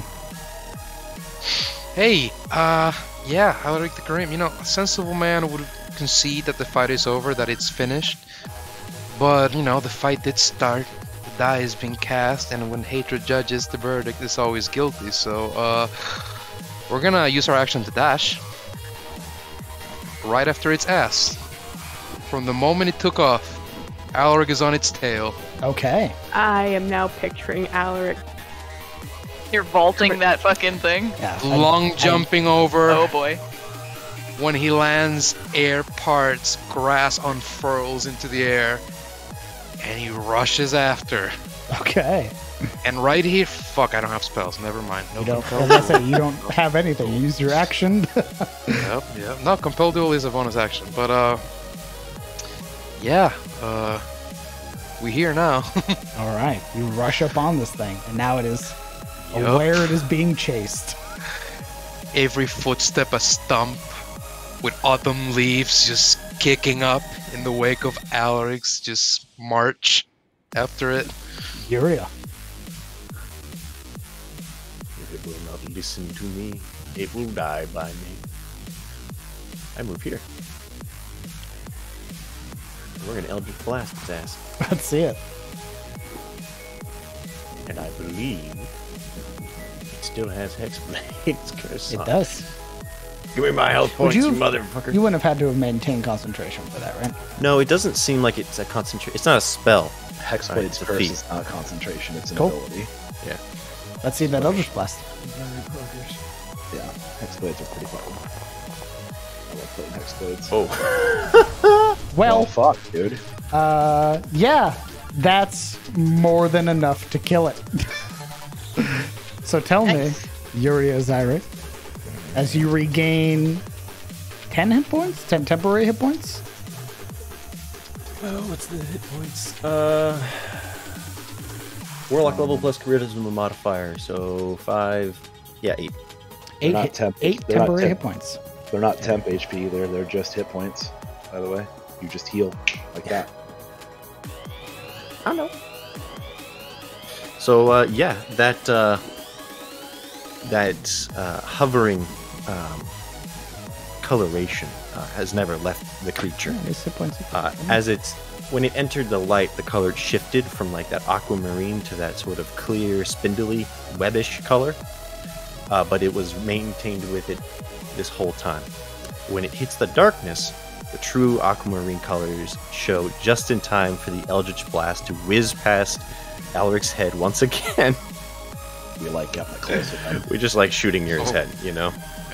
Yep. You see it take off the creature's head, and then that hovering coloration basically collapses and squeezes the creature, and it basically sort of disintegrates the creature, and like a hook in a fish, the body is tugged and pulled back to Yuria, and by the time it reaches Yuria, it's just this sort of pure energy that like basically covers her and heals some of her wounds.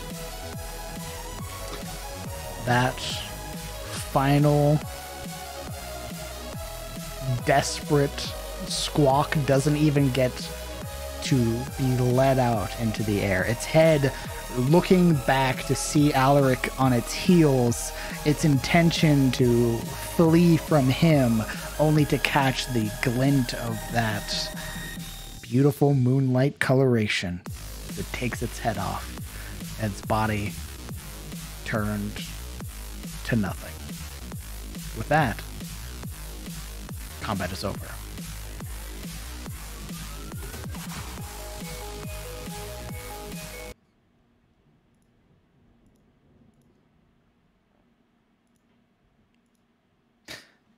There's nothing left in the wake of the body then. There's just... No. Assuming it doesn't break a rule somewhere. Yeah, the body itself, basically the matter would have been essentially absorbed, redistributed for better purposes. That'd be kind of fucked up to witness, right? Absolutely. You'd basically just watch this thing get ensnared and then disintegrated. Yeah, And then basically. folded into a new sphere of nothingness. Yep. Yeah. It's an interesting flavor. I mean, it's like not any ability, but yeah, cool flavor where it basically just like disintegrates and then flows back into the caster. Neato burrito. Mm-hmm. Yuri is a very interesting hexblade. With the death of the bloodletter and the final Morling, we're gonna take a 15-minute break. Yo. That's potty time. And yes, Alaric gains the curse of perpetual near miss. Hour 2, baby. We got through hour 2. Woo! Woo! Well, everybody ready for that next fight coming up? Let's go. Yep. I had to roll the doozy. Why do I feel like this was one of the hardest ones? Hour 2, everyone. Well, let's see. He rolled like a 17 his first roll, and then a 99. So yeah, I mean, it's not like anything worse could be on the list, right? Don't shut up. Right? I mean, shut up! Don't put that out there. Coming to your house, stabbing you. Hold on. What's another? What's like a worse than a Cygor? Don't. A Jabberslythe. Don't. Coming to your house. It's not like that could come out, right?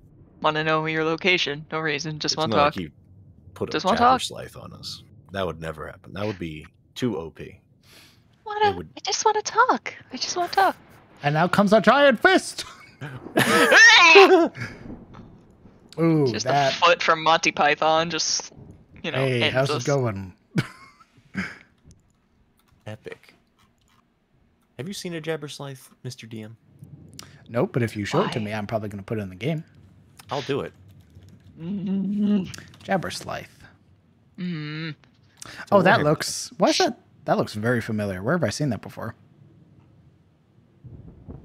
It's very big, very ugly, and very nurgly. Oh, it's a follower of Nurgle. Yeah. It's a Beastman unit, but yeah, it's basically a Nurgle spawn. Ew. That they roped in. Neat. Or a Gorgon, we wouldn't fight a Gorgon either. That's just too ridiculous. We would never fight that thing so low level. I mean, that's just silly.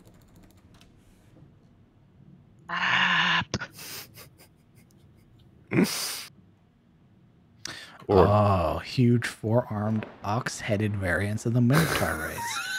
Thanks. That's neat. That's pretty cool. You already had that. I showed you that like a year ago. Yeah, those are already in. Hate that. Hate you. Hate that. Yeah, there's a lot of mutations of Morlings. So. And now there's just a few more. What could be worse? So I'm feeling black or green dragon. That would be pretty fucking hilarious. That's why I had to check what the 99 meant on the D100 table. Because I was like, those are usually dragon numbers. Oh, Guido. Holy shit. I guess let me go through. First things first. Zotima, thank you very much for your resub for 4 months. I appreciate that. Thank you for sticking with us. And of course, Guido Sarducci, thank you very much for 20 gifted subs to the community. That's very kind of you. Very generous.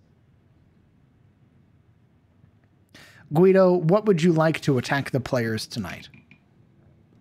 Fuck you. I'm just kidding. But thank you very much. It's very kind of you. Kidding. Unless. Idis, what's worse than a Jabberslav? That's still bestial, right? Obviously, Satan himself is worse than a Jabberslav.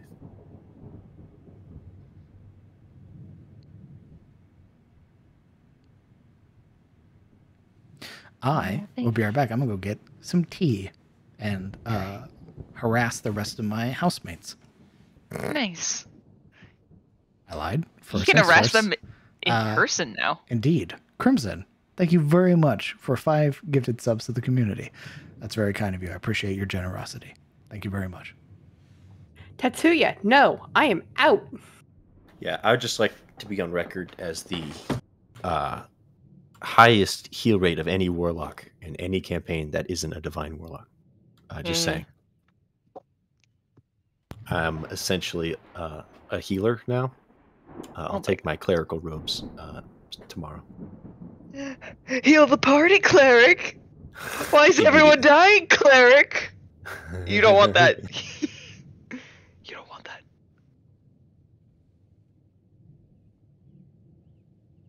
I am the highest healing hexblade you'll ever see. You're probably not wrong. Look, I'm just gonna put that out there. Yeah. Easy. A plague burst crawler. I hate you. You know, I was looking for bestial stuff, not like precisely, but you know what? Nurgle stuff is pretty. It's pretty bad. What's that like ugly one that they put in Warhammer 3? The Medusa thing? Oh god, what is it? My Hexadin can heal too. Yeah. I played a padlock once. It was fun.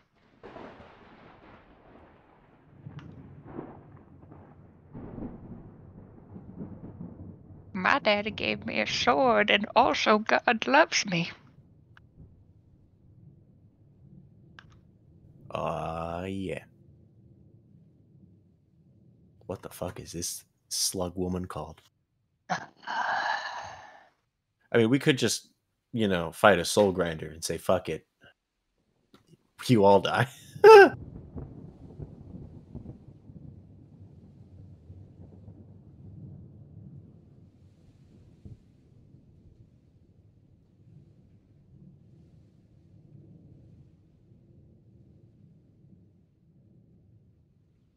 Hey, Kieran, you want to fight this, right? I'm gonna hate whatever you're showing me. Absolutely. Oh, wow, yeah, no, hate that. Mm-mm. Why don't you ask the DM about some entity named Edorod afterwards? Edorod, yes. Edorod. Mm-hmm.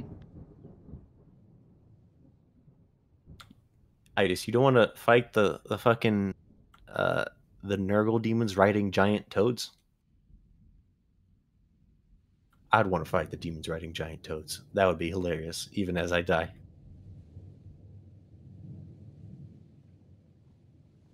Why are my cats being a-holes?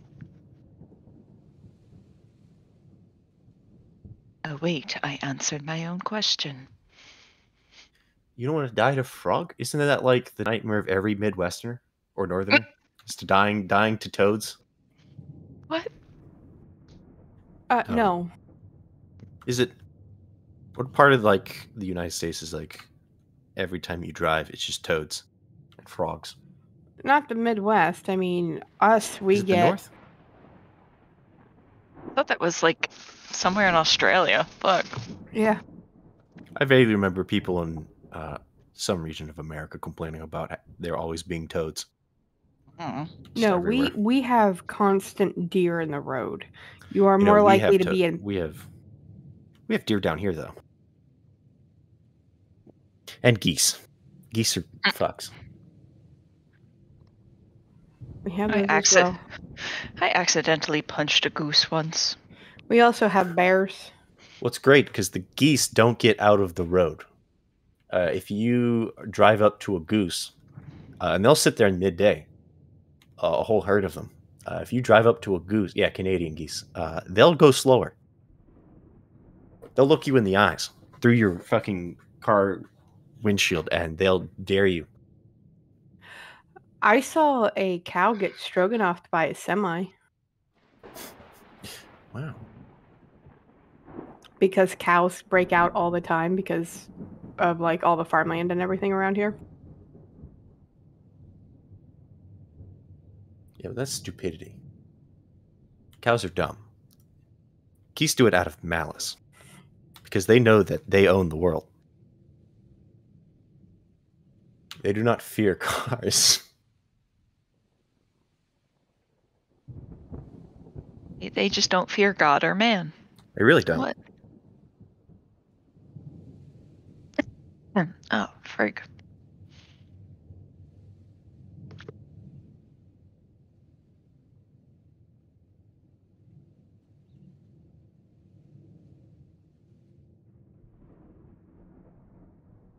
Oh man, it's even worse when they have like kids in their little like herd, their little murder, their little pack. I don't know what the fuck you call a group of geese. A gosling, I guess.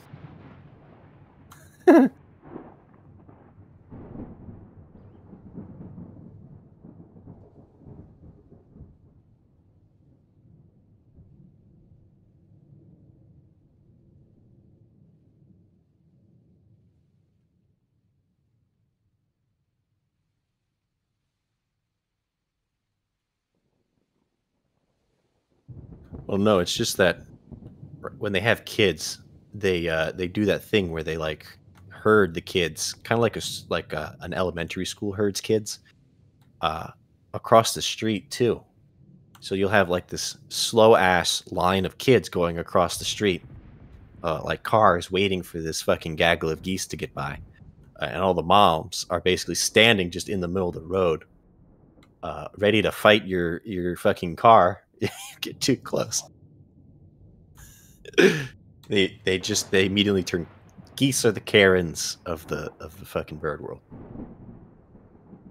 They're awful.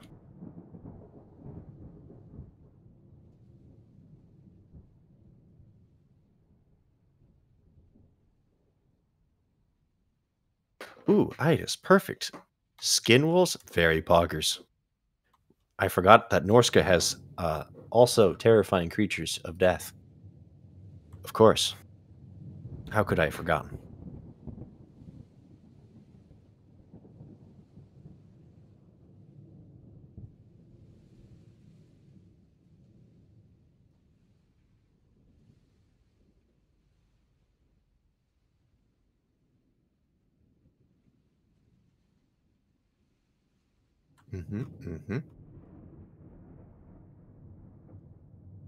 Ah, yes. The ice trolls, very pog.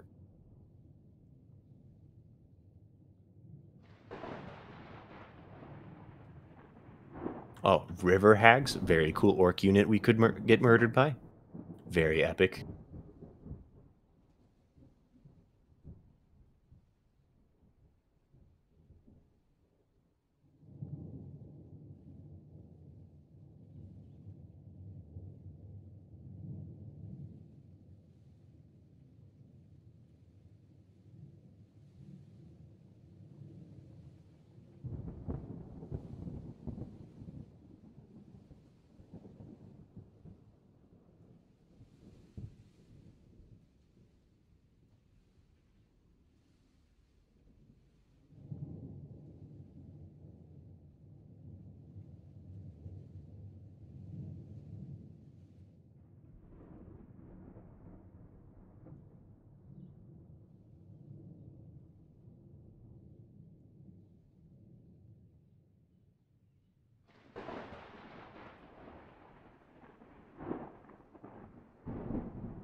Pretty much.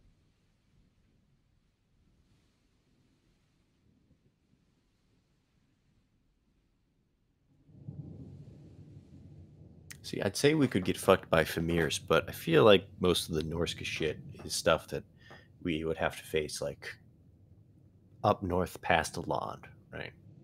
Not down south in swamp country.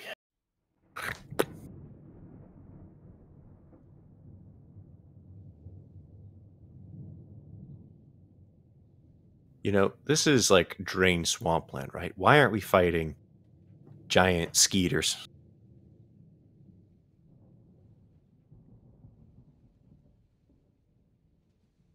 Chat, I need you to help me convince the DM that giant skeeters and giant leeches are a thing that exists in the Ettenmoor.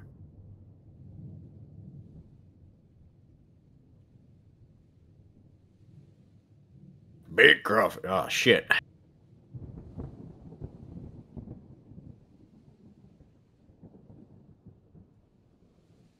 What is a skin wolf? It's basically a werewolf, but imagine, so you know the wildlings up north, aka the Norskins? Yeah. It's like the next, from my understanding, it's basically like the next stage of berserking. Like imagine berserking so hard you become a lycanthrope, and that's a skin wolf. Holy shit. Yeah. That's pretty sick. Yeah. It's basically Norskins turned into werewolves. That's pretty fucking dope. Yeah. Let's see. Oh, Guido, thank you very much for the the gifted sub to Mind's Eye for 12 months. Jesus. There's also werekin, which is like skin wolves, but like more powerful.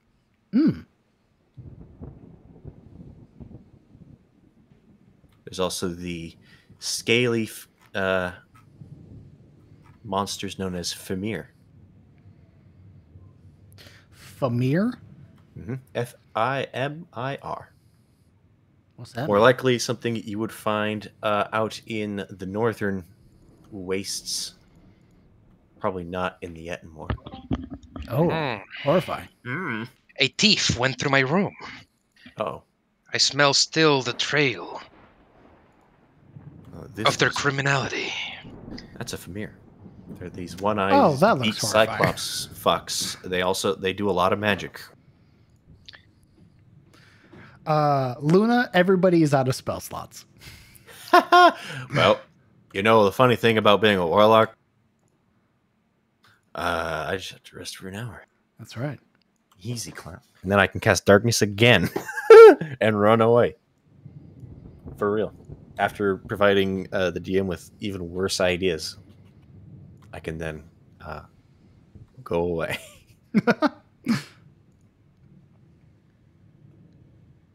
We have returned. Indeed. Momo, Tristan.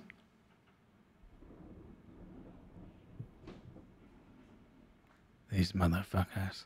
Imagine. Sorry, I realized nice. I was muted. I'm here. I Nice. said yes, I'm here, but I didn't hit the right button. Well then, with that, Don't worry, I kicked his door down and let him know that I am in fact alive. combat is over. Duke is And you find yourselves surrounded by morling corpses. So the real you are allowed to breathe once more. The final fleeting vision of Sabine as she rushes back to the side of Olwyn Goldmane. You are precariously laid upon the stairs. Gonna have cramps. From her right temple, she's bleeding this bright crimson, blood as she kind of coughs forward, gripping at the hilt of her Zweihander.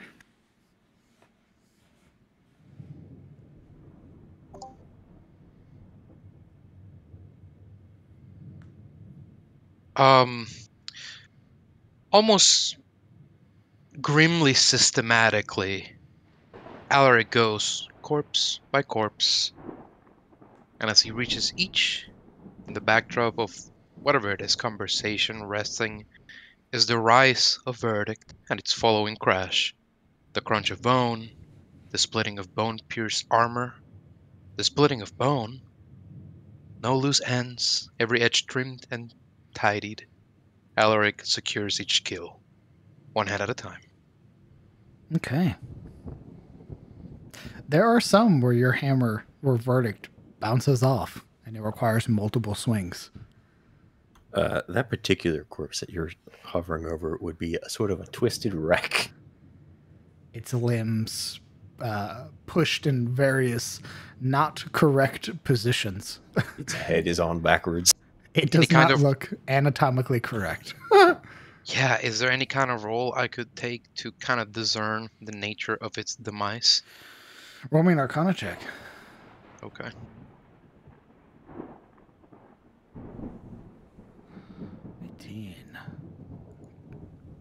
Rather than know... Oh, never mind. Go ahead. Sorry.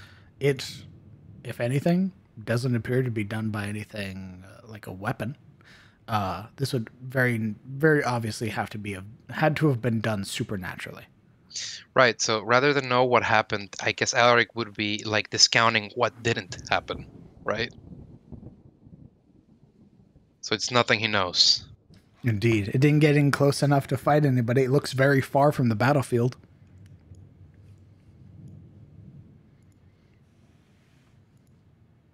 Kellen, come look at this.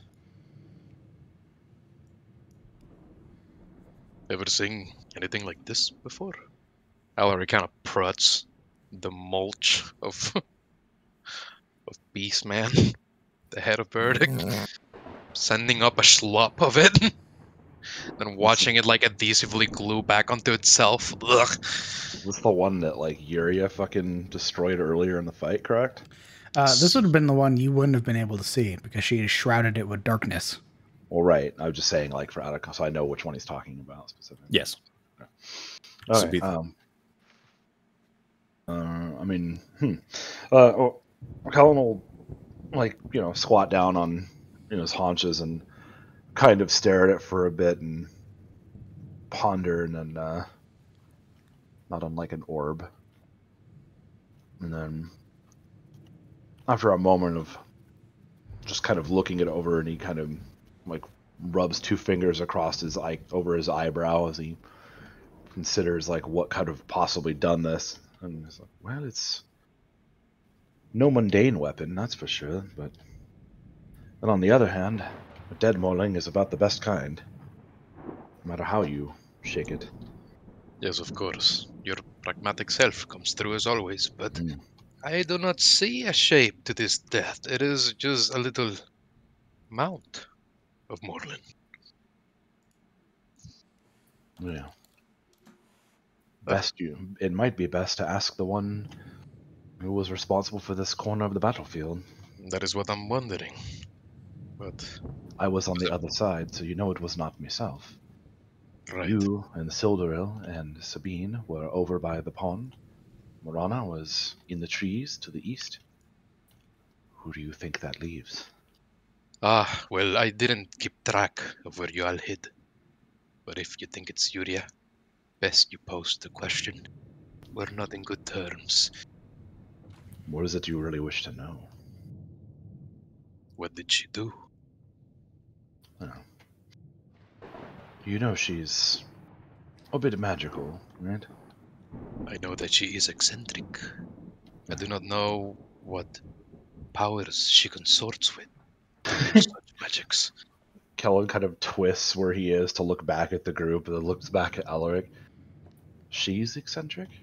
My friend, all of us are pretty eccentric by most standards. Do not call me that. We are battle brothers. We just fought. Don't call me weird. To a farmer, we'd probably all be rather strange, don't you think? Well, no one would like to be known as average, right? I don't know. I suppose if there was not a threat of being caught and devoured or randomly murdered by these kind of creatures, a quiet life, raising livestock or crops wouldn't be so terrible.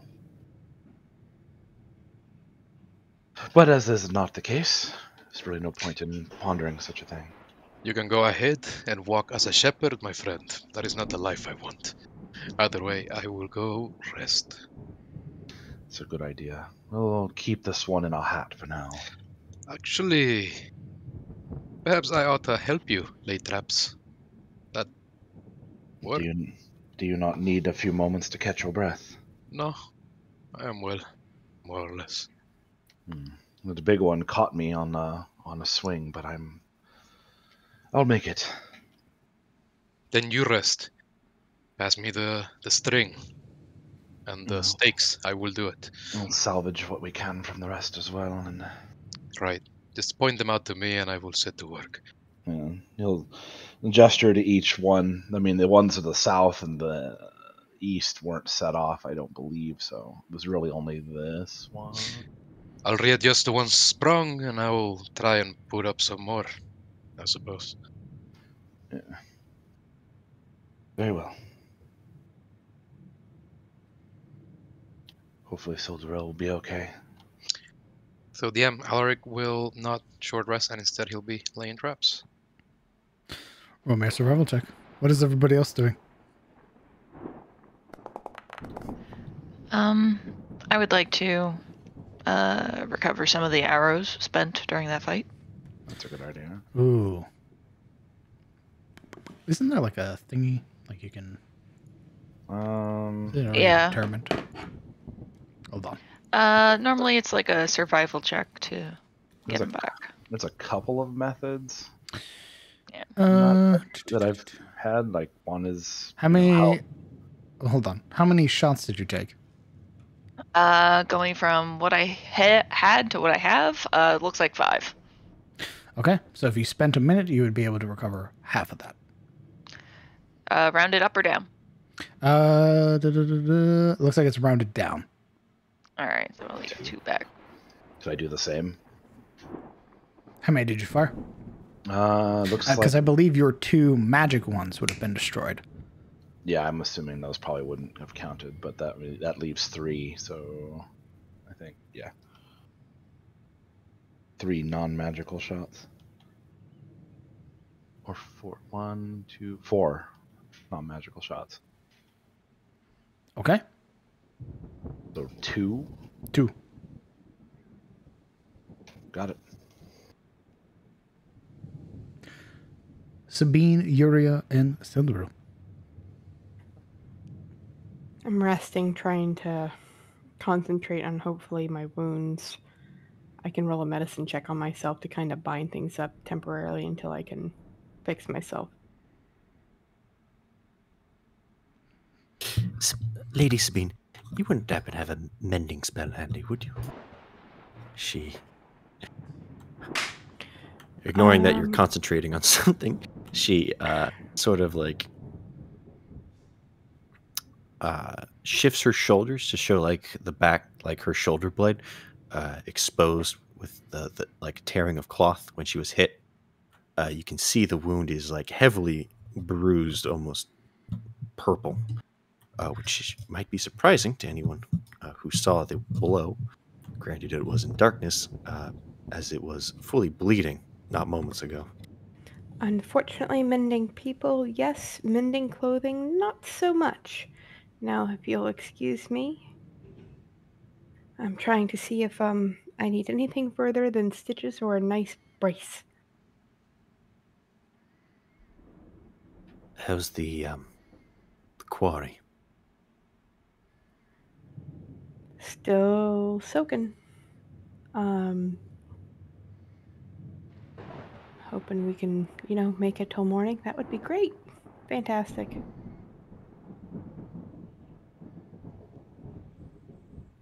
Yes, I certainly hope that was the worst of it.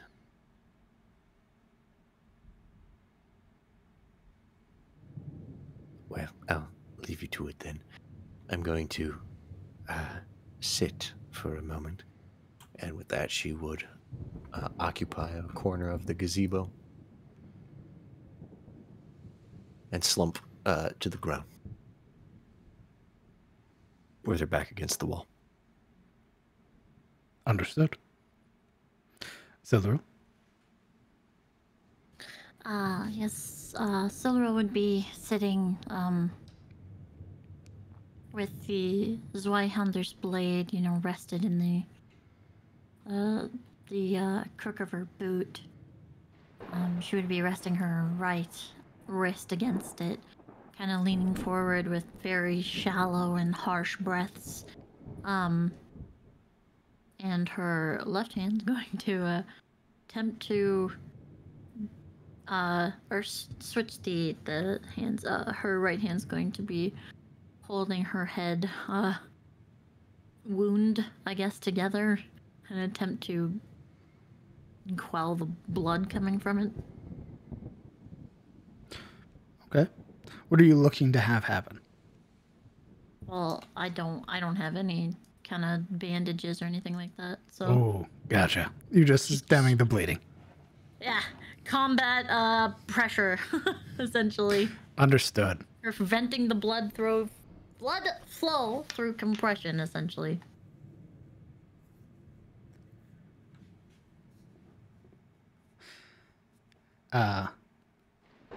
You would get one trap set up, Alaric. Where are you setting it up?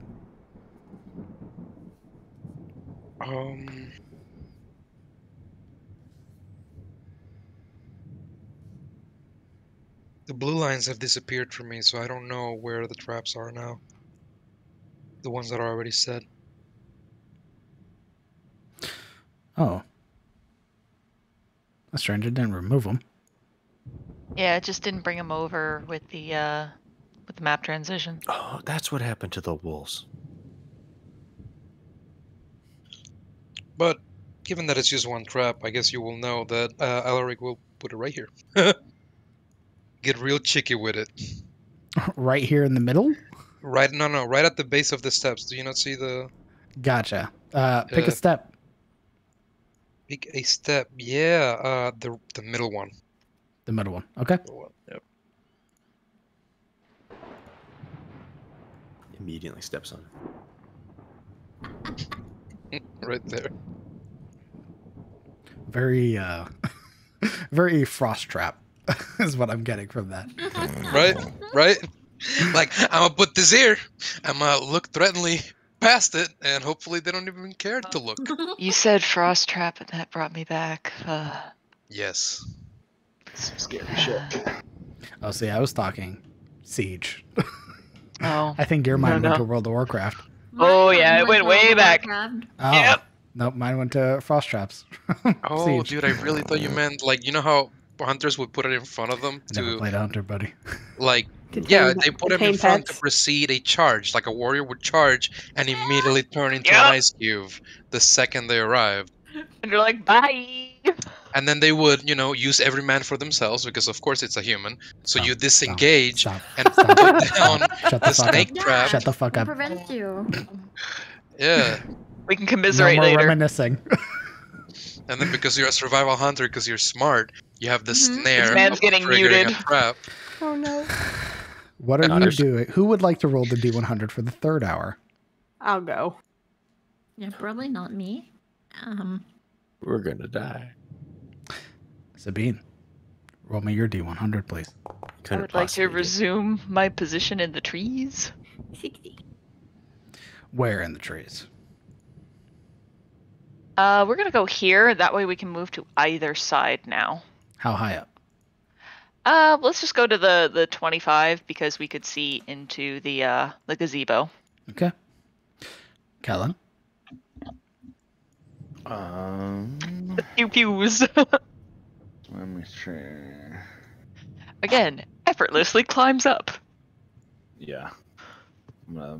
This time I'll post up on this side, I guess. I actually kind of like this area here. This seems like a good spot. Maybe. Okay. That's a little bit too far. Sorry to like zoom out and skip the whole scene. Yeah, I like the spot. This is a good spot. Okay.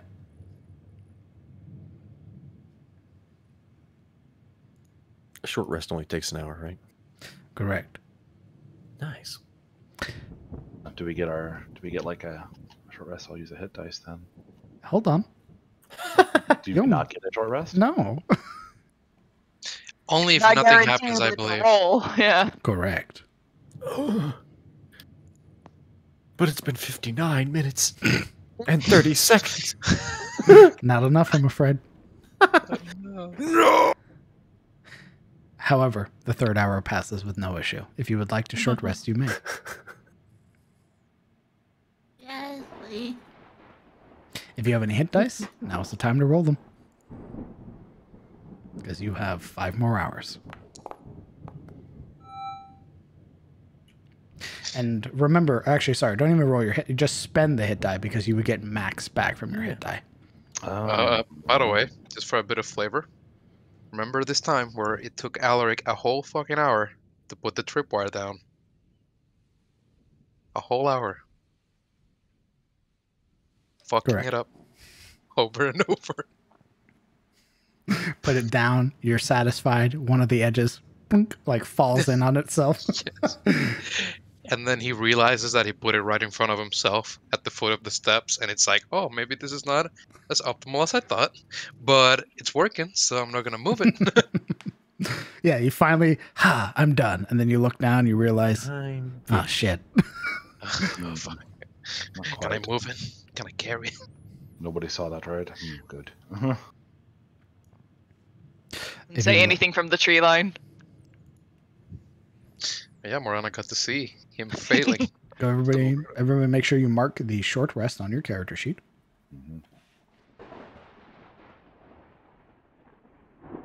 Yo, I keep telling it to spend a hit dice, and he keeps going back to 3. You just have to keep poking it, and eventually it'll decide to stop fighting you. I guess. You said I have to mark it on my sheet? You just hit the short rest button. No.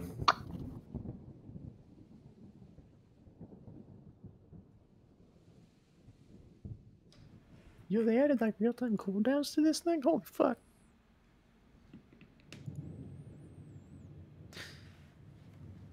Once everybody is Um, done. For RP flavor, I don't want it to look like she's healed, right? I just want it to look like she finally was able to scab over and like hold herself together enough. You know? Sure. If she doesn't have magic, there wouldn't be a reason as why she's full health again, like... You do have magic. Yeah, but she doesn't. You are an elf, so. there's But the you do. You possess 2 sources of magic, in fact. Yeah, but I mean, she doesn't have healing spells, kind of thing. Sure. Like, she's not casting them on herself, it's just like... I still want her to have the effects of a wound. By all means. Just remember, you are a magical being, possessing of the blessing of a dragon and the heritage of a high elf. You are inherently magical. Okay. Are you rolling hit die or no? I already rolled them, or I did all 3. You are not special. Gotcha. Anybody else? I got my spells back. I'm essentially unstoppable. It is Kellen and Alaric who need to hit their short rest button. Oh, I did. I said that did? Alaric was thought I did. Oh, there we go. You did not. You liar. Guess what? Alaric was sacrificing his short rest to lay traps for the hour. This is for the third hour. That was for Oh. the rest of the second hour. Oh, then we're gonna lay more traps.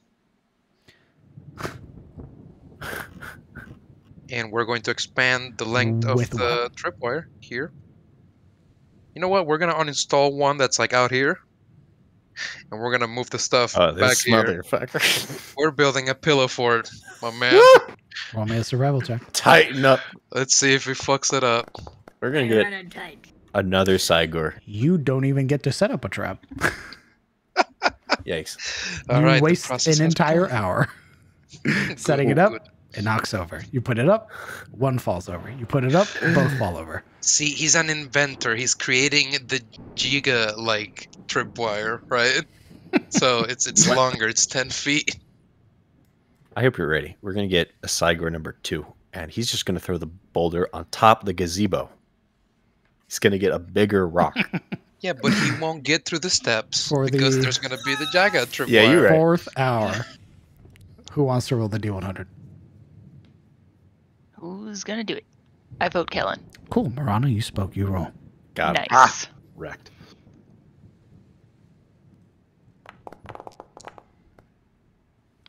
Ooh, 36. No, Jesus. could have been Kellen.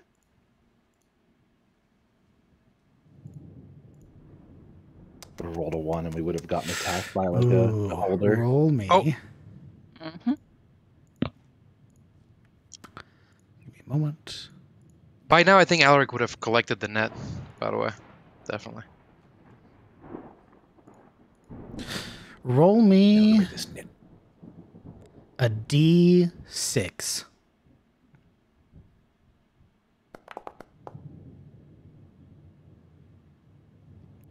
One.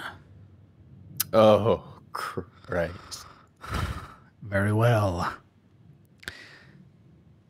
You would begin to hear. Let's see. Here we go.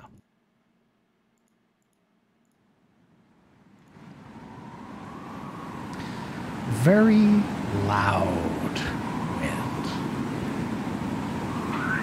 So loud, in fact, it begins to shake the trees. For the next hour, going into this next roll, you will be harried by strong wind. This means any open flames, any fog, any flying by non-magical means is nearly impossible. Any creature in a strong wind must land at the very end of its turn or fall. You have disadvantage on ranged weapon attacks and perception checks that rely on hearing. Ranged weapon attacks. Okay. That doesn't include like magic spells. Bow, crossbow, javelin, hand axes. Kellen's Basically, the wind takes anything. Indeed. And it is incredibly violent. You are the only one in a tree. I need an acrobatics check or a dex save from you. Sorry. Babe? Or would it be acrobatics? Dex save.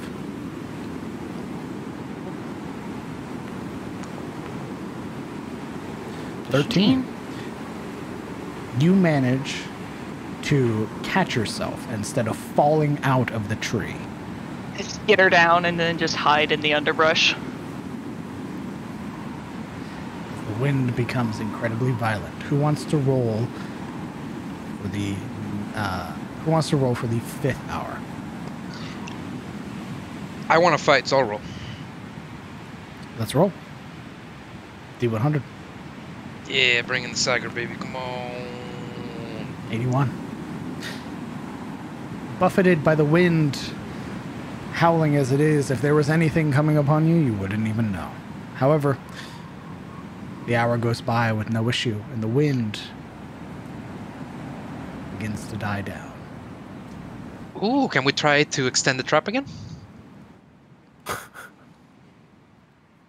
No. Why? It's like the little project. It's a little side quest. The wind made it hard. Indeed. You're lucky I didn't knock over Oh. your first trap, dum-dum. Oh, maybe that's what he did that hour. He was just protecting his trap. Laying over it. Yeah. My baby. No, not was this, not this. Hey, hey, hey! Fucking drops prone on the ground to hold the main stake pressed to the floor, throws the net on the other end, holds the string as he can. Like a fisherman holding the reel to the storm. Who wants to roll the D100 for the 6th hour? Who hasn't rolled yet? Sildaril and Kellen, I believe.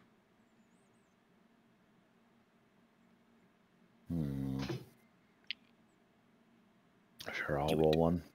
Let's see it. Roll it. Stop rolling. Now. Oh, fuck. 21. Okay. Roll me another D100, please. Oh, fuck. 31. Understood. Give me just a moment.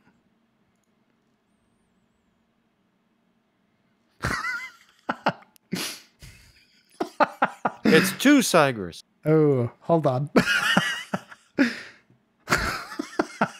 Stop laughing. I can't. Stop. Stop it. You would see. Roll me 2d4, please.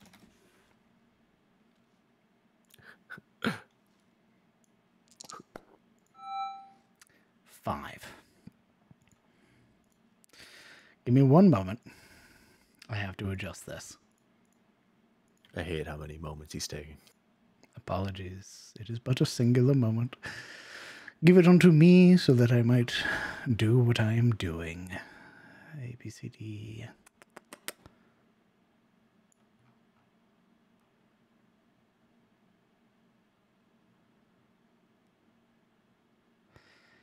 Are they under people?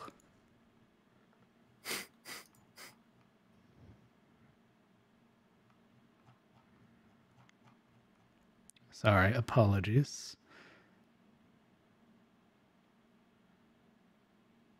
They are under people. Who put you in here? DM, there's only one person who has access to that. I know, I was talking to myself. Which one of you? You would watch as from the darkness on the western front, you would hear what sounds like talking. Very, very pronounced talking at that. As sort of very curiously, what appear to be a bunch of avian humanoids. Maybe no more than 4 or 4.5 feet tall. Sort of wander their way in very curiously. So looking around, their beaks are open and words are being produced from them, but every single time they talk, it's a different voice. It's a bunch of boomsticks. It is 5 Kenkus. A party of Kenkus roll into your situation. I want the Cygor back. And you would hear them sort of a wide array of languages, too. They're all talking to one another, but it's very obviously it's replicated voices when they talk. No, I don't believe we'll be doing that. As it just is repeated by all, like, and when one says something, eventually they all say it. And it's just this sort of repeating thing. But as they begin to notice movement, they all stop, their eyes very warily looking to all of the morling corpses. You would notice as well that they are armed, but they do not really draw anything until anybody sort of makes any appearance to start walking towards them. DM, how common are Kenkus? Roll me a history check.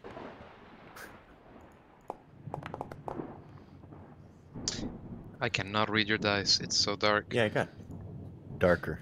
Before. Well, Yeah, you've seen Kenkus before. If you've been to the Witchlight Coast, you've probably seen them. occasionally we may have gone to the Witchlight Coast. For perfectly legal reasons. Do they seem outwardly hostile? No, they seem very curious. Oh, well, then Alaric will walk out to meet him. The moment you begin to walk towards them, though, with your bloodied maul in hand, is the moment that the 3 crossbows are leveled against you, though. Actually, I think he would leave it at the steps by Siluril before he steps up to them. Well, never mind. Sort As of you were. wiping his hands, hiding like the leather straps and things of his armor. Once he reaches like the in-between of the 2 arches, he stops, does a sweeping glance of the group, and very slowly smiles. Welcome, friends. What brings you here? You would hear, mimicked back in your voice, what brings you here? This is the shrine of Olwen Goldmane. We are giving him company. I believe he is resting. We're waiting for him to wake up. You would hear, waiting for him to wake up, him, and then it says in a different voice with this very obvious question. Indeed, Olwen Goldmane is a spirit of the forest, sent down by celestial forces.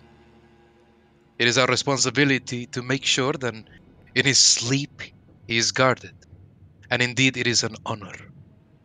If you'd like to sightsee, feel free.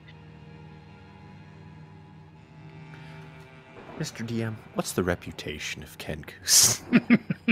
Well, obviously it varies from place to place. What's the Witchlight Coast's perception of Kenkus? Ooh, they get a pretty bad rep. And it's mostly just because of a few of them, right? They are known to pretty much work with everybody. They don't really have like a whole morals thing going on. So, it wasn't uncommon to, once the Green Cloaks fell, or once they fell out of favor with the Marquis of Wymore, Right. it wasn't uncommon to see like a Kenku mercenary every now and then. These Kenku, they fall under the category of beastmen by Terosian standard? Yes, by Terosian standard, yes. Then they're countrymen. You would watch as you offer to let them see around. They sheath their weapons, load the crossbows onto their back over their slings, and look to one another. Shall we? Yes, I do believe we shall. And they, for the next hour, they begin to poke around and if you let them, they loot the Morling bodies. Morlings typically carry loot. Yeah, fuck it. Let them loot the Morling bodies. Do Morlings typically carry loot on them? Is that a thing that they typically do? They have weapons. Just like their gear, essentially? Yeah. As they're looting, Alaric will be monologuing, by the way. I meant, do they tend to pick up, valuables, like gold and stuff like that?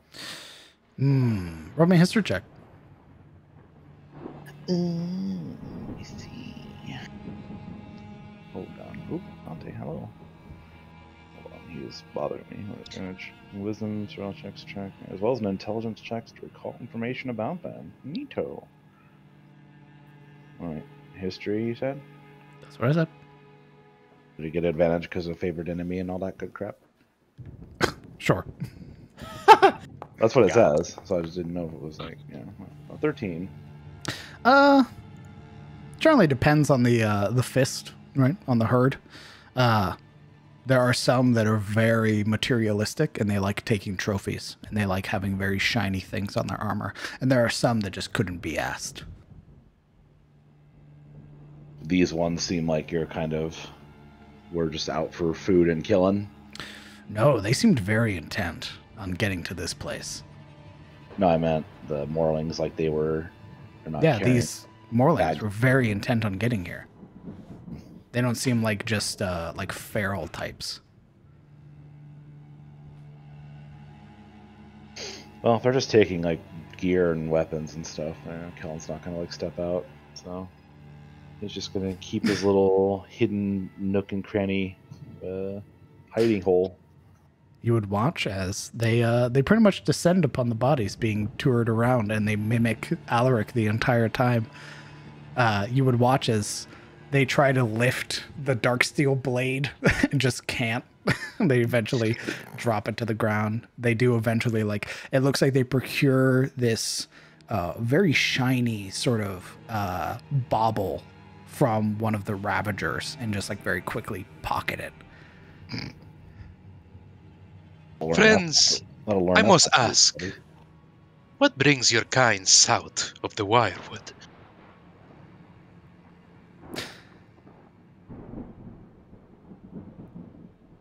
you would hear. Actually, roll me a persuasion check. Oh, okay.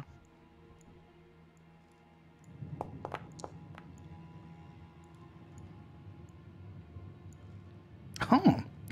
Laura would probably not let this one pass her, by the way. It tries to like look at a way of sort of getting around you, and then very opens its mouth and repeats Alaric's statement of "take a tour," and then looks very Smile and- expectantly at you. Looks, tilts her hand that way. Or the rock. With that 27, Alaric will like intercede, giving him a pointed look. Remember, Olwen is asleep.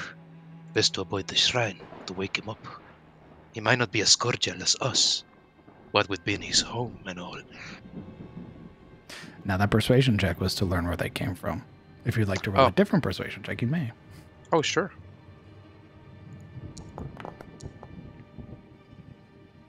Good. You would hear that they, in a hodgepodge of voices, you would hear traveling from Rosewood, exploring the Southlands.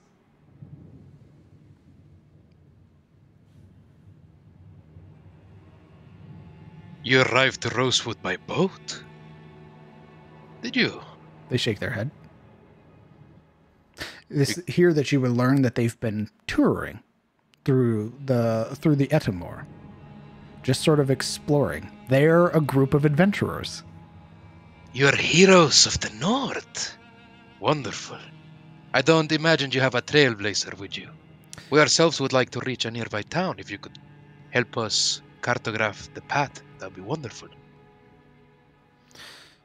They sort of, at the mention of being heroes, they sort of preen. But at the mention of like, sort of being cartographers, they shake their head. And you would learn that they ask for guidance or augury from their deity. And they guide you. What is their name?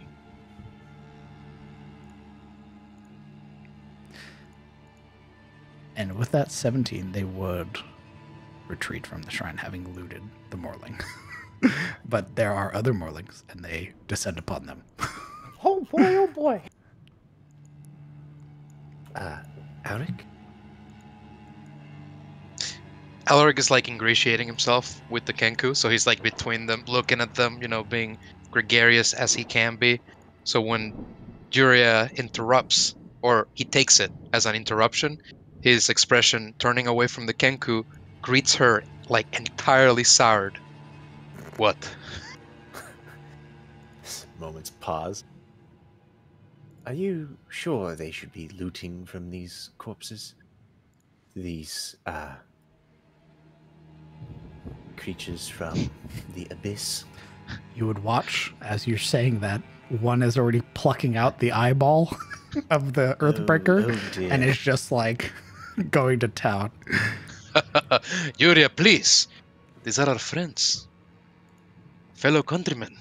If they are trying to make a living, making the roads safer with their traveling and their virtuous persona, who are we to stop them?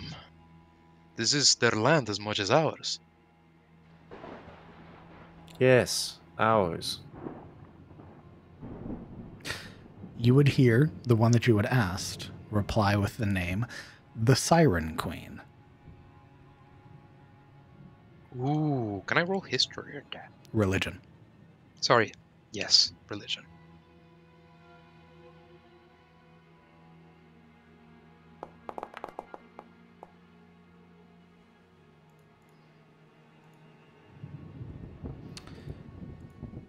There are deities who have obviously many names. But the Siren Queen lingers at the edge of your tongue. You're not too sure why. Can't really place it. but sounds familiar. Okay.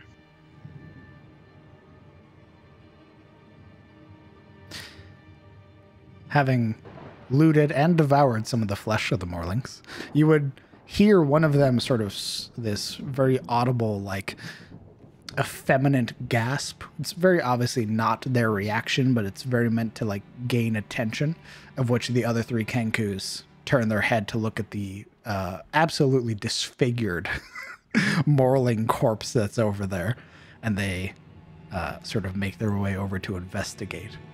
Alaric follows.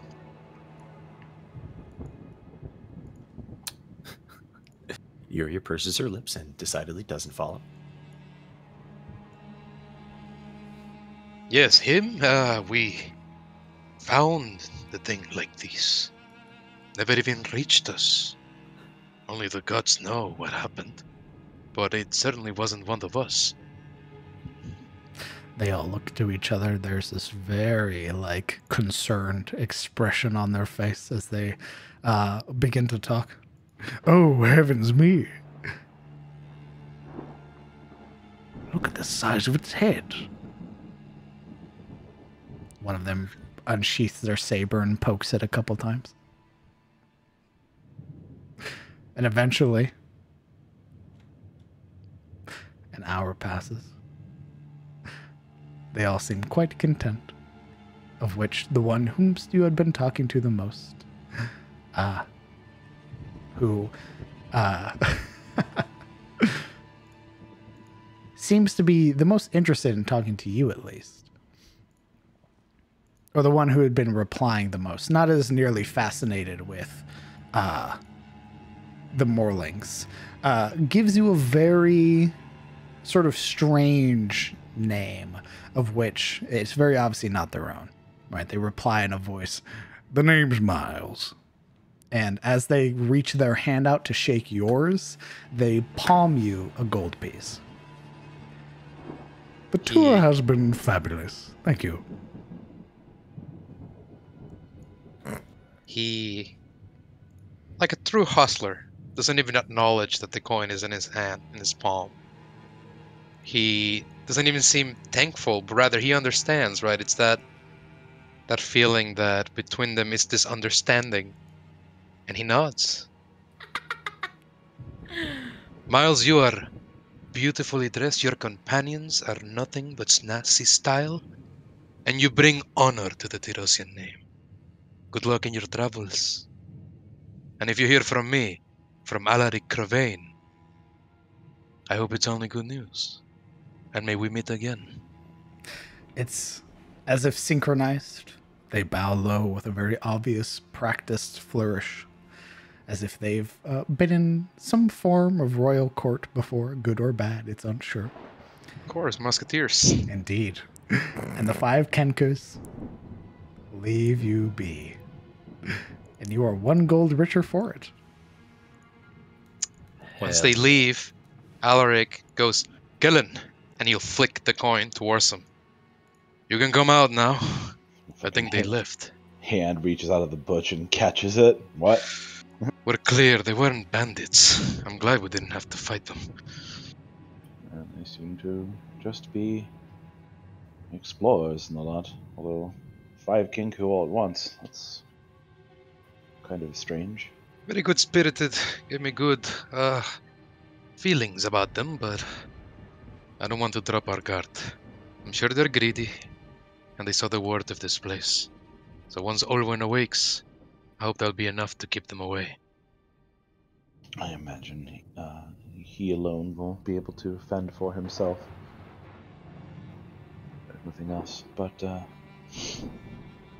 would you relax a bit? It looks like we only have a little bit longer to go until sunrise. Any luck? Alaric nods. And then he'll check that big-ass sword on the floor that they left behind, no longer in the dead clutch of the Earthbreaker. What is your alignment? He is lawful neutral. Roll me a Constitution saving throw, please. And we shall. I meant like looking at it, by the way, but fuck it, let's grab it. Why not? What could go wrong? Everything will be fine. Indeed, though you do feel as you grip it, you would recognize that along the hilt there are very obviously spines along the hilt of the blade. Oh, I fucking love that. All right. So it's barbed, the hilt. Indeed. Bites into the hand. Gorgeous. And you are not afflicted with the malady. Is the malady a disease? You have no idea. Okay. I was just curious. You'll find out when you're older and poisoned. Who would like to roll for the 7th hour? There's only one of us who hasn't rolled yet. Correct. Zildero? I mean, I have to, but how far? Just don't have to. It's tradition. I apparently summoned Kenku, however, so, you know. Oh, What could God, go okay, wrong? well, here we go. What could go wrong? Had to slip that one in, huh? Yeah. 30. That's what went wrong. Why do you say words? I don't know. Ooh. I like to challenge fate. Roll me a d6. Sometimes I just wish that you had the 6. superpower to remove people's using words privileges. It's 6 more Kenku hunting the old band of Kenku. They changed their mind. Your money or your life. Oh no! We found you to be soft, boy. Hand over your coin. They just bust out of a fucking brush. We are on a tight ship. Now give us your money. Ooh, a 2, huh? Hand him the 1 gold back. We're gonna need Literally, all the gold, all the money we have is the money you gave us, Not assholes. make mouth words. Shut up. Your words, using words privileges have Cursing been us. revoked. That's a nice head you have on your shoulders. The wind Just chain Comes villains that come back. out looking like us. Motherfucking with a fury.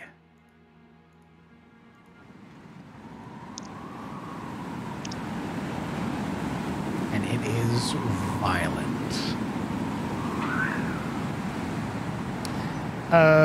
Marana, you were in the tree or nah? No, she came down and didn't go back up. She's just in the underbrush. Very well. The wind Tree is strong enough that some of the smaller Morling bodies, not braced against the wall, sort of begin to get slid and pulled as it whips through the center and lasts for the last hour. Who would like to roll the D100 for the 8th and final hour? Or better yet, I'll roll.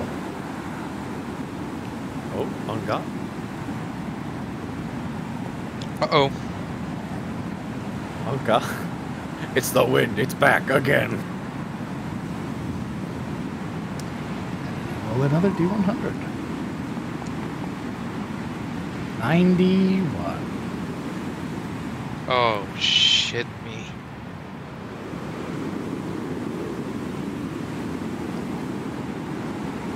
Kenku, come back.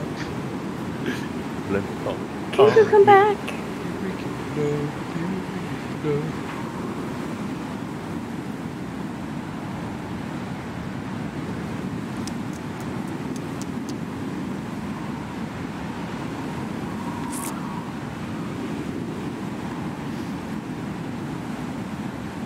Ooh, that teeth kissing noise. How do I murder them now?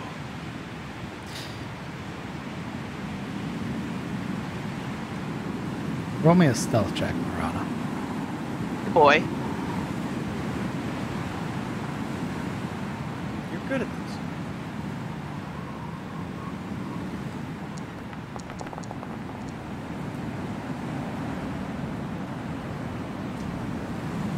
Alright, I'll take the 18. Give me a moment.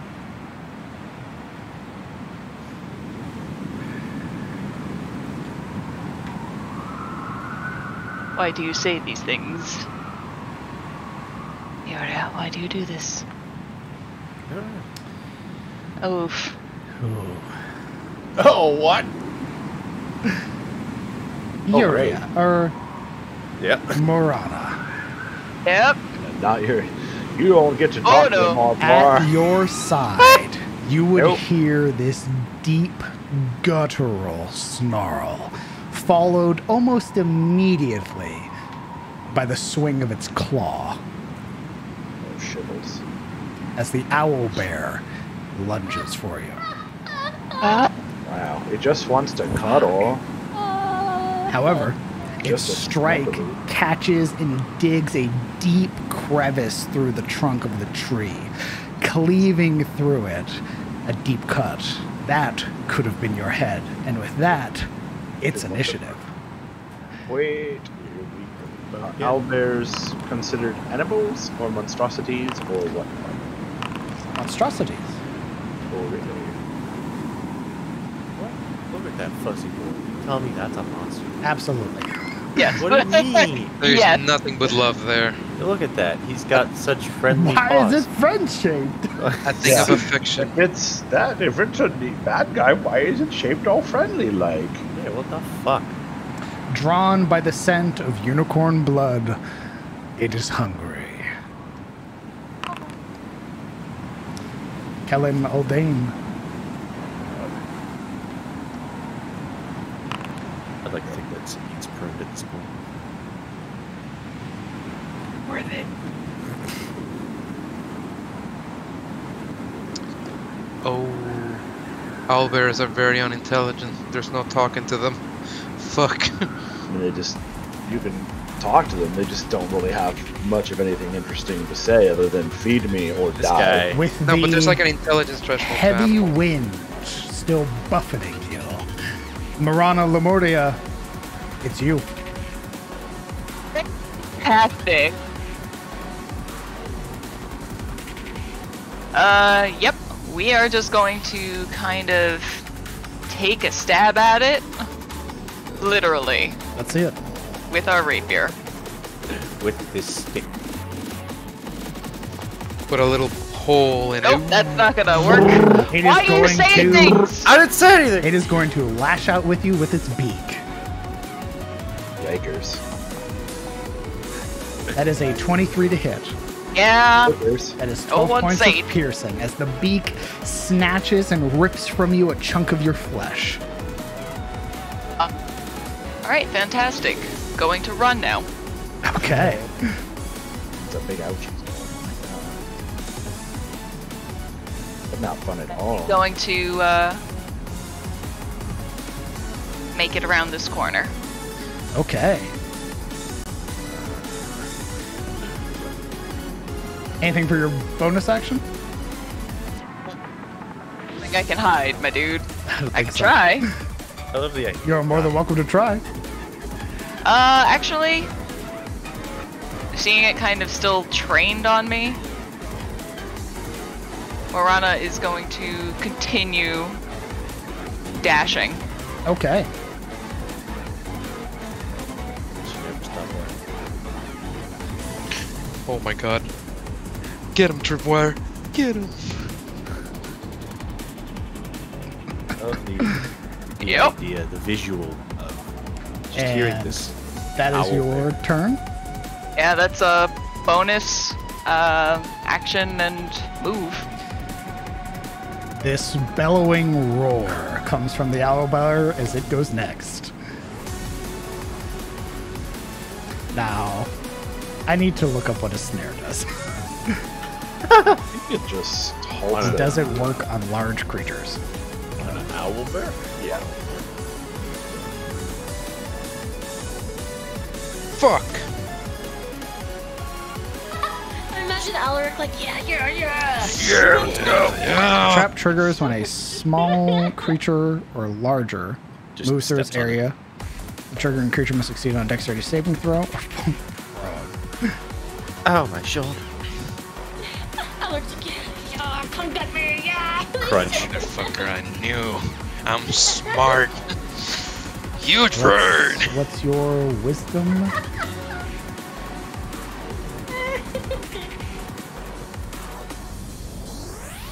Let's see. 8 plus your proficiency plus your wisdom. So it needs to beat a 12. It does not. It is snared. Yes! Holy fuck, let's Hogging go! off my core. Thurl would yell with him. Oh my god, natural fucking Hunter Alaric Crowbane, let's go! It's like a football moment, like they just both jump in the air. Yes. It is fucking going to clap spend hands. both of its attacks destroying your trap. Yeah, what Did it really did its job. Isn't that just a snare that you basically took from Kellen to move? That is its turn, as it cannot get to the unicorn, which it is very eager to get to. Sildaril, you are still being buffeted by the heavy wind. What does that mean? Just for you, nothing, but it's atmosphere. Just so you're aware. So the girl gets a clasp on the back. Get him! I'm gonna get rid of the boiling bodies for now.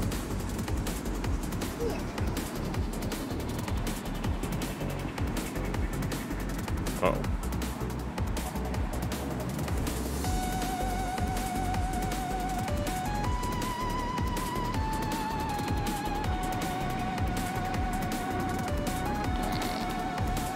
Oh, 5 here. Rest of her movement here.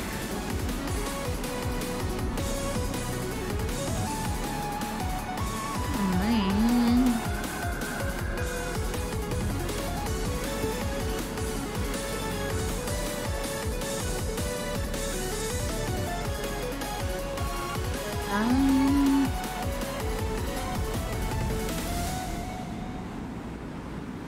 I'll say because you cut the corner on the first one, you can cut the corner on this one.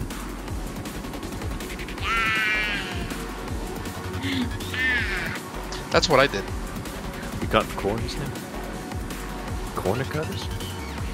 We do a little bit more cutting. What are you doing, Sildaril?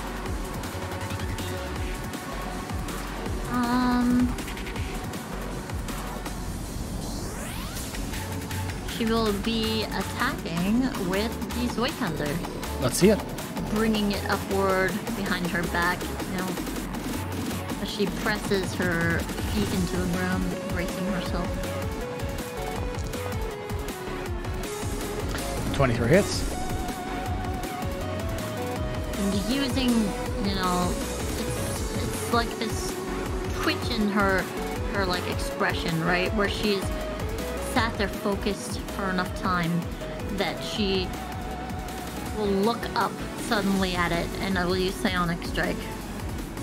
Let's see it. So at 4 damage.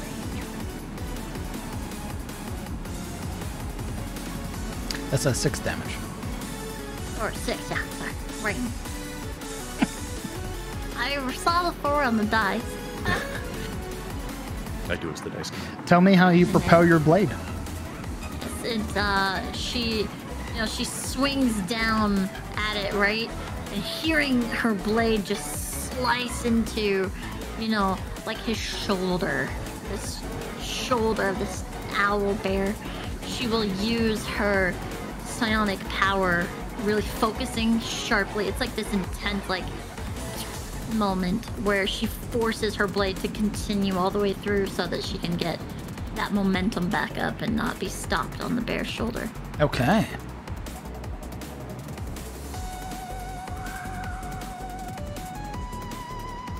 And that will be it. All right. Kellen. Is there any... Is there any kind of rangery goodness I can use to make this thing F off, essentially? You can certainly try. Fuck off, bear. It's a shame I can't help you because we're in combat.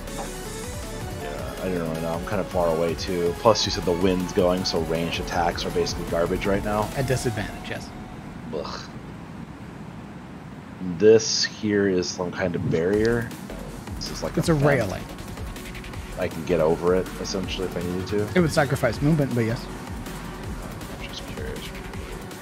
Of course, I don't Like you have would be, you probably, like you could get up to it and start climbing, and then on the next turn you would finish climbing it. Okay, well, what about this? Do we know if they eat corpses of, say, Morlings, for example? So there was one right over here. Give me 1 second. I'm going to pull up. Ba-ba-da-ba-ba. Hey, Idis, if you're in here, can you do me a favor? I don't know if you've gone to bed yet or not. I was talking in chat. Yeah, there he is. Perfect. Can you send me any of the previous 4E monster manuals? Gory, huh? They have really neat stuff in them. They do. The plot twist is that this is actually the head Kenku. This isn't an elf.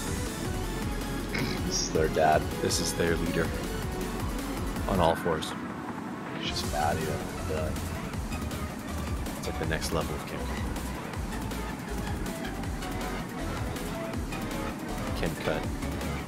Roll me a nature check, Kellen.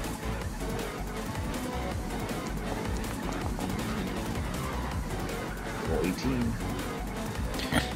18.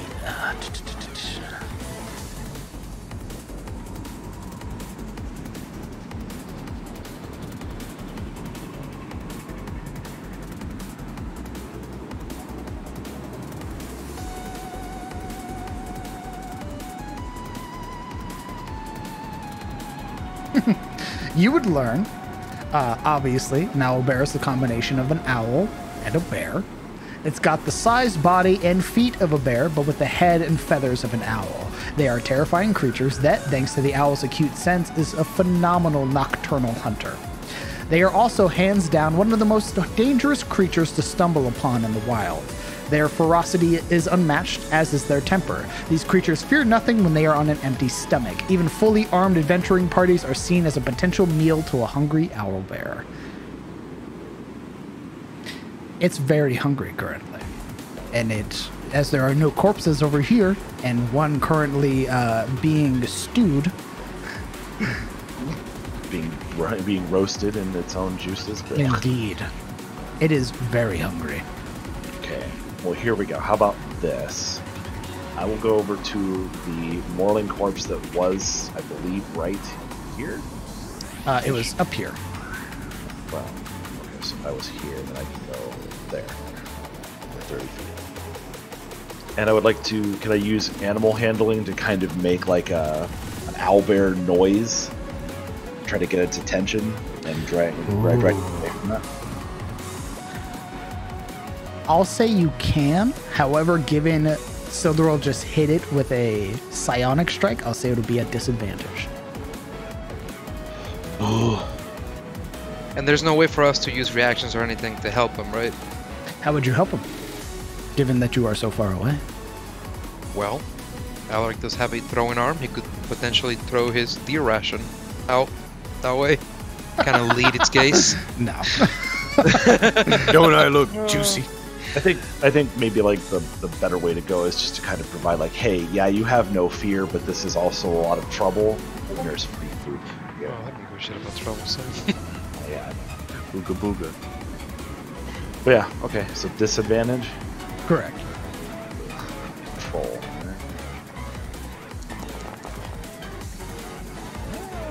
17. Give me a moment. I'm gonna go over and make like a hooting, screechy noise. You are trying to get this thing's attention? Yeah. The corpse of this juicy ass Morling just chilling here. It just wouldn't be able to see you. I just realized. But it can hear me. Indeed.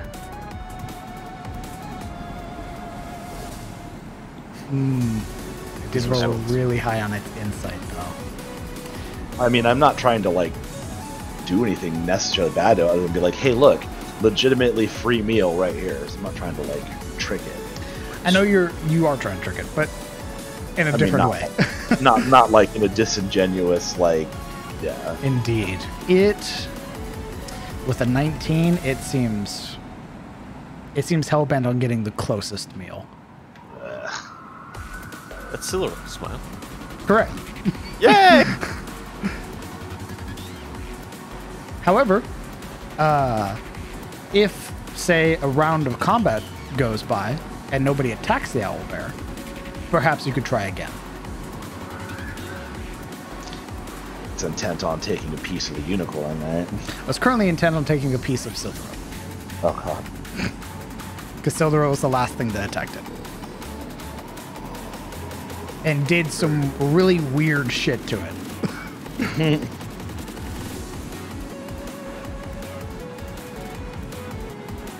So I'll say that was your action, your movement. Are you doing anything else? I don't really have anything else that I can do, unfortunately. So. Okay. Sabine. He's gonna splash through water. Go over to in between the owlbear and the unicorn, beside Sildaril. Right over. You would not be able to occupy that spot. There you go. What about that one? To where I can block both. Very well. Alright, and I'm going to... She is higher than you. So I would say you could still block the unicorn, but blocking Sildaril would be a challenge. If you Alright, got I'm out gonna of the take- water, that'd be different. I'll get out of the water and place myself in between the owlbear and the unicorn. Okay. And I'm going to take a dodge action. Okay. Up my defense, block hits. That is your movement and your action. Yep, that's all I'm doing. Yuria.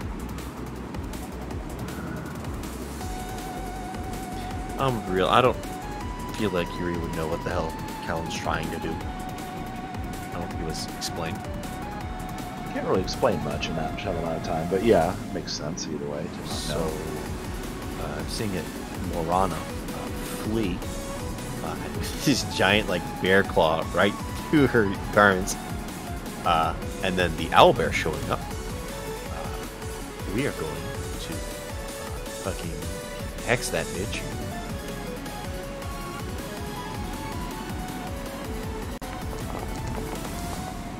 I don't know why I did an attack roll, but Place the cursing it. So the... Okay. The owlbear is cursed. fantastic. What do we fuck up with its... Well, for now, we're just gonna Eldritch Blast. One more time. We're Eldritch Blast. Okay. Which 21 ability hits. are you? Which ability are you cursing of it? That is the question. I feel like I have strength or Strength would probably be my bet. yeah, probably strength, so it can't like drag the unicorn away. So we're gonna hex its strength. Okay. Oh, Plus the 1 point of necrotic. oh, you're counting the 1 point. Okay. 3 damage. Yay! A little swat. Just literally, it's like this purple bulb that slaps it across the face, and it just looks back like, really? Yeah, you strike it, and its attention fixated on Sildaril. Its head cranes to look at you, but doesn't deem you a threat. Wow, okay. Fine. A-hole. Well, jerk. fuck you. Piece of shit. Oh my god. All right. Are you staying there? You know, I just the unicorn's nice and all, but I don't want to go into the forest with the big ugly bear. So yeah, Okay. yeah, we are. Alaric. Okay, let's see. I know you said that animal handling rolls will be dealt in the next cycle of the turn, but If nobody attacked it. Yeah, Yuri has now Right. really re-pissed it off. but see, Alaric is Kellen's buddy. Together, they both belong to an organization, a fraternity even, of nature-loving weirdos. So, as Kellen begins hooting up there, why, DM, Alaric begins hooting over here too. And he steps up.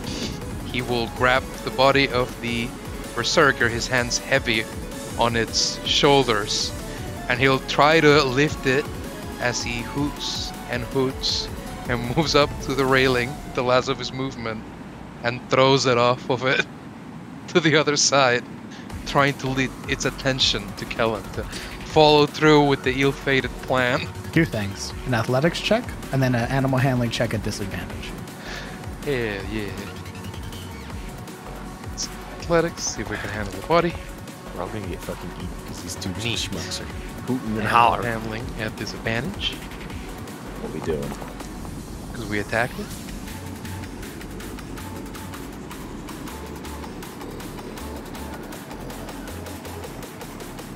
A 7. Okay. You manage to hurl the body, but its focus isn't on you. Nor does it seem to care about what was living. It wants what can't fight back currently. Ooh. A predator. Very much so.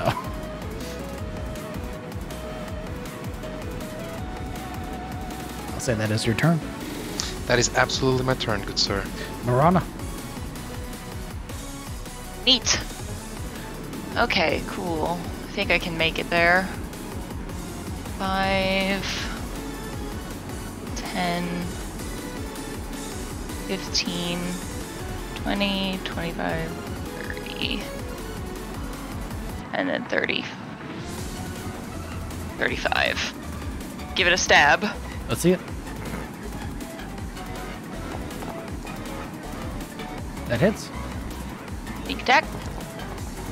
Nice. Sorry. And then, we're gonna fucking leave. Okay. It attempts at swiping you, but finds no purchase. Freaking damn weird. I think I can make this movement.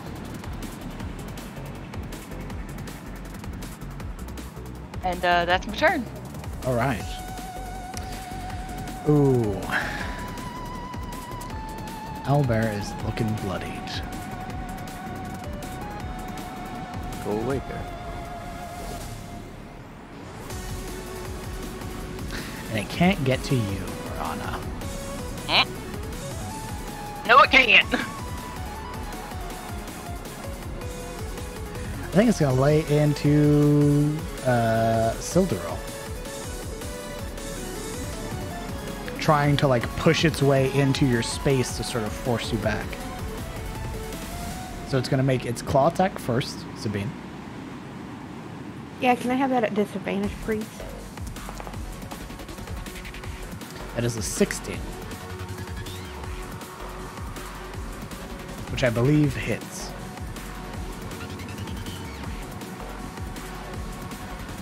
In Sildaril, you suffer 16 points of slashing damage. Its next one's going to be its beak. That's going to be a 13, which misses. Missed me with that one. The claws raking across your body as it lunges forward, aiming to snap its beak across your face, but finding no purchase. Yeah, he miscalculated how actually short Sildaril is. Just bites right over her head. Super short stack mode. It's your turn. All right.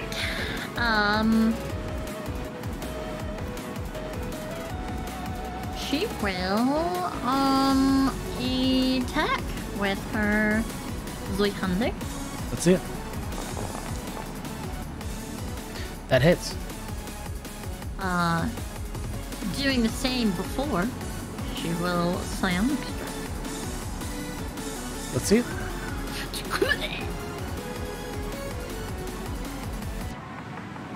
7 points. The practiced swing of it, you know, cutting into the other side. Now the damage sinking deeper as it goes through the skin again, very unnaturally. It is there's a that stops the blade and then it goes like all the way through again. Roll me a intimidation check. Oh yeah, her face is also very stone cold. She's just very stone cold.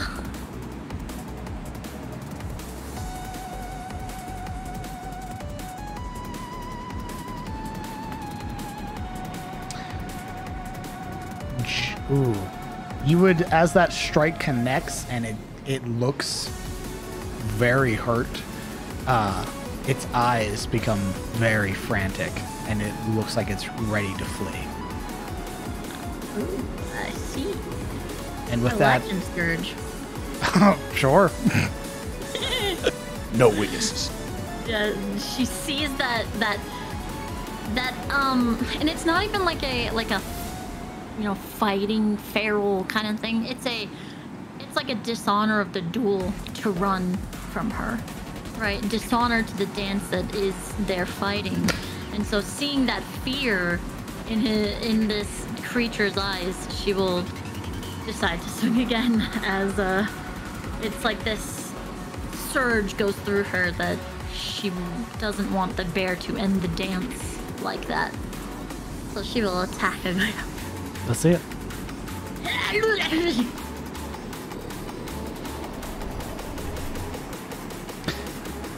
Silduril de Katarina.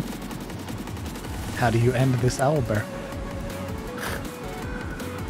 She will, with that attack, I can't, since I've already attacked, I can't call non-lethal, can I? No. Okay. Well, then she will cut, you know, down with that downswing, and seeing as its eyes shift away from her, this look of you know, disrespect shoots across her face.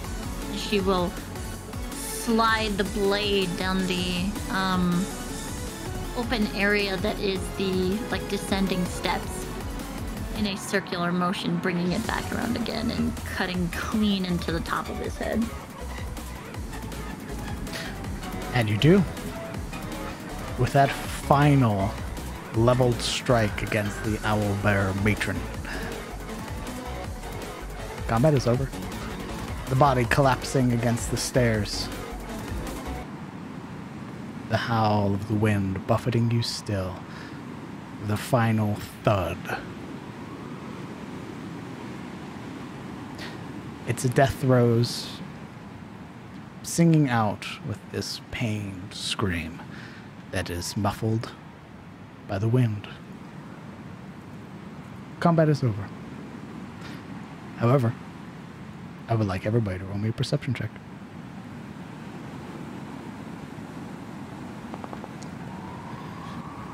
She would step backward and kind of pull her sword from around its neck and splay it outward to just try to push the blood downward. Did he bite you? It's a little. Nothing but a swipe. Right. Good. Her arm would instinctively come up and grip at her side where she was mauled by this thing. Everybody but Yuria would watch as some relatively large sizes push their way out, having heard faintly the death throw. What appear to be two cubs. Oh boy. Oh, fuck me running. Old.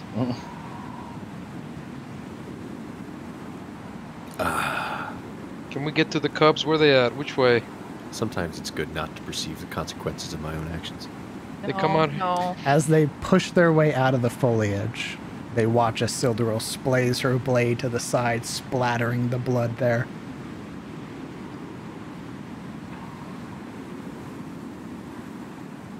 there is a look of abject horror on their face. Oh as they goddamn! look Please let me. between their dead mother and all of you. Please let me speak with animals. I'm afraid you're out of spell slots, buddy. And with that, we're going to end tonight's session. You dick. Well, I guess we'll have to kill them too. No witnesses. Well, if Yuri wants to die, You did this. What are you talking? no, son. Stop talking crazy. There's better ways to kill yourself. Thank you guys for playing. We will pick this up next Friday, April 8th, for episode 16 of Cometh the Fall. Or hopefully your desktop is here. My desk, you mean? Yeah. Yeah, indeed. Hopefully everything is here and I can start building my new setup. Thank you guys so much for playing. I hope you enjoyed. And thank you everybody for watching. Thank you for welcoming us back. I very much appreciate your presence here for supporting the players and myself. It's very kind of you. And good job on surviving all 8 hours of unicorn defense. Jesus Christ. No, we didn't. We just killed us just now. We're dead. It's over. Yeah, you know what's gonna happen? It's gonna be Baldur's Gate all over, where they just walk over and start eating their mom. That's what I'm saying. Like, that sort of reminds me of Baldur's Gate, man. They think you think it's going to be tragic, but like, no, free meat, guys. Oh no, they're Now- suffering, and they start now- eating their mom. Oh, it's nature. Are we making assumptions here, buddy? Yes. Great session. I really liked it. Fuck you too. Fuck Cygers. If chat has any questions they'd like to ask myself or the players, feel free to highlight your channel points. We will answer them within a reasonable time frame.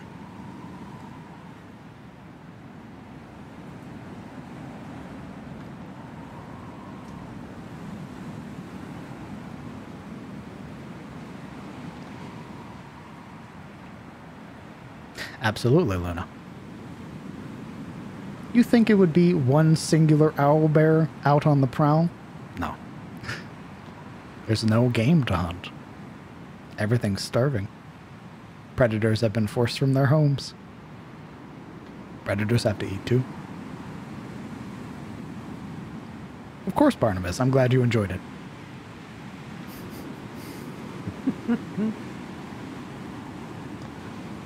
Better be careful, dude. Half of these players can physically harm you. I still win. He says it's like they're beating him with a chair. I still win. Sin of fiction. I suppose you'll have to find out in with the streams, won't you?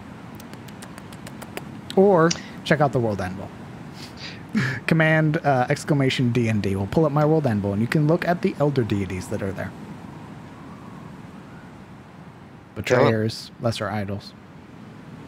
Couldn't we like block his door and starve him for doing this to us? We could do that. Just Eventually, I withhold- will force my way out of the door. You wouldn't. You couldn't beat us both. Withhold his access to cheese sticks. That'll do it. Cut off his supply of nothing. Oh slowly my! wither There are away. enough just to do bludgeoning it. items in my room to bust down a door.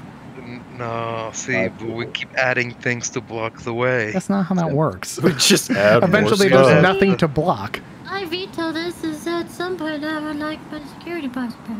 Well, I'm saying all we gotta do is just withhold his access to Nos energy. I'd like to drink. see you try. Eventually, he'll just wither into a nothing but a beard.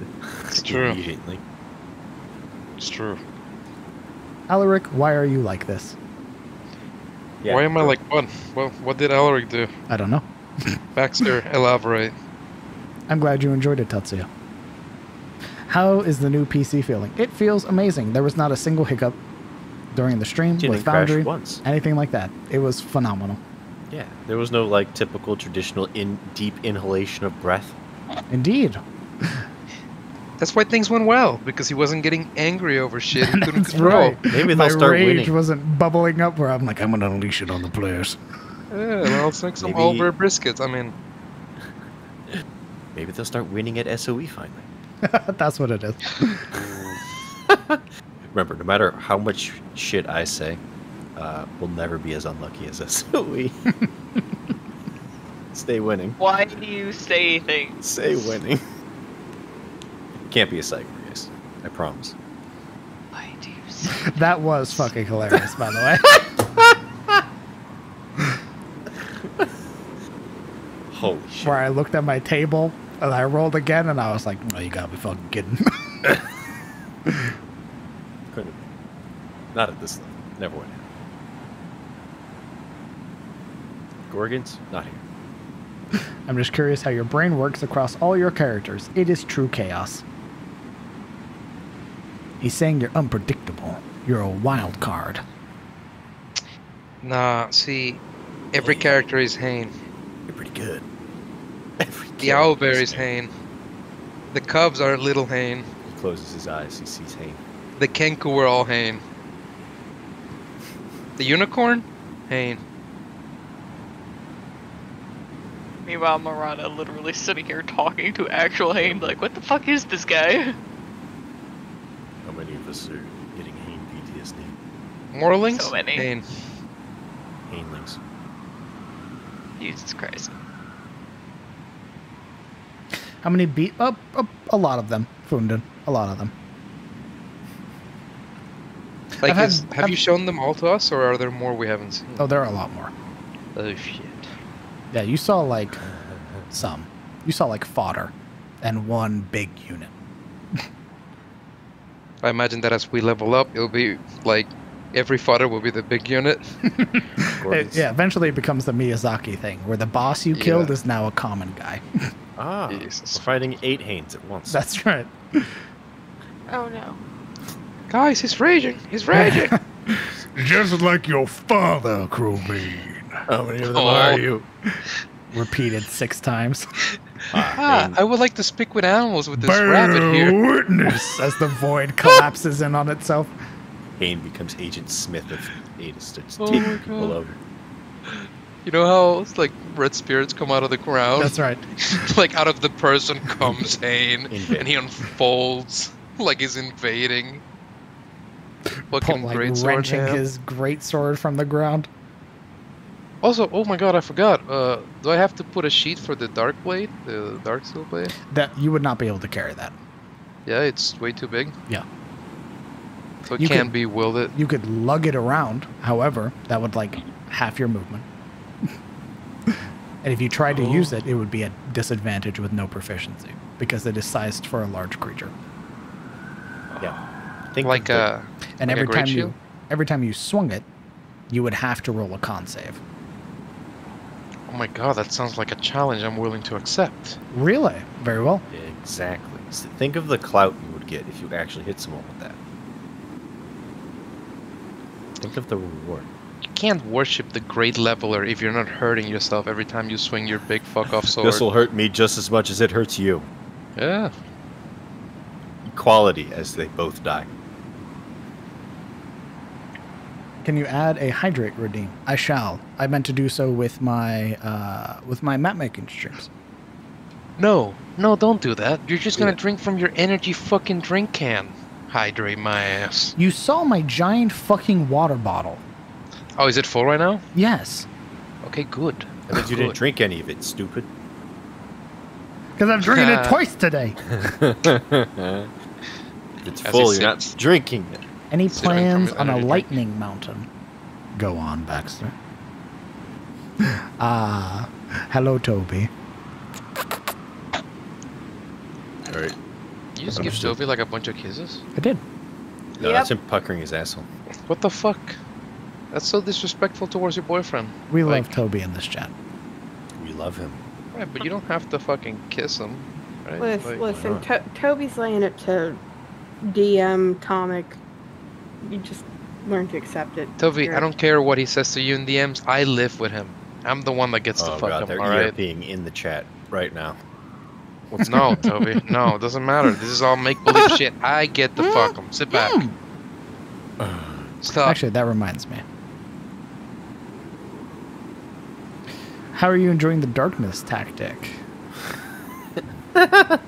You know, it's a work in progress. It really does have its advantages until someone else has magical sightseeing, then it quickly stops at It was literally the the one situation where fuck. like another creature could see inside, and I was like, oh well. To be fair, it did avoid me from getting creamed by 5 other creatures. Absolutely, because they'd have been like, So overall, it's not hand it over, that thing, your flesh and blood. your butthole. Did you know? There we go, Toby. You should be updated now. The real question is, how is everyone else enjoying my darkness tactic? Well, I think it saved us at some point. Like, I'm pretty sure Allery could have been like one shot in one cycle there. Oh, if when the the fates. Earthbreaker was raging. Yeah. Like, straight up, that's a lot of damage. A That's a lot crit of damage. or a fucked up constitution saving throw. Could have been it.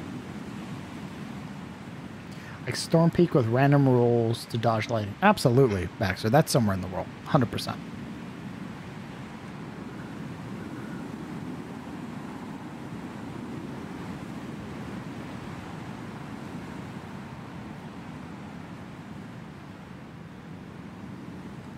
So how you guys feeling? You guys survived 8 hours.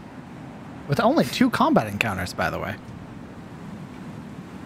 Yeah, we could have had 8 combat encounters. That would have Indeed. sucked. Only 2 combat encounters, he said. Like, this circumstance could have been curated for us to lose no matter what.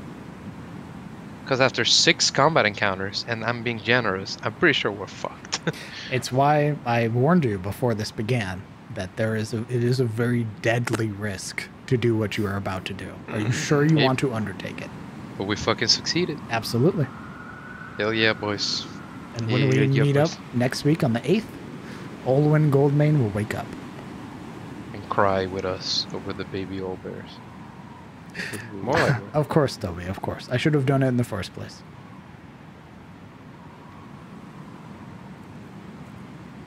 The Kenkus are really funny. Because I rolled, or no, who rolled? Kellen did. yeah. And I was looking at the table and I'm like, really? Just a group of them just wandering about? What table are you looking at?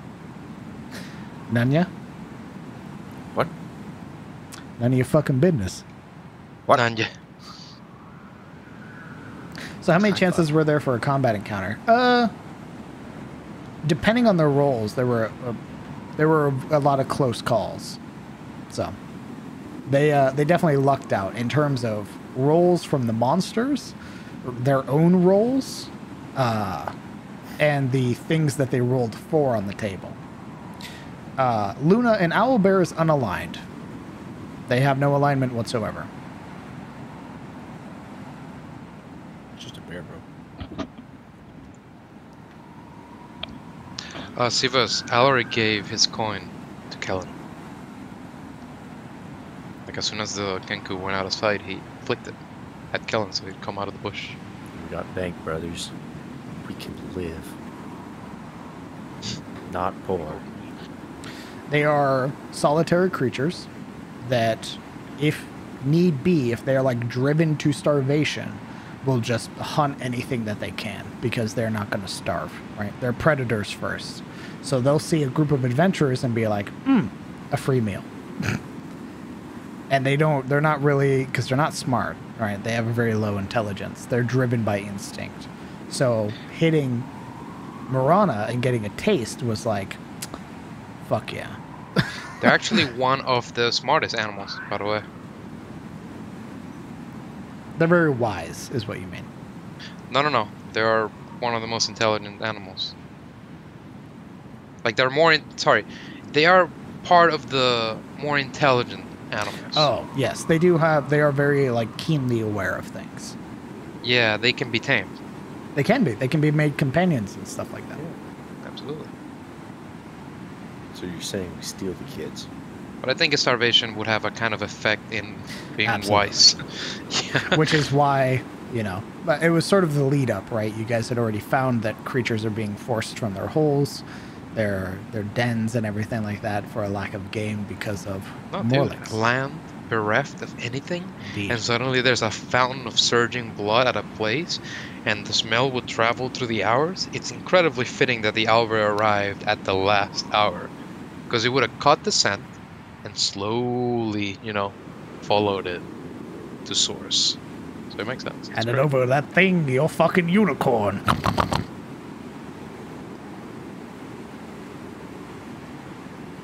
What if this owlbear had been attacked before by Morlings and it was actually following their blood to fuck them up? Here for revenge. What if they took like a cub, right? You know you're making this worse for yourself, right? And Mama Owlbear was like, alright, let's fucking go. Crumbs up. It's just us, the dipshits, that killed her. God damn it. Wish my animal handling dice was better. Ooh, what you say?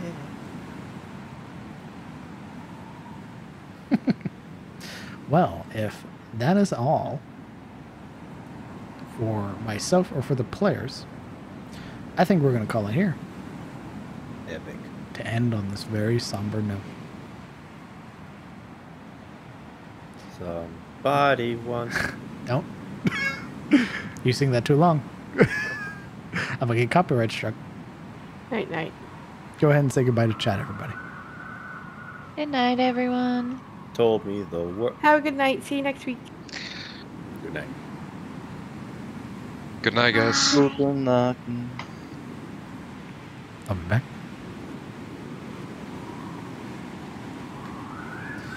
Well, now. What a thing to end on, huh? Who could have seen that coming? Certainly not I. Thank you guys so much for coming out and supporting the players and myself. Thank you very much for the generosity shown today, which makes doing this possible. It makes all of this a thing that I can do and live on, and I get to enjoy it every single day. And I am incredibly thankful for that. And I'm incredibly thankful for you watching. Even if you're lurking, if you're chatting, if you're doing all of that fun stuff, as long as you're here, I'm thankful for that. Thank you very much. I did, in fact, Bambi the owlbear. Yes, I did. That'll be all for tonight. It is currently 2 a.m. It is time for me to rest, to retire for the evening, and plan and hatch some new devious things for this Sunday for the Secrets of Urist, the final showdown against the Archbishop. I look forward to seeing you all there this Sunday, and I hope you have a good night. Thank you again, and rest well wherever you are.